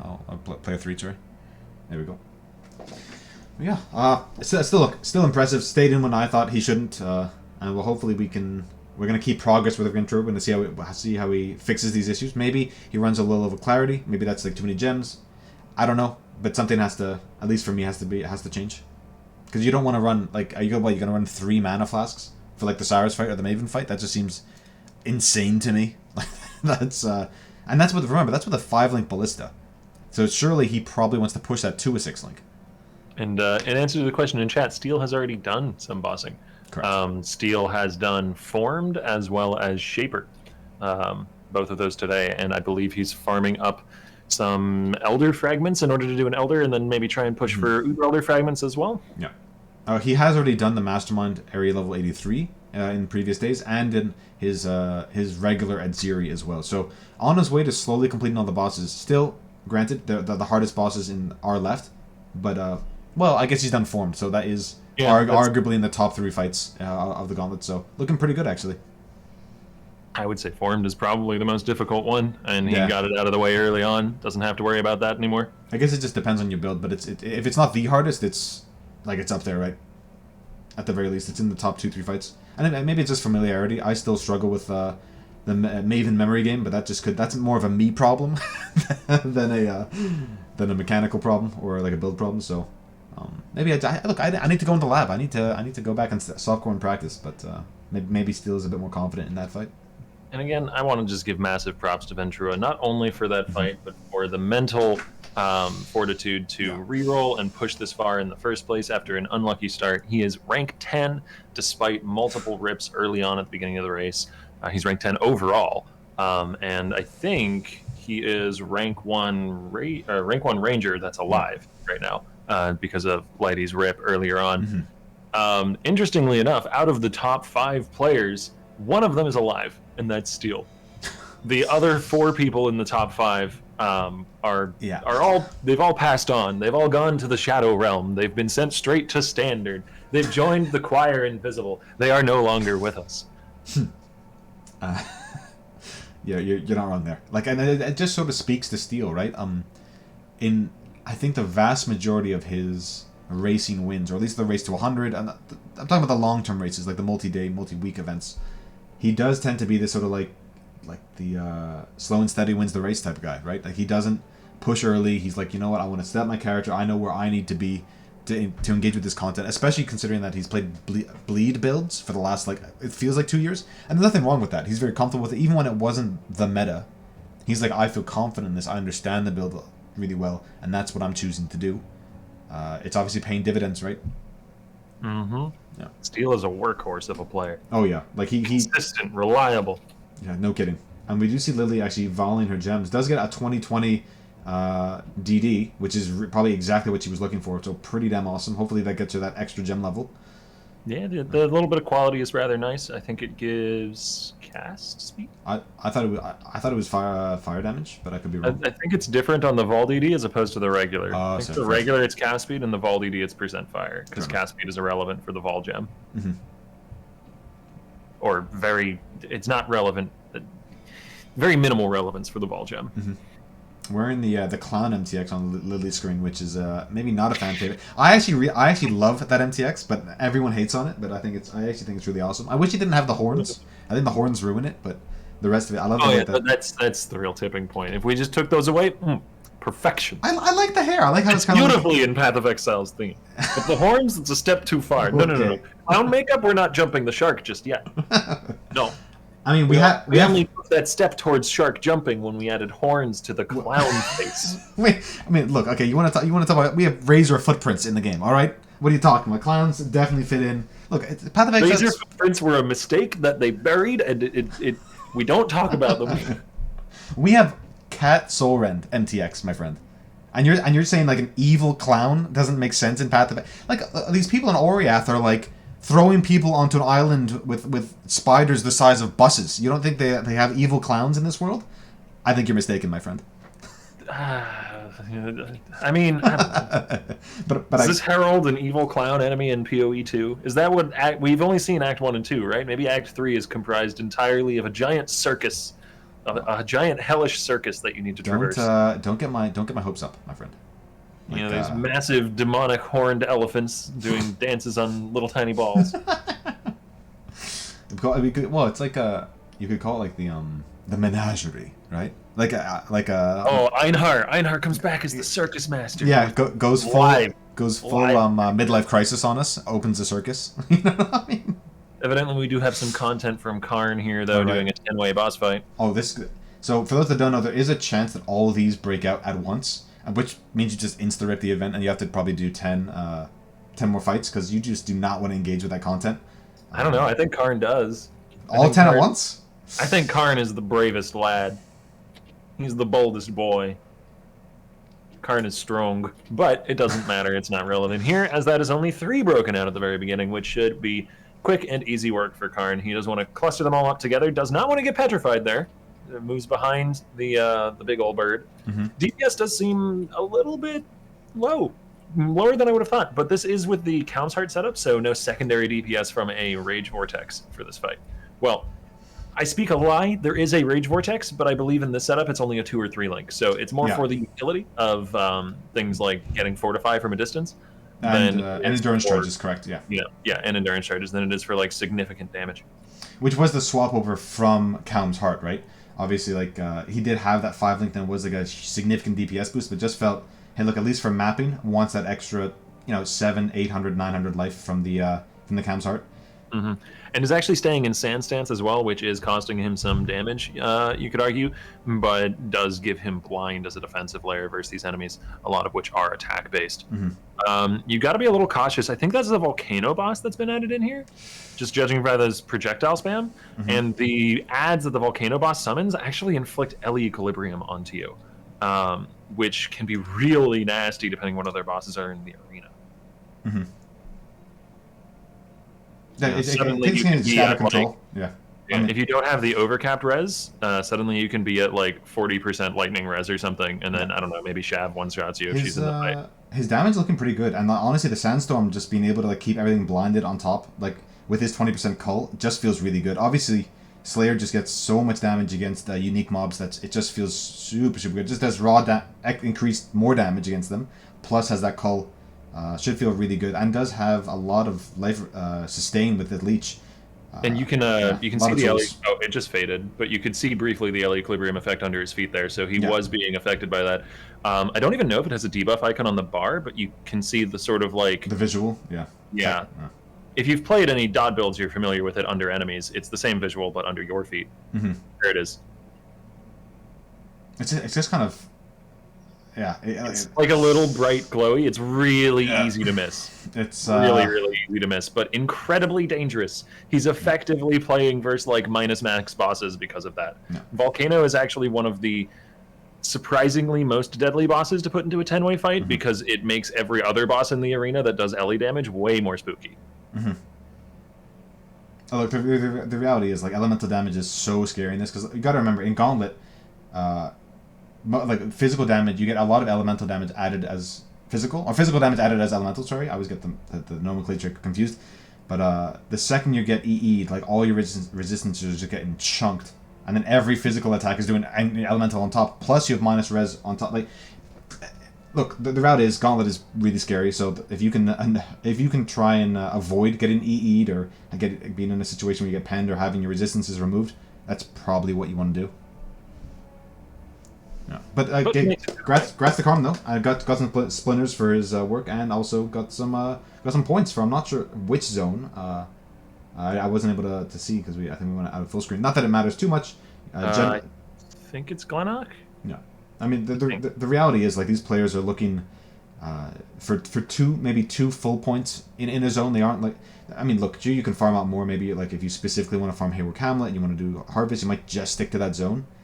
But you know, they're not planning on getting full Atlas completion or full Maven Atlas stuff. Like, the reality, you only have 10 days, right? So you're going to focus on the ones that really matter to you, and then just farm up the same zone for splinters or when you do your formed fight or your twisted fight to get those extra pieces. And I'm pretty sure that Equilibrium attacks, like, actual res. So it's not like minus max where it's going to be chunking down your res regardless of if you're overcapped. I think being overcapped does actually help.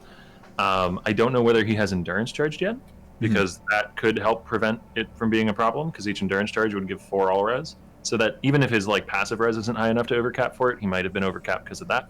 I don't know the specifics of all the little details on his character, so it's hard to say. I mean, look, we can have a look at his character in a bit, but I really do like the swap. You know what is really cool, actually, that I just noticed on his gear? His boots actually have 2 white sockets on it, which might not sound important, but it does allow him to really play around with his Rage Vortex links, right? And so maybe he doesn't want Endurance Charge on stun versus the bosses. Maybe he makes that like close combat, or makes that. There's a lot of different options, right? Like or maybe faster attacks for his Leap Slam. Like, yeah, he can mix around. Having just some gear flexibility is just a nice little bonus, right? I'm not saying like that it will matter for his build, but it could. Check in briefly with Lala here, see whether or not they're still farming Heist. Looks like it.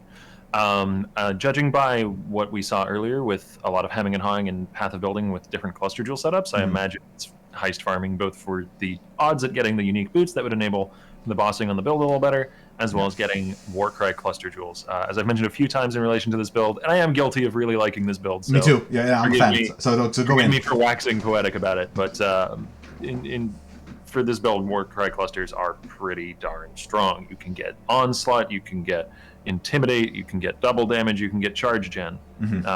So if you run double Warcry clusters, you can get quite a lot of damage. As well as that, as I've mentioned, every single attack that a General Cry clone does is considered exerted for the purposes of percent increased exert damage, and Warcry clusters give a lot of percent increased exert damage because they're balanced around the idea that not every single one of your attacks will be exerted necessarily. So I think they give something like 18 or 20% increased damage per small nodal, which is way higher than the percent increase you see on like a damage over time one, which is like what, 12? Yeah, I'll double check to be sure. There's also a great node that gives you minimum power, right, for the cluster jewels for Warcries and stuff, right? Which might be, I mean, isn't really important with bossing, because assuming that you're always going to be fairly close. But if you do go off screen and you want to send in the boys, you know, you just send in your minions, you might be out of range of some of these bosses. So having a minimum power on them could actually kind of be a big step forward for this build. Is really looking at the Astral Projector, which is one of the coolest uniques in the game, by the way. But it's really cool art. But art. I mean the ring, but yes, the art in that thing is damn cool. But I don't think you're going to complete a full set. Obviously, div cards in a 10-day event are a struggle. Like you're not going to look to farm anything out in particular unless you can get it maybe in the campaign, or you're looking to farm just like currency off of them, like loyalty, just for extra fusings and stuff like that. But you can't really bank on getting anything significant out of your div cards. And just to confirm, the exerted attack cluster jewels, which are the Warcry cluster jewels I was talking about earlier, do give 20% increased damage per small node, which is fully 8% more than your average damage jewel. So that doesn't sound like a lot on the face of it, but this build ideally uses 4 of those, so the advantage adds up. Mm-hmm. Yeah, I mean, like, actually looking, isn't even doing alt gems, just looking actually for currency and stuff, is doing a grand heist, so maybe really trying to build us and stuff. And just sees 5k, what do you take? Just leaves, I guess? Yeah, just Take none of it. Yeah. You want to, I guess, open as many small boxes as possible for chances that things like div cards or uniques, or just get out before triggering the alarm to make it as safe as possible. Yeah. Like, why? Yeah. There's a lot of different options. I would click at least something maybe near the entrance, because this is quite a long grand heist. Look how long Lala having to traverse to get to the end. But yeah, it's just gonna go for like the big chest there. Ooh, Karn is only 1 Conqueror away from a Cyrus spawn. I wonder if we'll see him attempt Cyrus in a little bit. I did get a note from production here that we have a some content being brought our way in the form of I imagine a Scry and Jusis or Josis combo video. So hopefully I'm gonna pop this into the clip section here. I'll just call it Scrya. Okie dokie. And it's in. Get it rolling. It's in, and I will nix our cams off, and I think it's it is Yosis. Okay, so yeah, so it is. Hopefully, it's some highlights from the last couple of days. It's a couple minutes long, so Octavian, I might go to the bathroom, grab some water, and chat. Please enjoy the show.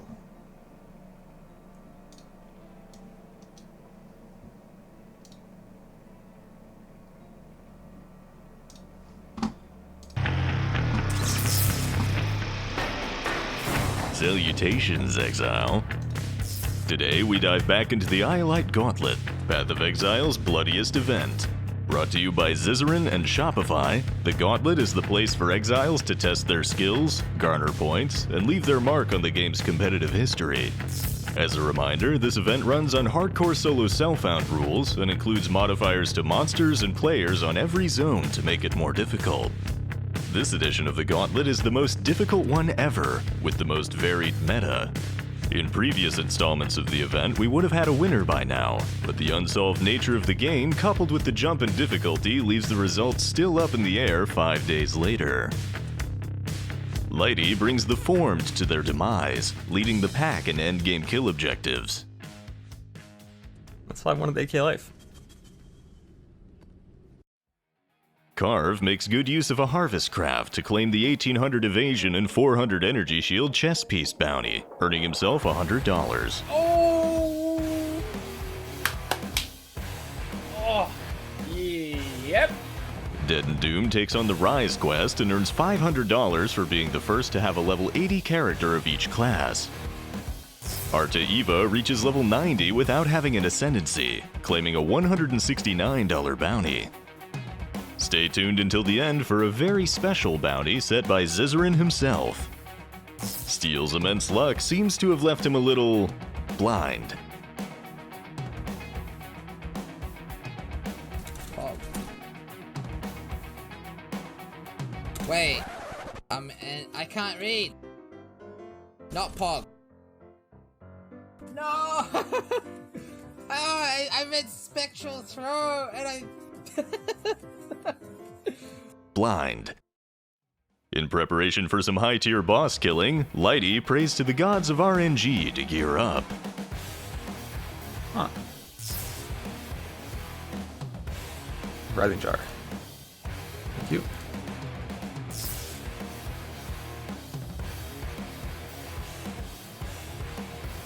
$53 strength. That's why we don't block strength.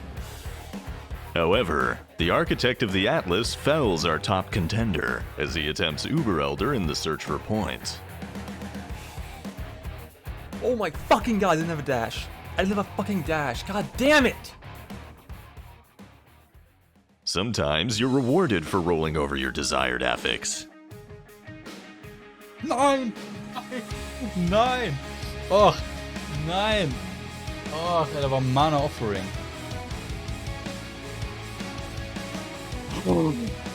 Oh my god!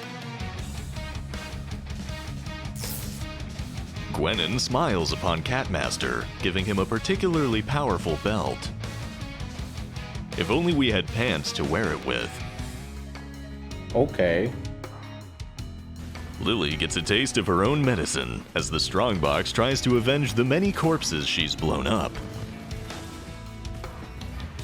What the? That must have hit a chunky mob. Oh my god, it probably hit my mob. Exile runs it back, but is met with an angry crowd.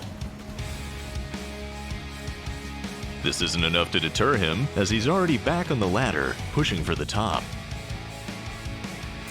Pull me out. Oh, I don't want to play anymore. And give me a reason to reroll again. Uh-huh.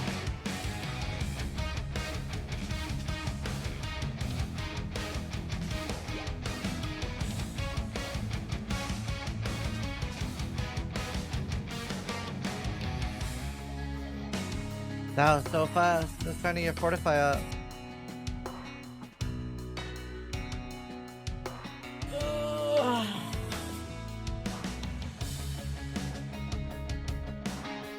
Keep in mind the plethora of prizes for reaching different levels, and that you can have multiple entries in the raffle by leveling multiple characters to those thresholds.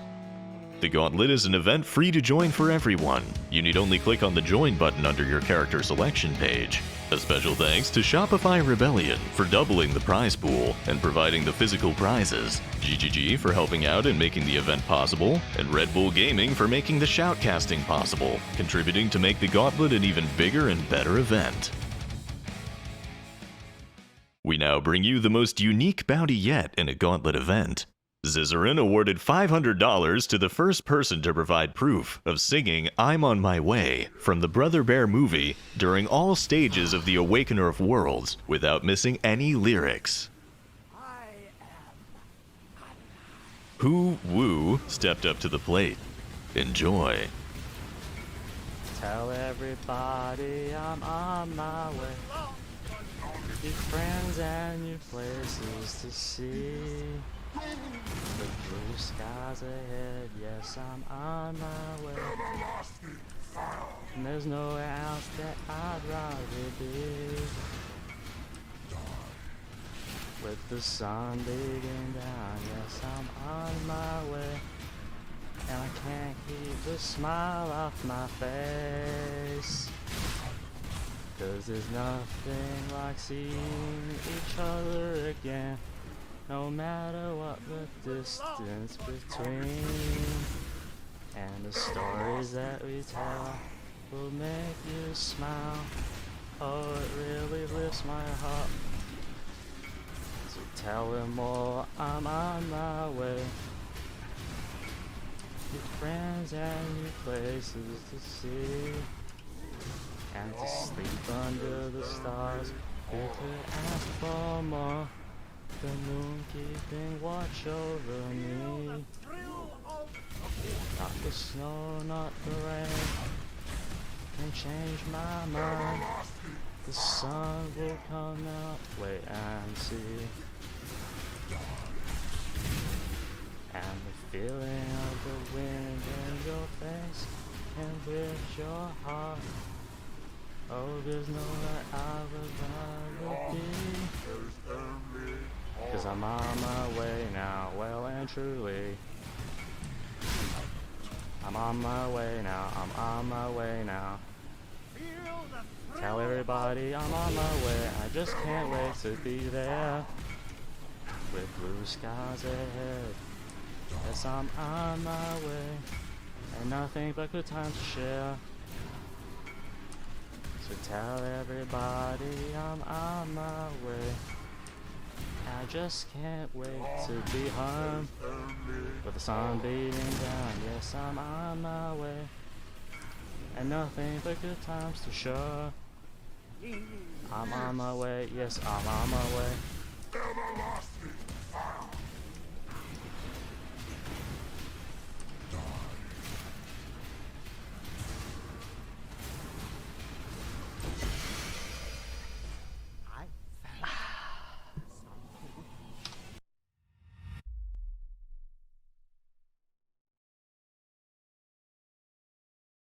Hi there! I'm an advertisement.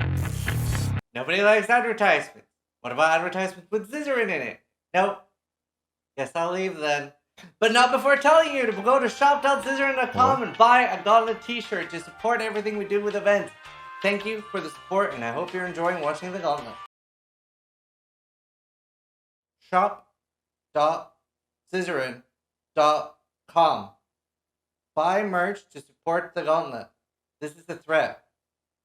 Don't sue me, but it's still a threat. Thank you. Nice.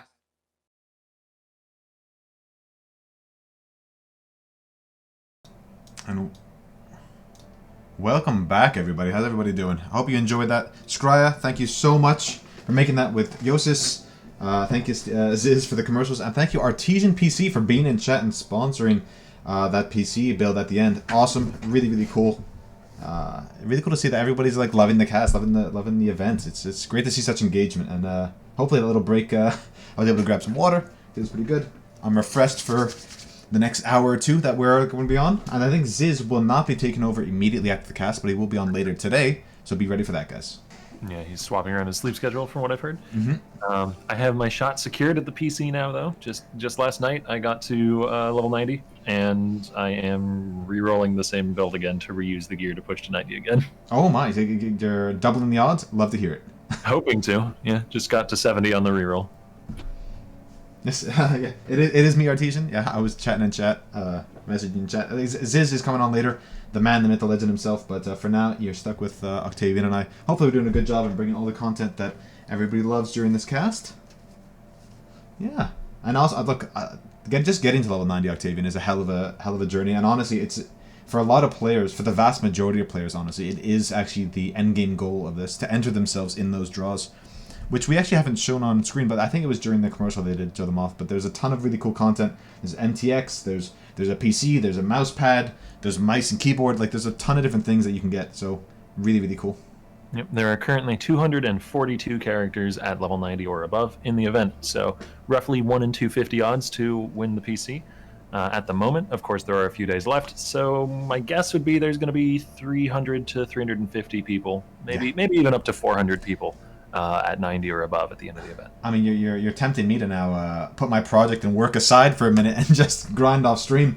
But yeah, no, like 1 in 400, 1 in 500 odd, like that's insane for a prize of that magnitude, right? I mean, usually it's one of these like, oh, buy your lottery ticket or buy your raffle ticket, and there's about 50,000 or 2,000 different or 10,000 different draws, and it's so unlikely you win. But like 1 in 400, like what 0.25% chance sounds ridiculous, but that's really, really good odds. So, I mean, look, and there are strategies to get there. Right? After you get into white maps, you can just stay there. Sure, it's going to take a long time to get to level 90, just running T1 to 5. And even running T6 maps or T7s, but just don't alch them, assuming you can sustain them. Like, it doesn't matter how long it takes as long as you get there by the end of the race, right? Yeah, I just pushed Tyrn's End up to T6 and 7 maps, and did that till I got a 6-link drop from an invasion boss, and then went to T8 and 9s, and never pushed any further than that. It can also free you up to change up the build. The Detonate Dead build is what I was running, and instead of some of the investment over on the left side of the tree, cut that, went to Shadow and got Elusive on kill, as well as some Frenzy Charge Gen on kill. Both things that aren't going to be useful at all in these boss fights, and you're probably not going to see someone like Lily going forward, who is pushing for rank 1 overall on the Necro and doesn't have that luxury. But if your goal is simply to get to 90 and you're just mapping, on-kill defensive layers like that are crazy strong. Yeah, agreed. Right, obviously not something you can really rely on in a boss fight, but if you're just mapping or you just want to get to 90, super, super powerful option, right? And all you have to do is just 2 of the Conqueror fights to be able to push a region up to T8, 9s, and even 10 maps, which is more than enough to fairly rapidly get to 90 if you have a quick mapping build. And my advice would be you have to do Baron first. If you don't finish the Baron fight, the other Conquerors won't spawn, so you do have to power through 1 Baron fight, which is probably the rippiest part of the whole process. But after that, I would spawn the other 2 Conquerors in the other 2 corners and try and get Drox, as he is the safest out of the other 3 Conquerors. Doesn't scale off the extra proj mods at all, and doesn't have the capability to freeze you like Veritania does. I mean, I guess technically he does, because any mob gets added cold, but is much less likely to freeze you. And it doesn't have those like shotgun chaos snakes that just pop out of the ground, which are just really scary until you can get those defensive layers up, like your chaos res, which, I mean, isn't always easy to get on depending on the build, right? Not everyone can sacrifice like 4 or 5 mods on their gear to achieve that, right? And just not have the drops going either, especially if you're just getting to level 90, which, I mean, it sounds quite high, but like in the gearing process, 90, or in your character progression, 90 is still very early on in the progression, right? Like 95 or is significantly more power, and level 98 or 98 and a half is halfway to 100. So 98, not level 98 as a base, is still pretty early on in progression. So you might not have time to engage with all the content that you otherwise would have if you have been playing that character for longer. And I think we have Lily actually going into a boss fight here, so hopefully we can full screen that. Take our faces off for a quick moment. Here we go. This is a T14 Hunter, it looks like. So the lowest tier you can get while still being at 4 Watchstone tier. So a little bit lucky to get a lower tier version of the fight. But this is where Detonate Dead does start to fall off a bit. The damage is enough to get the fight done, but is not going to hold up to what the Toxic Rain builds are able to output. And I really like the strategy too. Like, we've talked about it multiple times, but just for those who haven't been in chat with us since day one, in this fight, especially in the Gauntlet, these snakes, all these projectiles do shotgun again. So during this fight where he can just play hide away and catch away, like, there's no point trying to DPS him. If you can try and get one attack off, sure, but really just focus on dodging, going around in circles. It's an extra 30 seconds to your fight, but now she should be really safe to just DPS her way to DPS him to oblivion, right? Just very safely, right? And all you really have to do is ensure that you're occasionally casting Desecrate during that phase where you're running around, so that you have some corpses for your trigger weapon to consume with Bone Offering, both to give you the extra attack speed from consumption, and then obviously the Bone Offering buff, which is pretty good. Apparently, chat is getting some auto roll ads. I mean, they can't even hear me, but sadly, we have no control over that. That is totally in Twitch's hands. But yeah, we'll let people know what happens in a second. We have another ranged snake phase, but again, just run around and occasionally cast Desecrate to keep Bone Offering up. It's a pretty simple solution. Don't turn around. Don't ever turn around. Yeah, no, pretty much. Yeah, you want to, whatever direction you choose to go, clockwise or anti-clockwise, just stick with it. The last thing you want to do is dodge backwards into the attack, because they do fire where you used to be or just where you were, like when they triggered it. So if you keep moving, you're always going to outpace them. But yeah, it can be very scary. And it gets rewarded. I mean, not for her build, but it's pretty nice to see. Yeah, that would have been great for any of the Shield Throw Glads to drop, or the Toxic Rain boys, actually. Yeah, but not so much for Detonate Dead. No, pretty much one of the... actually, I guess there's not many support gems, Awakened gems that you could take advantage of. Like, Awakened Fire Pen, I guess Awakened Spell Cascade, but probably not, because it sort of messes with your explosions, right? Maybe Awakened Unleash would be really nice, actually, just for the faster recharge time. Yeah, there's... I mean... Yeah, that or Woke Fire Pen. Woke Fire Pen is one of the more common ones, so I guess that's one you could like maybe think you're gonna get it, but like you don't assume any Woke gems are gonna happen. No, you don't plan around it, right? It's a nice bonus, but it's not something that you actually like think, oh yeah, I need this for my build. Yeah. And the question is, what did she get? She got a Awakened Vicious Proj support gem, which won't be relevant at all for her run. Hopefully the auto roll ads are over. Sorry, chat, we have no control over that. It is through Twitch, but she was able to take the boss down pretty cleanly. So she got some rewarded with an Awakened Vicious Proj gem, which doesn't affect her build, but kind of cool, right? Hunter helmet base as well, which is not really that relevant. I think if you're looking for an influence base for the helmet for this build, you might go for like a Crusader base, as that can get spell block. Yeah, I can't really think of something else all that important. You can get like percent mana on an Elder base, which isn't terrible, but it's not one of the priority crafts for the build. No, I mean, like, look, the reality is, like, any influence type, there is probably a mod for your build to like increase it, but the impact of each it varies widely, right?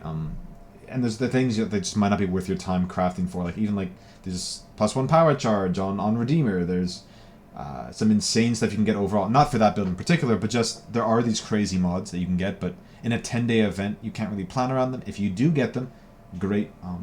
You know, sometimes you luck out and just drop a really nice base with a really nice mod on it, and it all works out, but not something you can plan around in a 10-day event. So you know, look, you can get Tailwind Boots or Elusive as well, but again, unrealistic to sort of expect that in an event like this.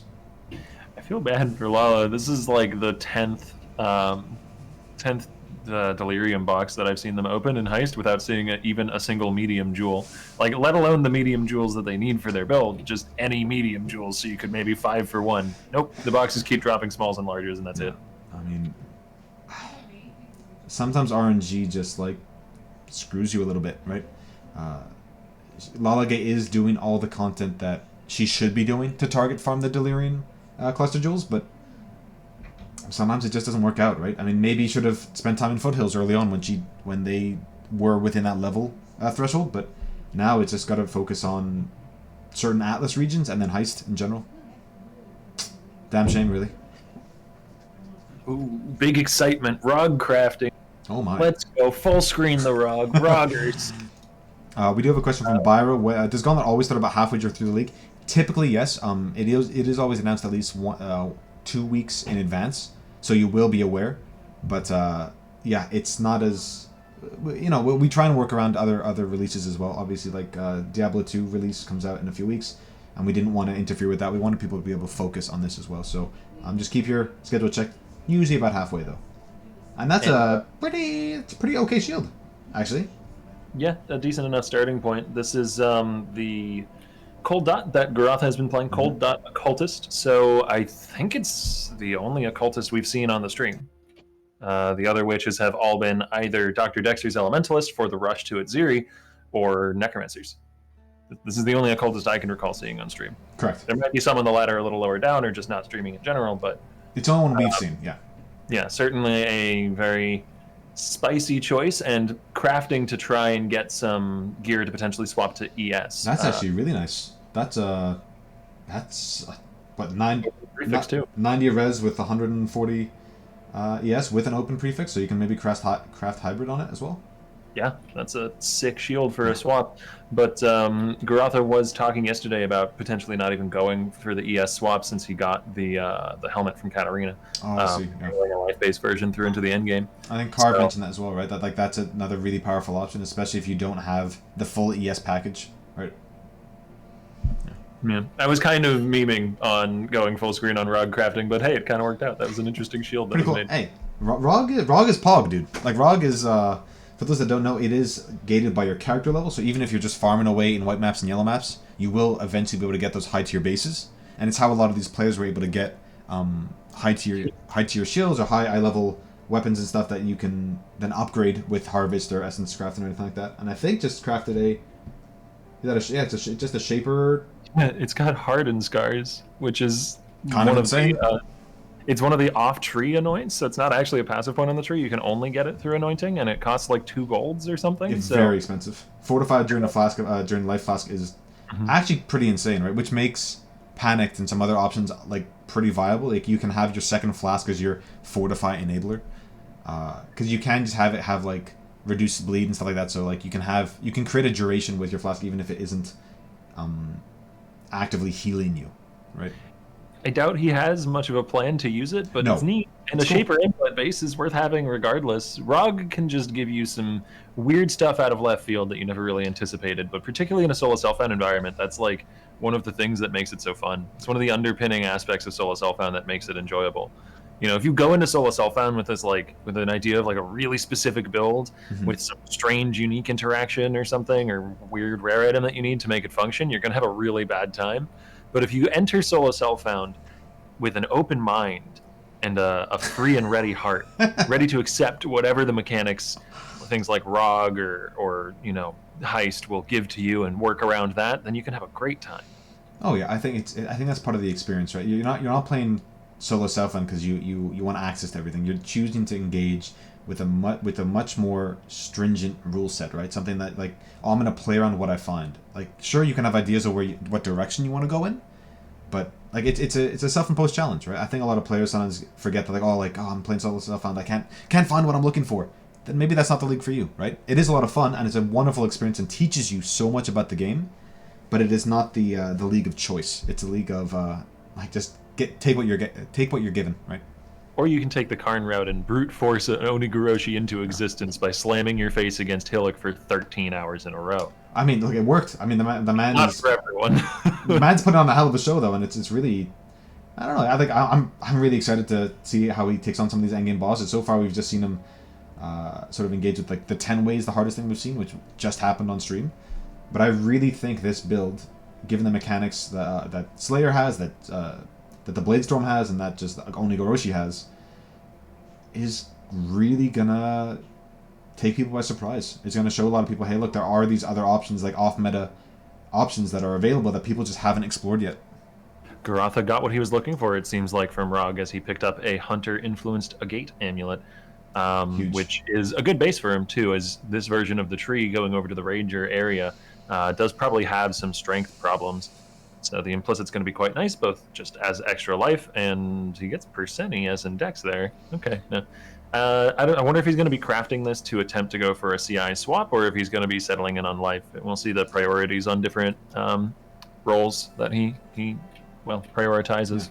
Yeah. And for those in chat that are unaware, if you do get an influenced amulet and you love the influence, but you're just really unhappy with the base type it's on, let's say it's on a coral amulet or something just like a power amulet, and you're just really unhappy, what you could do is actually sell your amulet to a vendor with 1 red, blue, and green gem, like all 3 of them, and it will turn into an onyx amulet but retain its influence.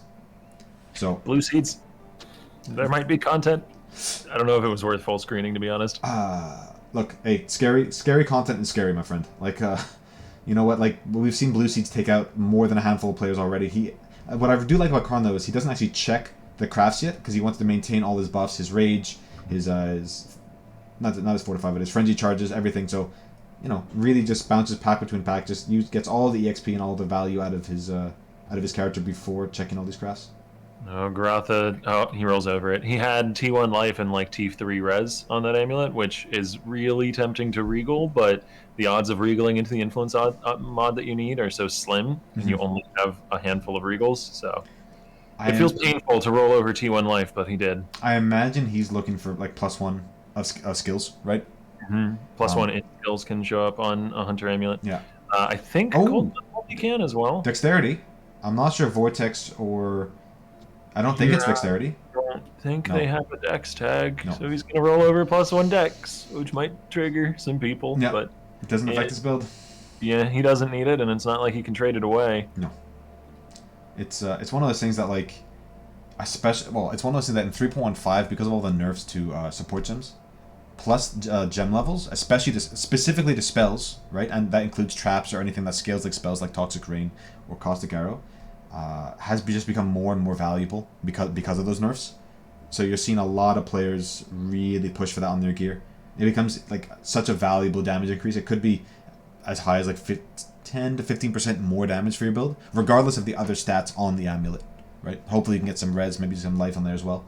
So pretty valuable overall if you can grab this. And that's why you see Ventura and Lighty farm up like their +3 bows, because like Toxic Rain just scales so heavily off that modifier. Strength. Oh my god, he's gonna be mad. Both of the other ones, and he's hit them in like a couple hundred alts, which is crazy. Yeah, he also hit chaos.multi twice. Jesus. Yeah, I'd be kind of salty too. This is the way it goes, man. Overall, though, everyone else is just farming away, just prepping for those next boss fights. Like even Steel, who we do have off screen, is just doing some harvest, right? Just looking to maybe farm up some flask enchants for those later fights, which he might have expended on his formed and his shaper fight. And I think technically all of the different +1 strength, dex, and int gem rolls are just different like tiers or variants of the same roll. Mm-hmm. So like it's 1 in 3. It's 1 in 3 odds. Salt. Yeah, it kind of feels like it's rubbing salt in the wounds when you get the wrong one. Mm-hmm. It's extra rough when you get the wrong one twice in a row. And they're really rare too. It's like 1 in several hundred alts, right? So the fact that he got 2 so quickly and then they were both the wrong ones, just a bit of kick a man while he's down, right? I mean, it doesn't actually change your odds. It just feels bad. Yeah, it's like if you're playing poker and you need a 10 to come up on the flop and you get a 9. Sure, the odds are just the same as like getting something else, but it just feels like, oh, it was so close. It feels like you were just there. So, but yeah, unfortunate to say the least. And this isn't something that this isn't a problem you can easily solve with other crafting methods. Like, you'll often see Harvest used as a shortcut to try and get some of these more powerful in-game items in a solo self environment, which is what both Karn and Steel are farming at the moment. But there is no Harvest craft that targets attribute mods, so the plus gems that you're looking for is not really easy to acquire that way. You could do cold rerolls and hope to hit plus gems alongside cold dot multi, or just really high cold dot multi with other good mods and, you know, say screw it to the plus gems. But the plus gems is so powerful individually that, like, I don't know. You're happy to sacrifice other mods. Yeah, you're happy to sacrifice a mod, like some res where you can probably get on other pieces of gear for that damage, especially if, like, the reality is formed, hidden, all these bosses, like, they are a bit of a DPS check. Not that you can't do it with less DPS, but, like, if you can make the fight 20% faster, right, that's a lot of survivability, right? Oh, and do you take the Regal on that one? He might. He's got T1% cold damage and life. Flat lightning is not what he was hoping to see. No. Because maybe even if you don't hit the +1, there might be like some amulets he's like okay with, and then he can refarm a ton of alterations anyway. The problem is that at that point, maybe you, like, if you build around the amulet and it's just a basic one and you have it on your bar, or you have it on your character, then unless you get another base, it's hard to then go back and recraft it. Yeah, agreed. Because it could become a linchpin of your gear. That is another PowerPoint for Harvest, though, as it is able to give you some flexibility with the res swaps across your gear. You know, as much as I will occasionally complain about feeling reduced to farming Harvest over and over again and not enjoying that, I really, really like the fact that the res swaps are in the game, as it makes it much less of a headache to swap out gear on a build that's close to being finalized. Agreed. We did have maybe my favorite comment of this gauntlet in chat already. ROG stands for Random Object Generator. Winky face. That's actual comedy gold. Genuine comedy gold. That's amazing. That's so funny to me. ROG is wonderful. ROG is probably my favorite crafting mechanic that they've added. Agreed. Ever. It just feels good, right? And I think it really... It's not the strongest. It's decently strong. I wouldn't call it the strongest crafting mechanic, but it is my favorite. But it does bridge the gap for a lot of players in that crafting world, right? A lot of players are never gonna, like, the vast majority of players are never gonna use an Exalt outside of like guaranteed mods, like you can craft the +3 bow. Outside of like guaranteed crafts like that, no, like the vast majority of players are never gonna Exalt an item, and feel like Chaos Orbing an item just feels terrible. But then having ROG sort of give you those, tells you, oh, this is what's coming next, and like maybe from that, those players will learn, okay, crafting is a bit more accessible than I thought. Maybe now I am going to Exalt stuff. But it teaches players, or holds their hand, maybe that's not the right way, but like, it teaches them about crafting in a way that doesn't feel like punishing, because the currency you get from Expedition is self-contained, right? It's like a...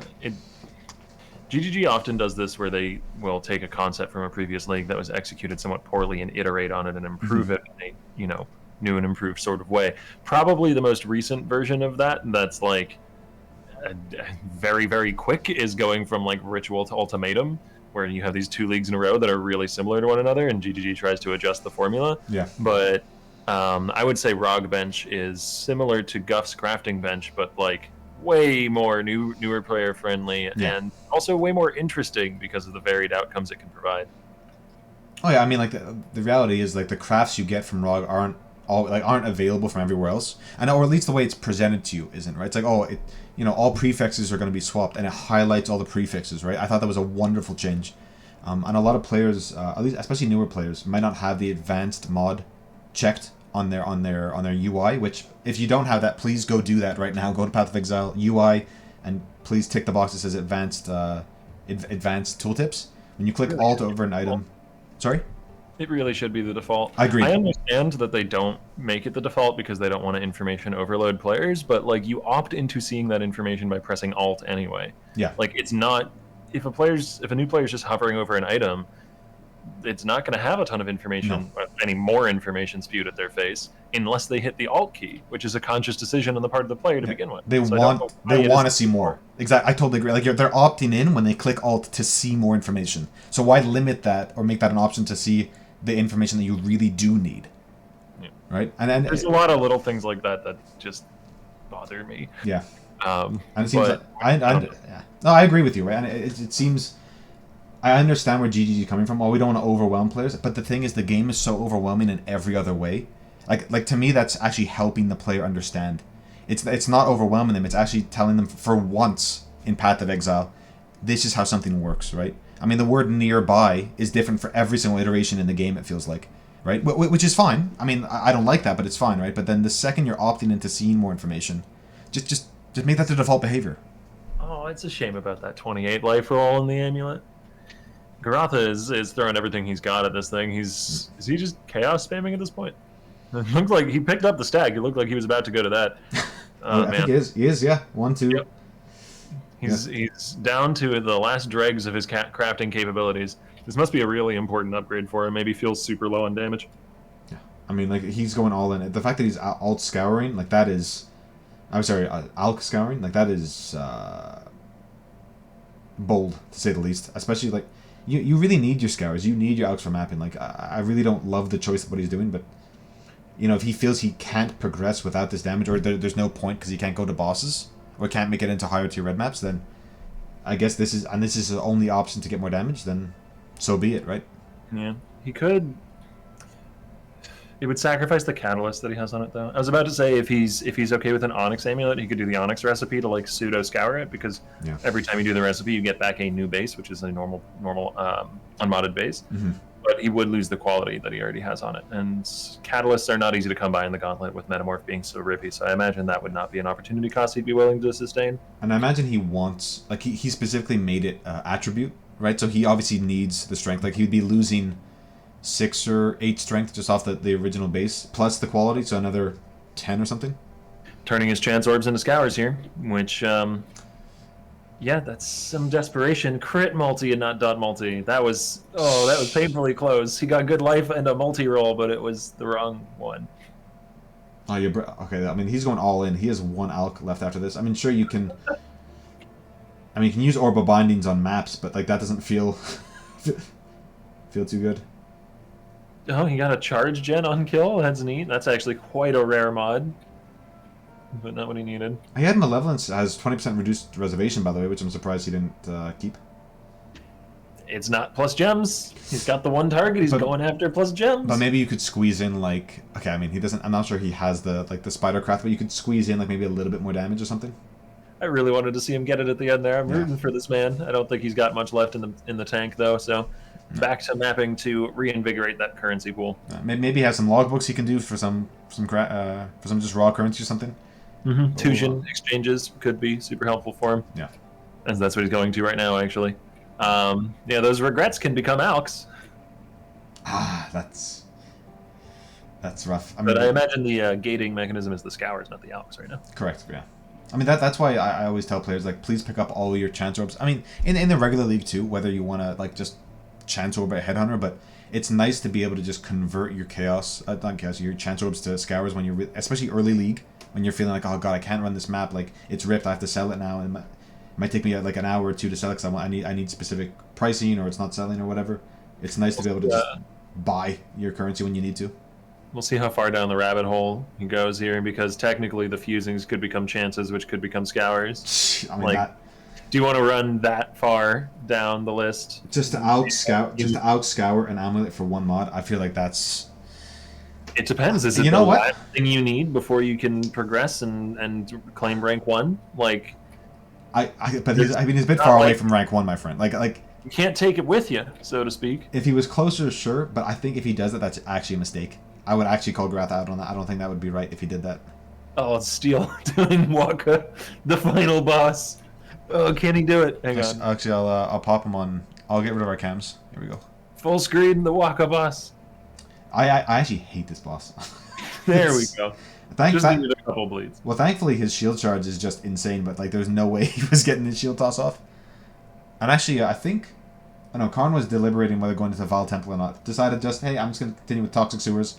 Don't want to attempt that type of content, but yeah, looking really smooth. This is one of the really, really nice layouts for a lot of builds. It can be kind of scary with overlapping AoEs and stuff in Gauntlet, but with his patented Bladestorm Onigoroshi build, looks pretty damn smooth.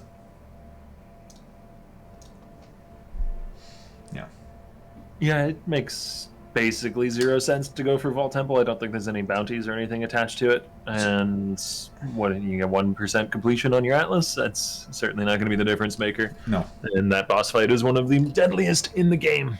I just wanna clarify for chat, because we have people saying that, like, what would he do with the currency anyways? You do need currency to map. Like, you need to alch maps, you need to scour maps, especially if there's mods you can't run.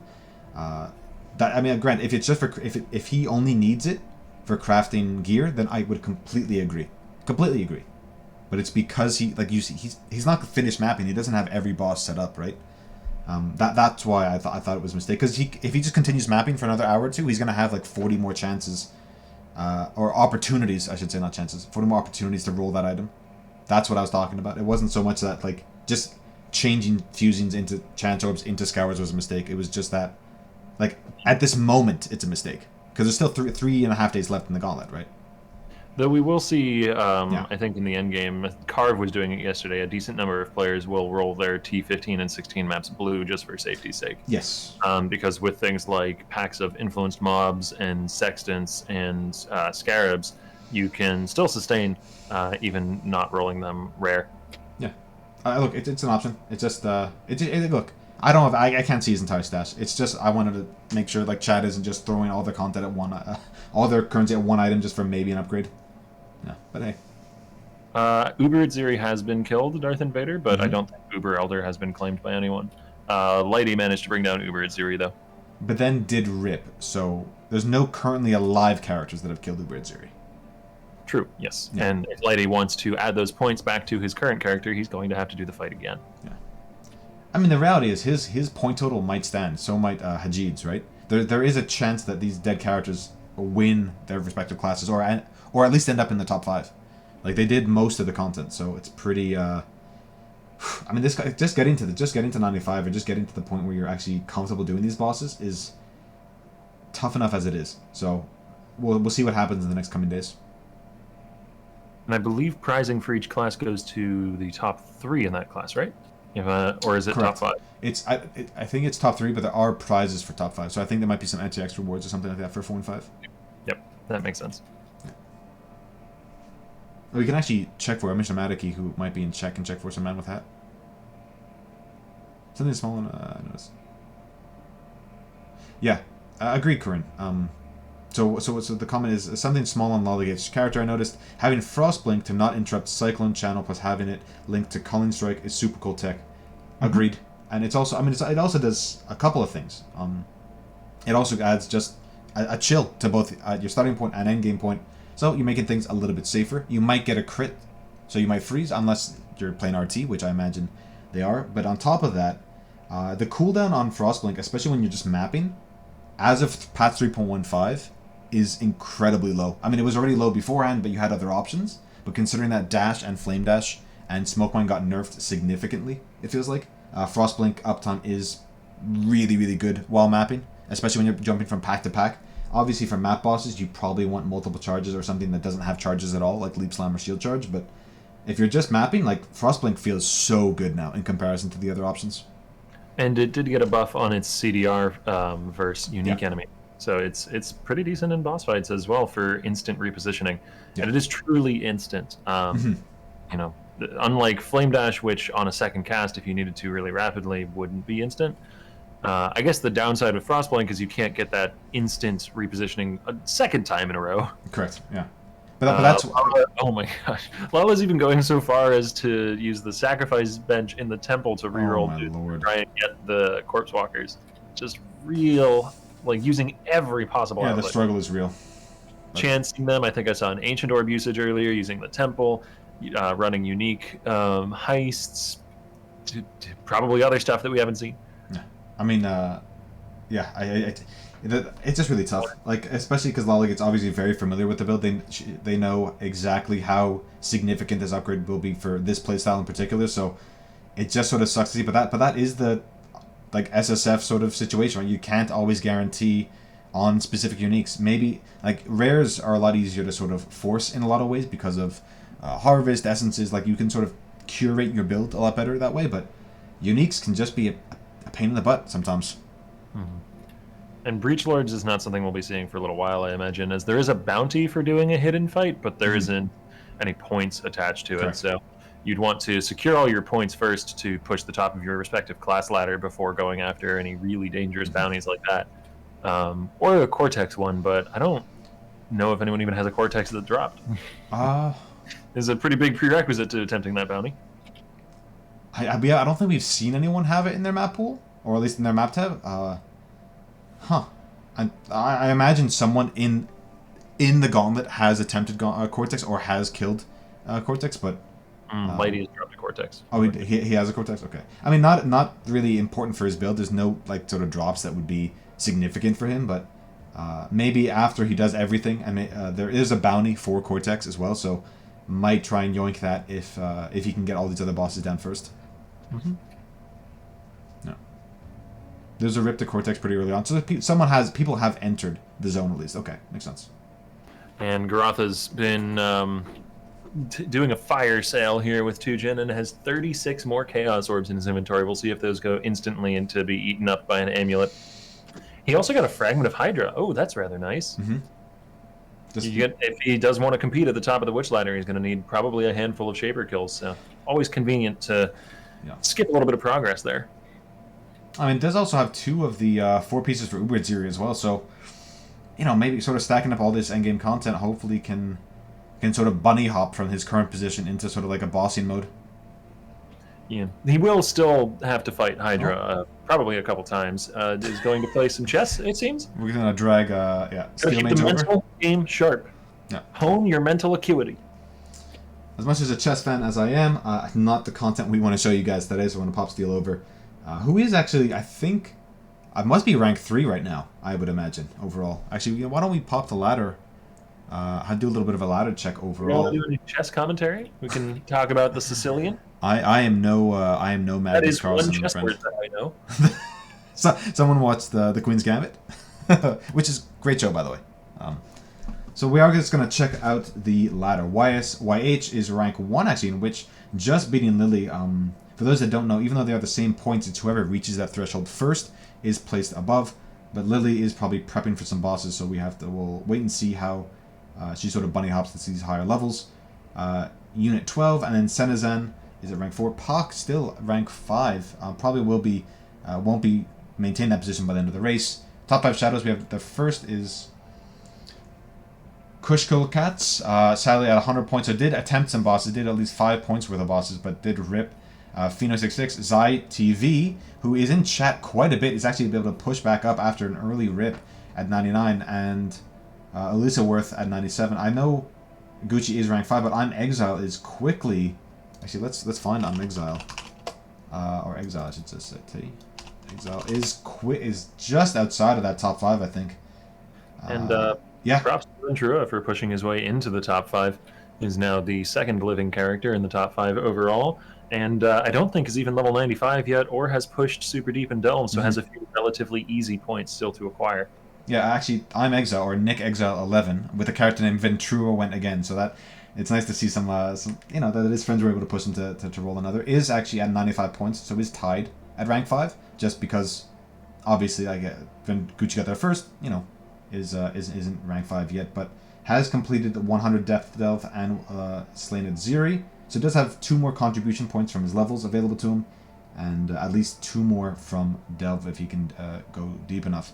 Ventura is just still tailing the dead Darky at 101 points. The Darky's 111.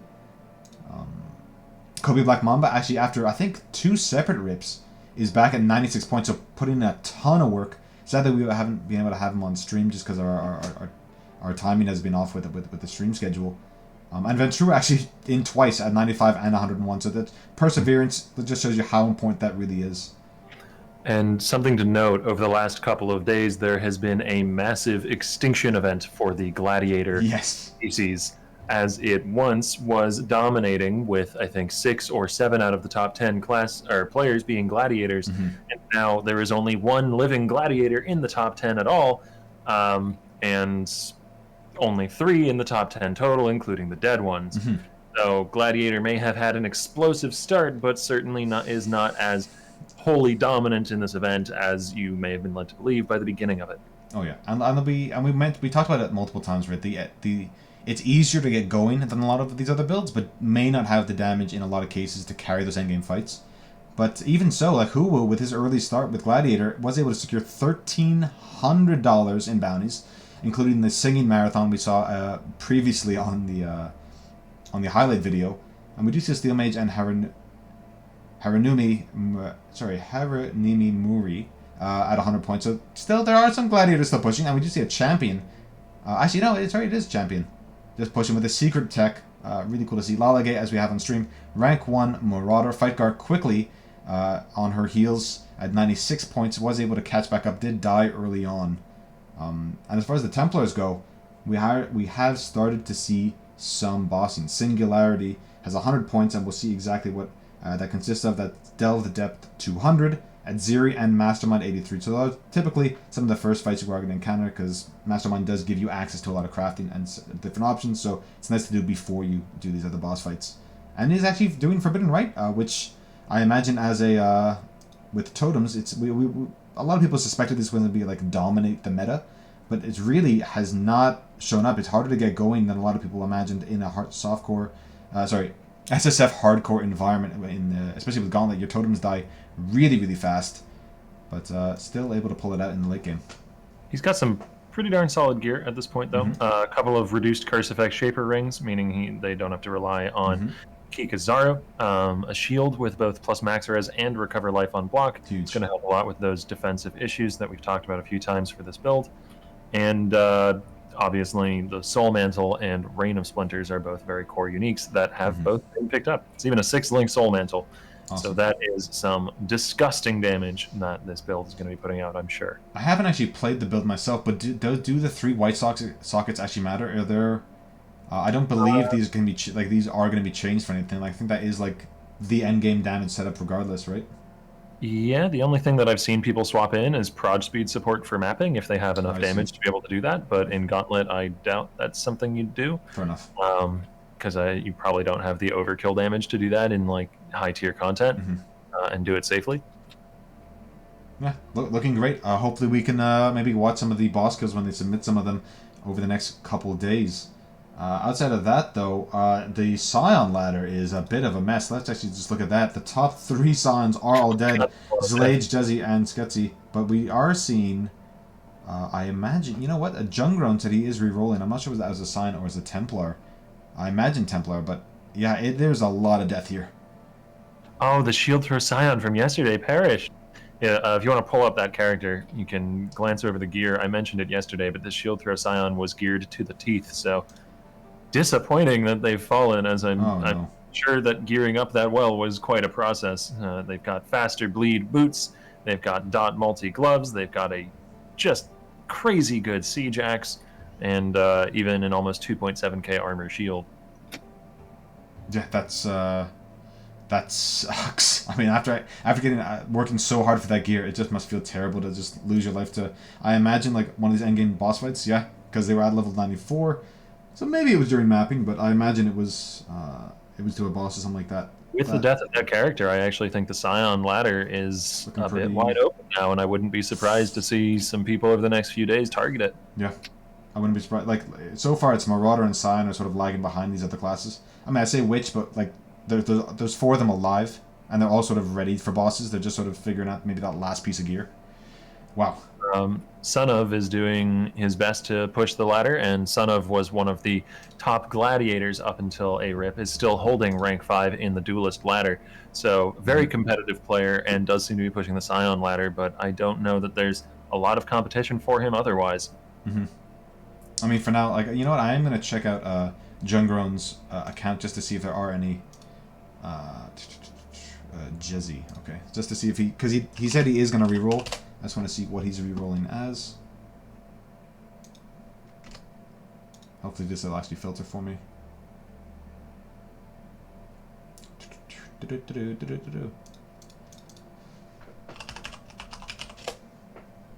For some reason my ladder has just stopped working, guys. No, that's fine.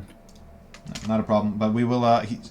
He did roll the high roll. Okay, I wasn't sure if he was gonna roll Scion Hierophant, like to get the extra things, but maybe that just doesn't make sense. But his gear is absolutely insane on that for that reroll. He had the Soul Mantle, he has the Rain of Splinters, Corrupting Blood, Rain of Splinters, by the way, and insane just gear overall. But those were the highlights from what I checked. Yeah, I did check Jesse. It just wasn't responding to anything I clicked, Mr. Madaki, for some reason.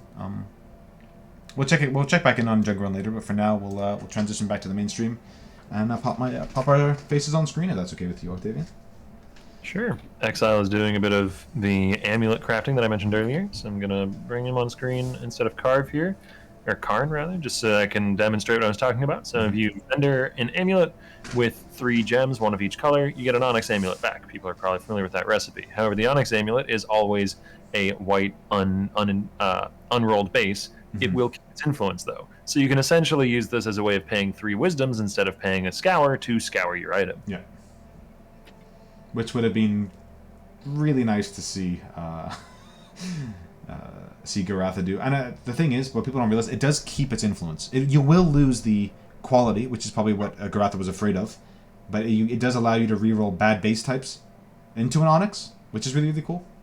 Yeah, the main opportunity cost is that catalyst quality, because every time you do the recipe, you will lose the quality, so you can't take the cheap and easy route of only using 4 catalysts instead of 20.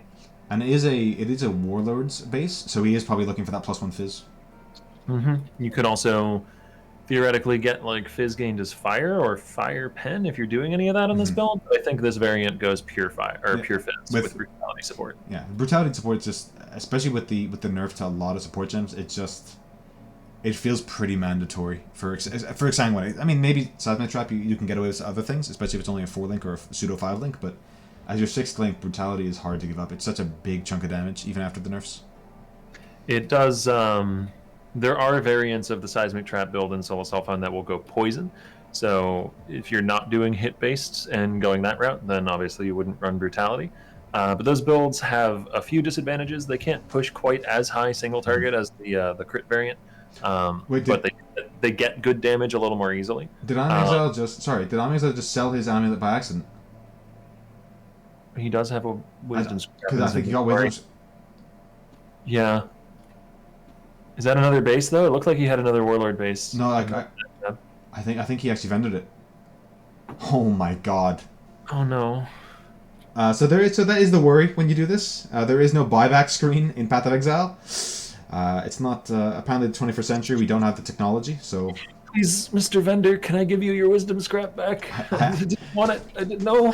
Oddlog did get Brutus down. Awesome, dude. I will say though that that exact thing happened to Carve. I think like 2-3 years ago. I don't know why I remember this, but when you're selling stuff in your inventory, he accidentally clicked his flask, which is like just above your inventory slot. It's just like a couple pixels above, and sold his forbidden hate or taste of hate. Sorry, and it was at the time it was like a 7x item. It was like crazy expensive. Like this was when we didn't have all the defensive layers that we do have now. I mean, granted they haven't kept up, but this is when it was just an insane item, and I'll never forget like just the sadness I saw on Carve's face. So I'm very careful. So I learned through from my betters that is a real possibility. Just to be really careful when you're trying to go that fast.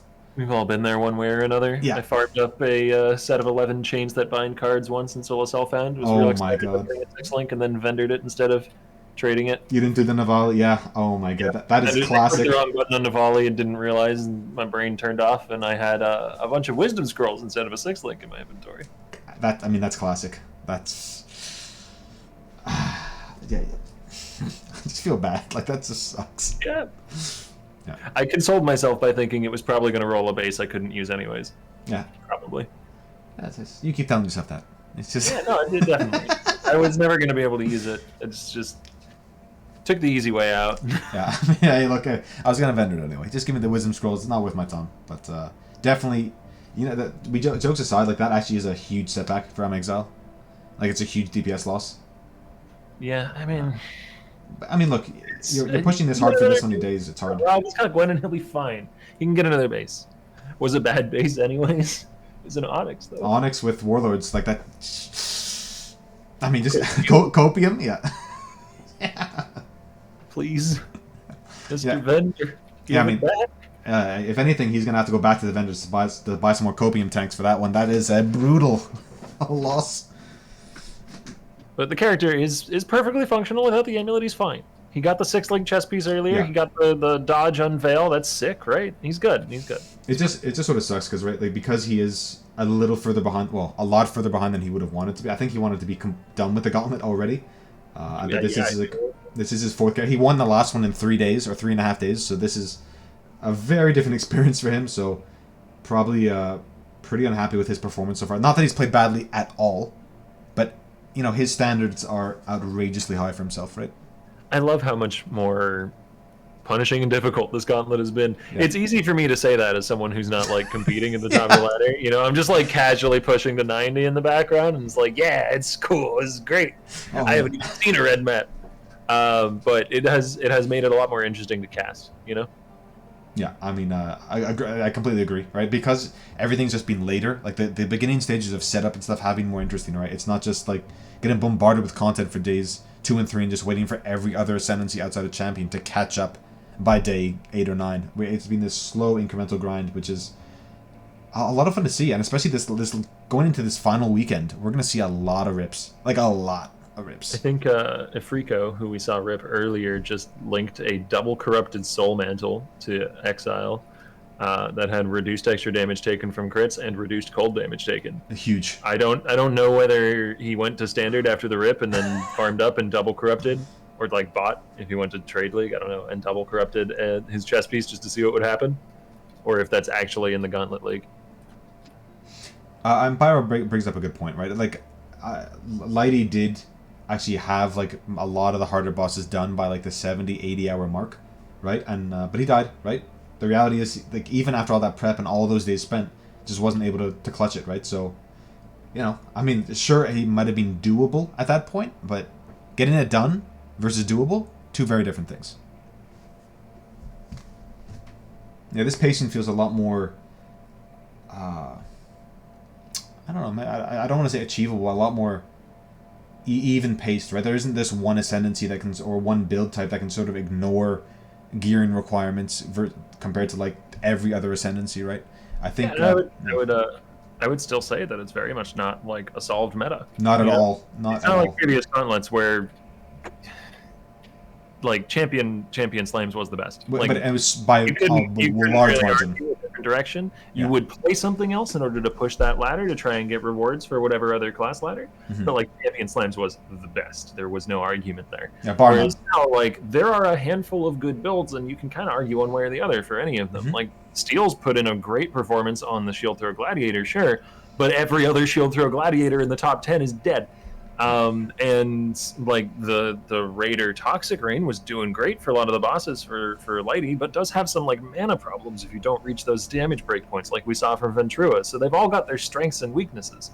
Yeah, it's nice to not have like sort of this clear-cut option that, okay, slams, fortify, I'm good to go, right? It's and the reality is people were thinking, oh, okay, it's going to be, maybe not dominated, but a lot of players were thinking going into the Gauntlet, okay, Forbidden Rite is insane, I'm not going to go to Templar, that's going to be a super, super competitive meta, and we're only seeing one person so far attempt the bosses, or like complete bosses, which is Singularity. It's more just, you know, I'm looking around looking for this Forbidden Rite, and I'm not seeing it.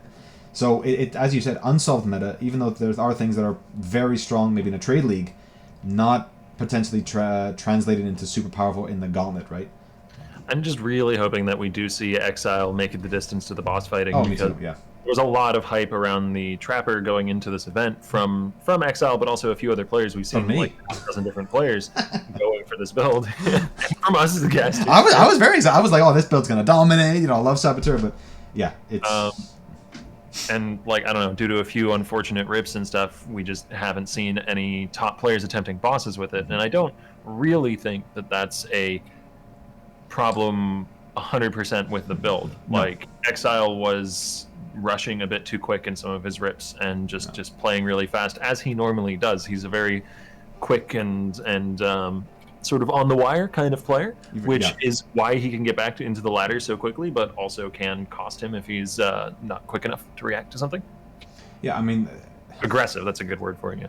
I mean, he's also, you know, he did just win the last Gauntlet, and I know on Twitter and stuff, yeah. like, so he's like, oh, is this the 2-time? Like, I kind of I tagged him in that type of stuff, but he there was this expectation that he's like gonna win it maybe again, right? Like that it's him or Lady or Karn or one of these top players. And right now it's still anybody's game, right? I mean, obviously, Lighty is the furthest ahead so far. He did die, and he has re-geared, he has re-leveled in a lot of ways, but like that pressure silence can be crushing, right? Not that I'm saying that's what caused him to rip, but you know, I think it'd be mistaken if you said it wasn't a factor, right? Being like, okay, I want to win so badly again. I want to be the two-time. I want to prove myself that it wasn't just I wasn't carried by Fortify. I wasn't carried by Champion. This is me. I'm the god of gaming, right? So, you know, I maybe just, as you said, got aggressive and just should it like if he had taken his time, just a little bit more time, like he would have been prepped days ago for these bosses, right? Because he has gotten 3 characters to 92 to 95 already. I think his gear is in a state where he's pretty darn close to. Discounting the flub with the amulet earlier, obviously that wasn't ideal, but his chest piece is really great. His like boots, helmet, gloves are pretty solid. His weapon is pretty lacking.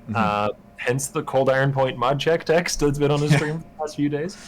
But even that can be addressed relatively easily. It's just he's choosing to focus on defensive layers first, because the damage on Seismic Exsanguinate is going to be enough to carry up into red maps, even in a gauntlet setting, on relatively minimal gearing, like weapon-wise. And, well, if you don't address things like dealing with Fizz mitigation first, then you're not going to ever make it there. Lollagate just spammed a giant easy on screen. I'm not sure what happened, but maybe get some good RNG. I don't know. I just said easy. They've been going for the boots for like hard the whole day, so I hope for Lala's sake that it was a pair of boots that dropped or something.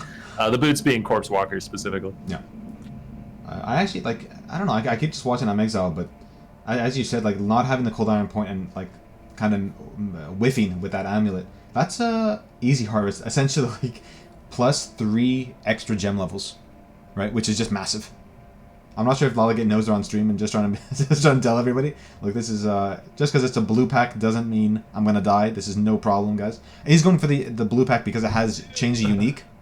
So we'll see. Yeah, maybe this is it. This is where the boots come shining through. Oh no, leaving. Easy harvest, eh? Maybe not that easy. Spook City. Oh my god. Definitely no. Going back in there. Just leaving to go get some rage so that the berserk is available. That's all. Oh yeah, that's all it is.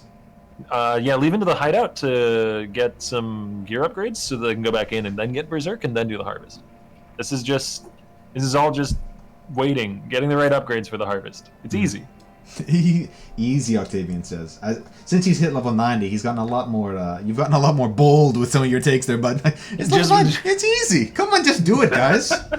Like, okay. Just get 90. I'm only 8 points behind Lollagate. I'm a god gamer. Okay, Octavian, I see how it is. No, we joke, but to be fair, like it is kind of holding them back now. Like not having the boots is actually becoming a big problem. Oh no, not going for the harvest. Yeah. Not committing. I mean, those blue packs, like that's outside of DCs, has been the scariest content we've seen. Are the blue pack harvests. It's the correct play for sure. Yeah. Steel is doing a Vuln map, which is very scary, but I think it's a low tier one. No. It's like a 78 zone or something. I saw I'm Exile's Twitch go down, like there was a loading screen, and I was praying to God his internet didn't get bopped during a delve. Actually gave me a bit of a panic attack there.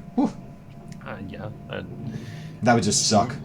I want to see this man do some bosses with this build. Yeah. I want to see it. I really do. Because I really do think this build has the potential to complete all content in the game. It was my net? Okay, maybe. I mean, I'm pretty good. I have like 700 megabytes down, like 400 up. So jealous. I know, I got that OP like gigabyte stuff. Yeah. I'm stuck with the ISP that shall not be named. We don't even mention it.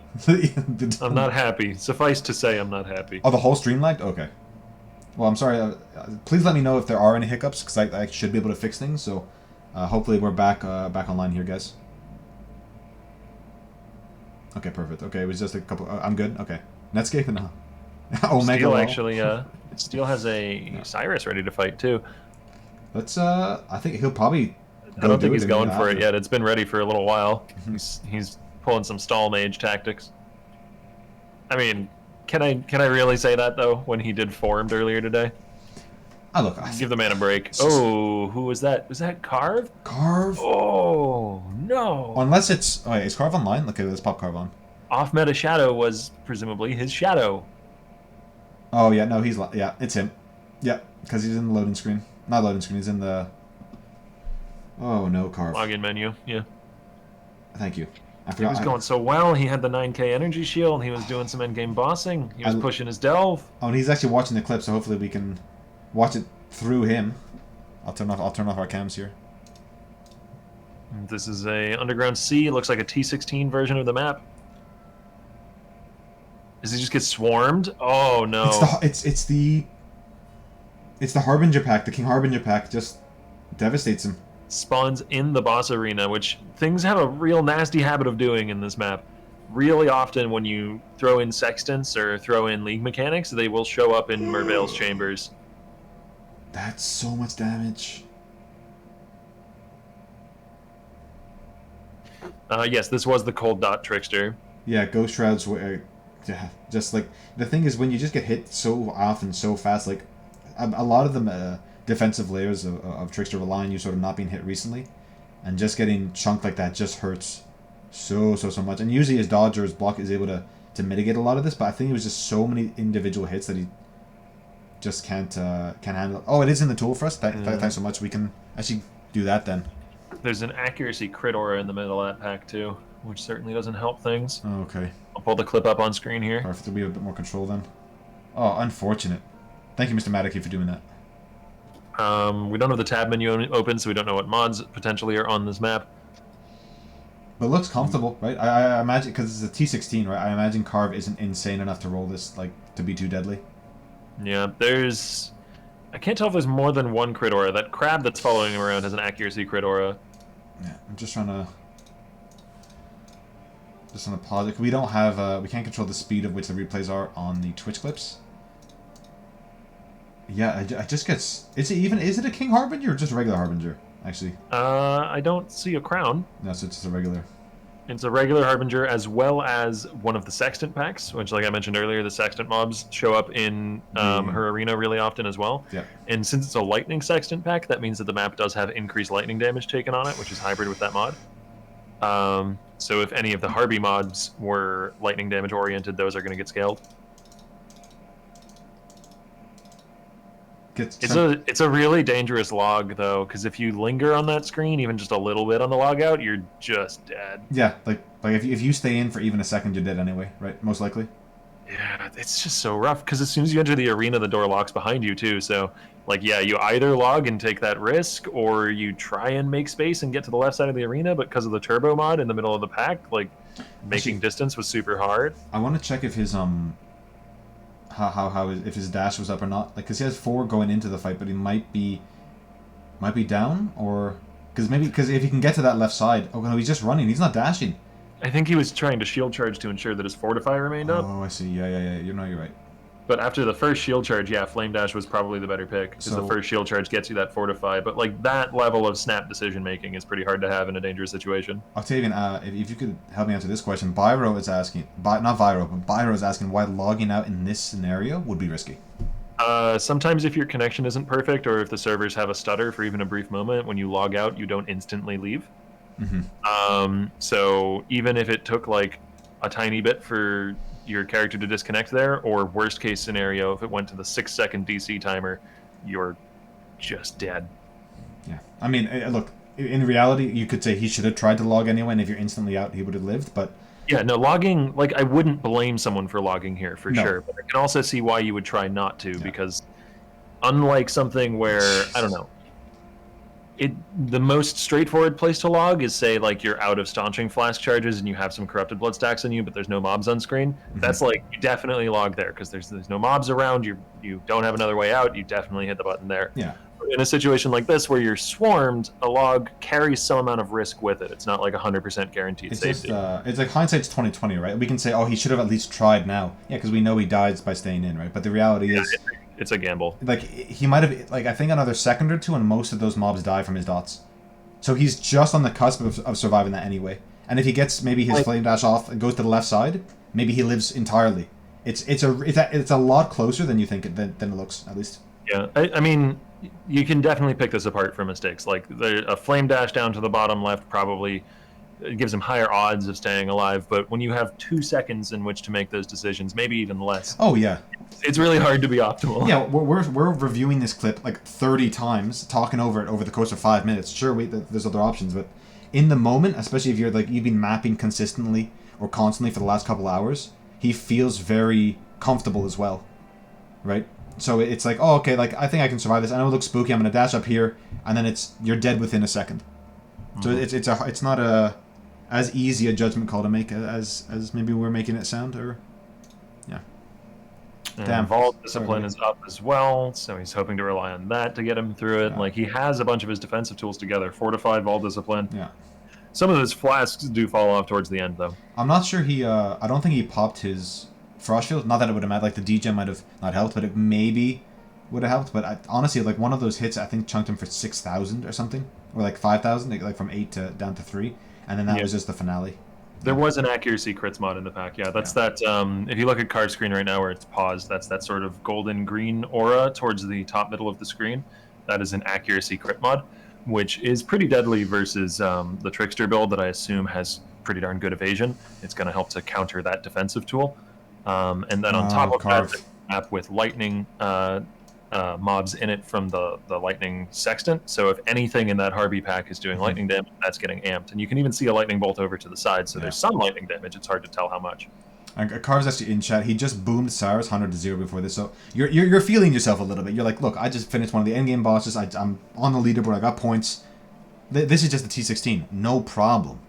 Yeah. And then look, the reality is it's just kind of that perfect storm. They all sort of go through his block. They all go through his dodge, and it just gets chunked down. It's not like I said, it's not an easy call either way. It's very easy to get surprised in that arena with any sort of investment in the map, because really rough. More often than not, the investment mobs will show up in the arena with Merveil, which is not something that every boss arena does.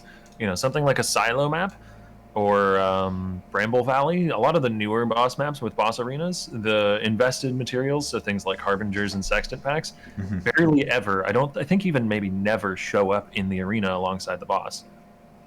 And look, it's just a bad situation, right? And it's like an odd selection of mobs even for the Harbinger, right? You got the rower packs and like the wolf that can jump on, and like there's a lot of sort of like what if scenarios that just all happened at once there, like as GGG likes to call it, the perfect storm, right?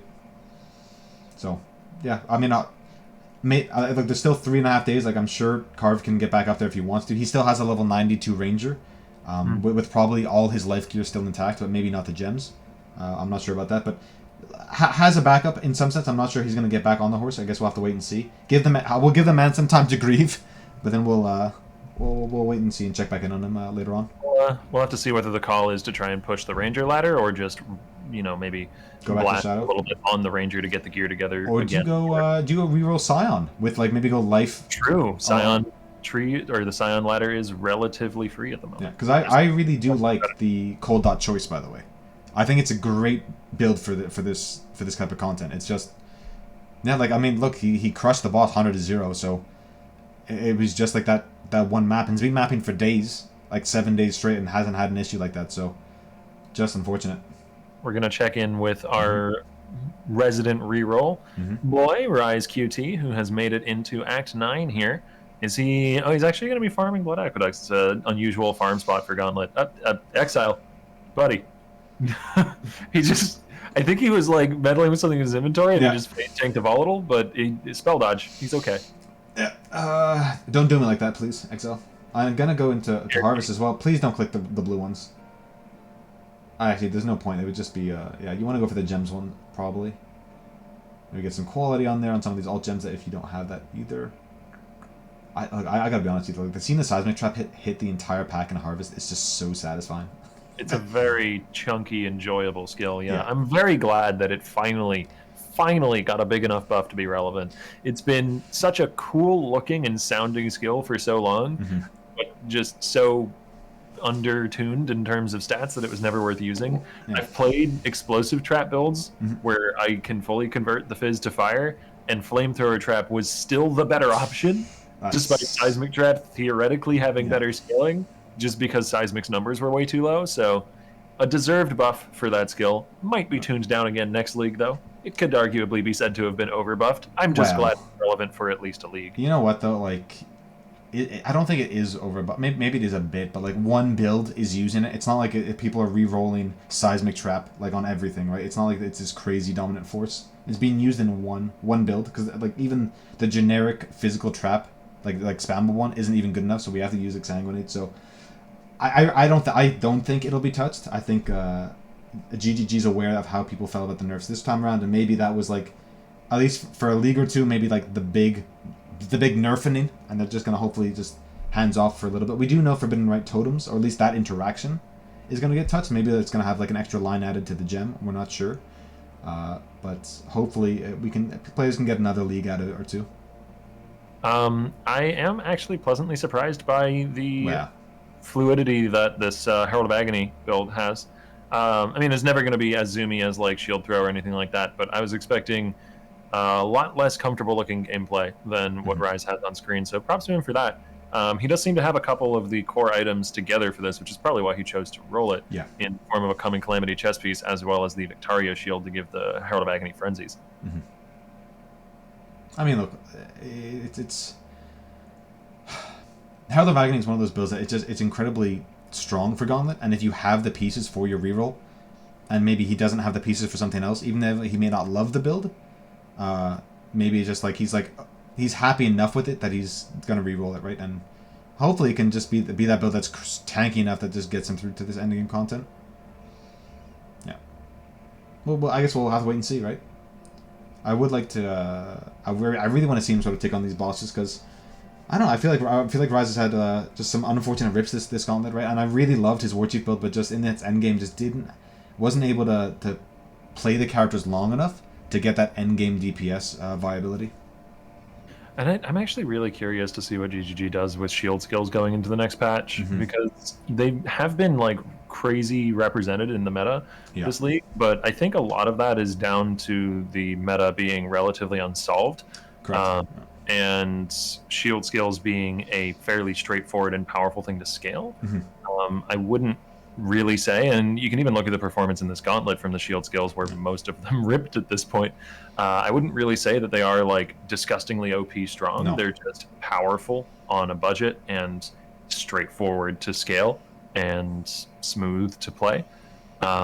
So there's like certainly an argument to be made that they shouldn't really be nuked too hard from orbit, and this is as someone who doesn't enjoy them. Like I'm not arguing from my own gameplay. I played Spectral Shield Thrower for a day, hated it, and swapped to a different build because I couldn't have fun aiming the projectile. But like numerically, I don't actually think it's all that busted. I just think it's seeing an overrepresentation because of how straightforward it is to build and how strong it can be with budget gear. Yeah, I also think it's a lot of fun to play. I think that's a big factor in it. I think a lot of people have wanted to play this skill for so long, but it felt super undertuned. Like I played it in previous leagues. I went full cold conversion with it. I did some nutty things before it was buffed, and it was still good. It wasn't great, but it was good enough to play. But it compared to a lot of other builds in past leagues, it felt, even when I made it feel quote unquote good, it was only good for Spectral Shield Thrower. Like compared to other builds, I was doing 1/10 the damage, right? So it's a playstyle and like a skill that a lot of other ARPGs have. Like I know in like Grim Dawn, it feels amazing. It feels pretty damn good in Last Epoch. So it's, for a lot of players, they're just craving that playstyle and that skill to feel good. And this is the first time it actually has. So there is that thing. I think that's a factor, right? Sure, it is super strong, of course, and maybe it's a little overtuned. Oh, Lily actually goes low there, but hopefully only if it does get touched, maybe gets touched in like the scaling of from the levels rather than maybe from the shield. Maybe they focus more like your gear needs to be better versus just the flat from the gem itself.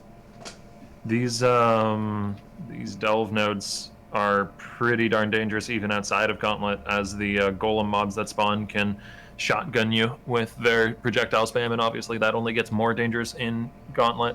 As well as that, there was the annoying circumstance that there was a blue pack with Bearers of the Guardian, which summons a animated guardian that you can only kill if you kill the entire blue pack first. And the last blue pack monster was nowhere to be seen near the Delve node. It was probably off in the darkness somewhere, having wandered away, which meant it was just kind of permanently invulnerable unless Lily went and hunted down that blue mob, presumably off somewhere dangerous in the darkness. So she just had to, work around that fact and try not to get chunked away by the invulnerable enemy that kept following her everywhere. It was very annoying. Yeah, I mean, look, Delve is a ton of fun, but you can have these sort of like unique engagements in down there. Like the darkness is just this really interesting mechanic. I really enjoy, and this is just me personally. I really enjoy when the environment in a video game or in Path of Exile in particular, like you have to play around it. Whether that is like, okay, I have to upgrade my light radius, but there's still invulnerable mobs there, and sure, it can be annoying at times. But I really enjoy when you just have to engage with mechanics outside of just throwing a trap and exploding the entire screen. I like being forced into different playstyles that maybe I'm a little bit more uncomfortable with. But again, that also comes down to me playing copious amounts of the game, and I like sort of a challenge or a different environment, right? Which the Gauntlet provides in and of itself, right? SSF Hardcore, and just all those extra damage and life mods makes for a really enjoyable experience, and definitely a break from maybe the monotony that sometimes can happen when you're just blasting maps nonstop in softcore trade. And another dangerous Delve node for Lily, who is not really getting a break in this Delve push. No. This is probably the one of like 2 or 3 nodes that I would say is more dangerous than the Doggo node, as it spawns a bunch of EK witches that can pretty nasty shotgun you if you're playing close. That's why she's off to the side over here and just doing her best to keep them off screen. Mm-hmm. We know we actually saw Rue 2 do something similar, except with Val. Sorry, not Val, just not Detonated. What's the other one there? Volatile Dead. Volatile. In the original Delve league, he actually got to Delve, like he was the first rank 1, I think, depth like solo, and just yeah, it was pretty crazy, off screening like crazy with Poet's Pen VD, but not that that's a playstyle that's really accessible these days, but just cool to note that off screening in Delve is still a thing and has been since its inception. Yeah. And we've actually seen players go so far as to bring Frost Wall to deal with some of these deeper Delve nodes and keep the enemies at bay. Lala is going for a blue pack in Harvest, though. Has Easy Harvest in big green letters, and might actually, it is easy this time. There we go, easy. Well done. Going for the defense rerolls and unique rerolls. I was clenched there for a little bit. Yeah, unique jewel, though, so maybe not exactly what they wanted. Yeah, no. I'm looking for unique armor piece to reroll boots, but the defense rerolls will still be really nice for getting a better shield, as I think Lala is still on only like a 2.2 or 2.3k armor shield, which is solid enough, for sure, but can be improved on with even just moderate luck with Harvest. I mean, look, when you're searching for one specific unique in SSF, you gotta be doing your heists. You gotta be doing your Harvest for those rerolls. I mean, the temple was a bit more of a gamble because it's only one room that will give it to you, but if you have it ready, why not, right? You gotta be maybe even using those ancient orbs if that's the case, right? You have to engage with content that is gonna get you closer to your goal. And whether that's Harvest through crafting rares, or in this case, farming a specific unique, it can be tiresome and really annoying. But if you're not rolling that roulette wheel over and over and over again, you're just never going to drop them or get the item you need. Yeah. And so far we actually see. I think DS Lee is now. I think she was at 200 and Delve did up to 213. It does the progression for Delve in this league does top out at 300. You can go further, but the actual points that you can accumulate for the leaderboard does stop at 300. So we're seeing iMexile, who only has 100 depth, probably go into there in the next little bit. I think he was in there earlier today, and Lily trying to cap out that 300 points, which doesn't hurt, right? If you do Delve, which is a great source of EXP early. It just helps you get those levels and maybe a bit more gear on top. We know she did farm an offering chest in there as well, so a lot of different options. A little bit of a spooky chunk there from the Blue Harvest mobs, but Lala's going to make it through. There was something I was going to say, but I got distracted. Zooming in now on their victory. I think every Blue Harvest patch is a boss fight. Yeah, honestly, yeah, pretty much. I think that's what Lala gets at Easy Harvest. I think they're just trying to hype themselves up. Hey, look, if I say this, maybe I won't die to the blue packs. So. We haven't seen anything in particular that would say it's an easy harvest. I think just maybe praying for an easy harvest. Pretty funny though.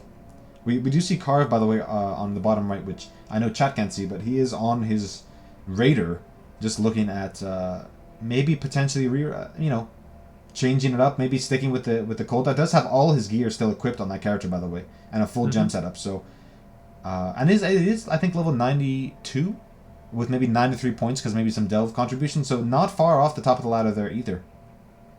And has some cluster jewel backups as well as that 6-link in his inventory. So has the option to reroll for sure. It's just going to be a matter of whether he chooses to push the Raider ladder or Trickster again. Ranger or Shadow, as it is class-based and not ascendancy-based. Don't want to make that misconception. Yeah, Carve did rip about 10 minutes ago, Marion. Yeah, sadly, I think someone can post a link in chat, but it was pretty brutal. We went on about it in a lot of depth, but just gets this sort of like terrible lineup in the underground sea boss room and just gets bopped. Yeah. But it does have a level 92 Ranger, or Raider, I should say, in the wings. That's a nice pair of spike gloves for lava. Yeah, it's 100 while it's being hovered over. 100 res, 90 life, I think. Chaos res too, 30% chaos res with an open prefix. 2 open prefixes, you could craft something then slam even. It just depends which they have equipped already, but those are pretty insane. Yep, that's pretty much exactly what you're hoping for with the chaos reroll. I don't think most players would just take that and run. Like that's not, really really good. And I think they already were chaos capped, and if they weren't, like this will chaos cap Lollygate. Like that's it's so significant. I know you do lose. I believe there is a 20 res penalty overall, which does affect chaos as well, just base in the gauntlet. But yeah, so hopefully you can just squeak out that little bit more. If you can get even close to 50, positive 50% chaos res, like generally that's enough to sort of ignore the vast majority of chaos mechanics in the game, outside of maybe some big hits from Chayula and some others. I mean, the more the better, of course. Like going from 50 to 75 is twice the reduction, right? Because instead of taking 50% damage, you're only taking 25, so you're taking half damage. But chaos damage is balanced around having, I believe, 0 res. So anything above that just feels really, really nice. And there is attack speed on Lollygate's current gloves, which you might think that it's a detriment to swap off of that, but it's not that valuable a stat with the G-Cry build, as the clones will only ever attack once when they're summoned anyways. And arguably you could say like more attack speed means more life gain on hit from the Cyclone, but I doubt that would be a massive difference in the amount of Cyclone hits you're actually getting.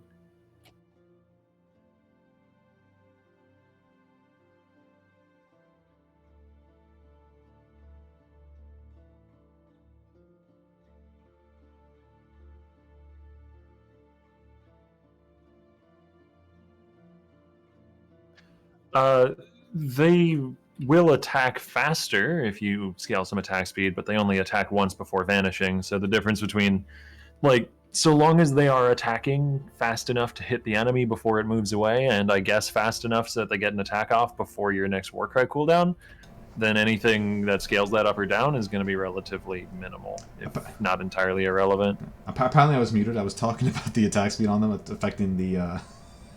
affecting the general crime mirages, but you answered that question perfectly, right? It does help, I guess, if you're using a channeling skill. Yes, it's very important if you're doing Blade Flurry or Charge Dash, but not incredibly important otherwise. And I think on that note, I think our time for the day is actually coming to a close, my friend. We had a ton of content to talk about. I'll actually pop us back on screen, guys. But it's been a hell of a cast today. A lot of fun, ton of content, ton of boss kills, ton of rips. Sadly, I feel bad for some of those players that experienced those. Carve, I'm so sorry, man. But hopefully tomorrow we have even more content, more rips, more clips, and more boss kills. Octavian, where can the people find you? Give us a shout out. Twitch.tv/Octavian0. That's 0 and not O. And you can find me on Twitter at twitter.com/OctavianZilch.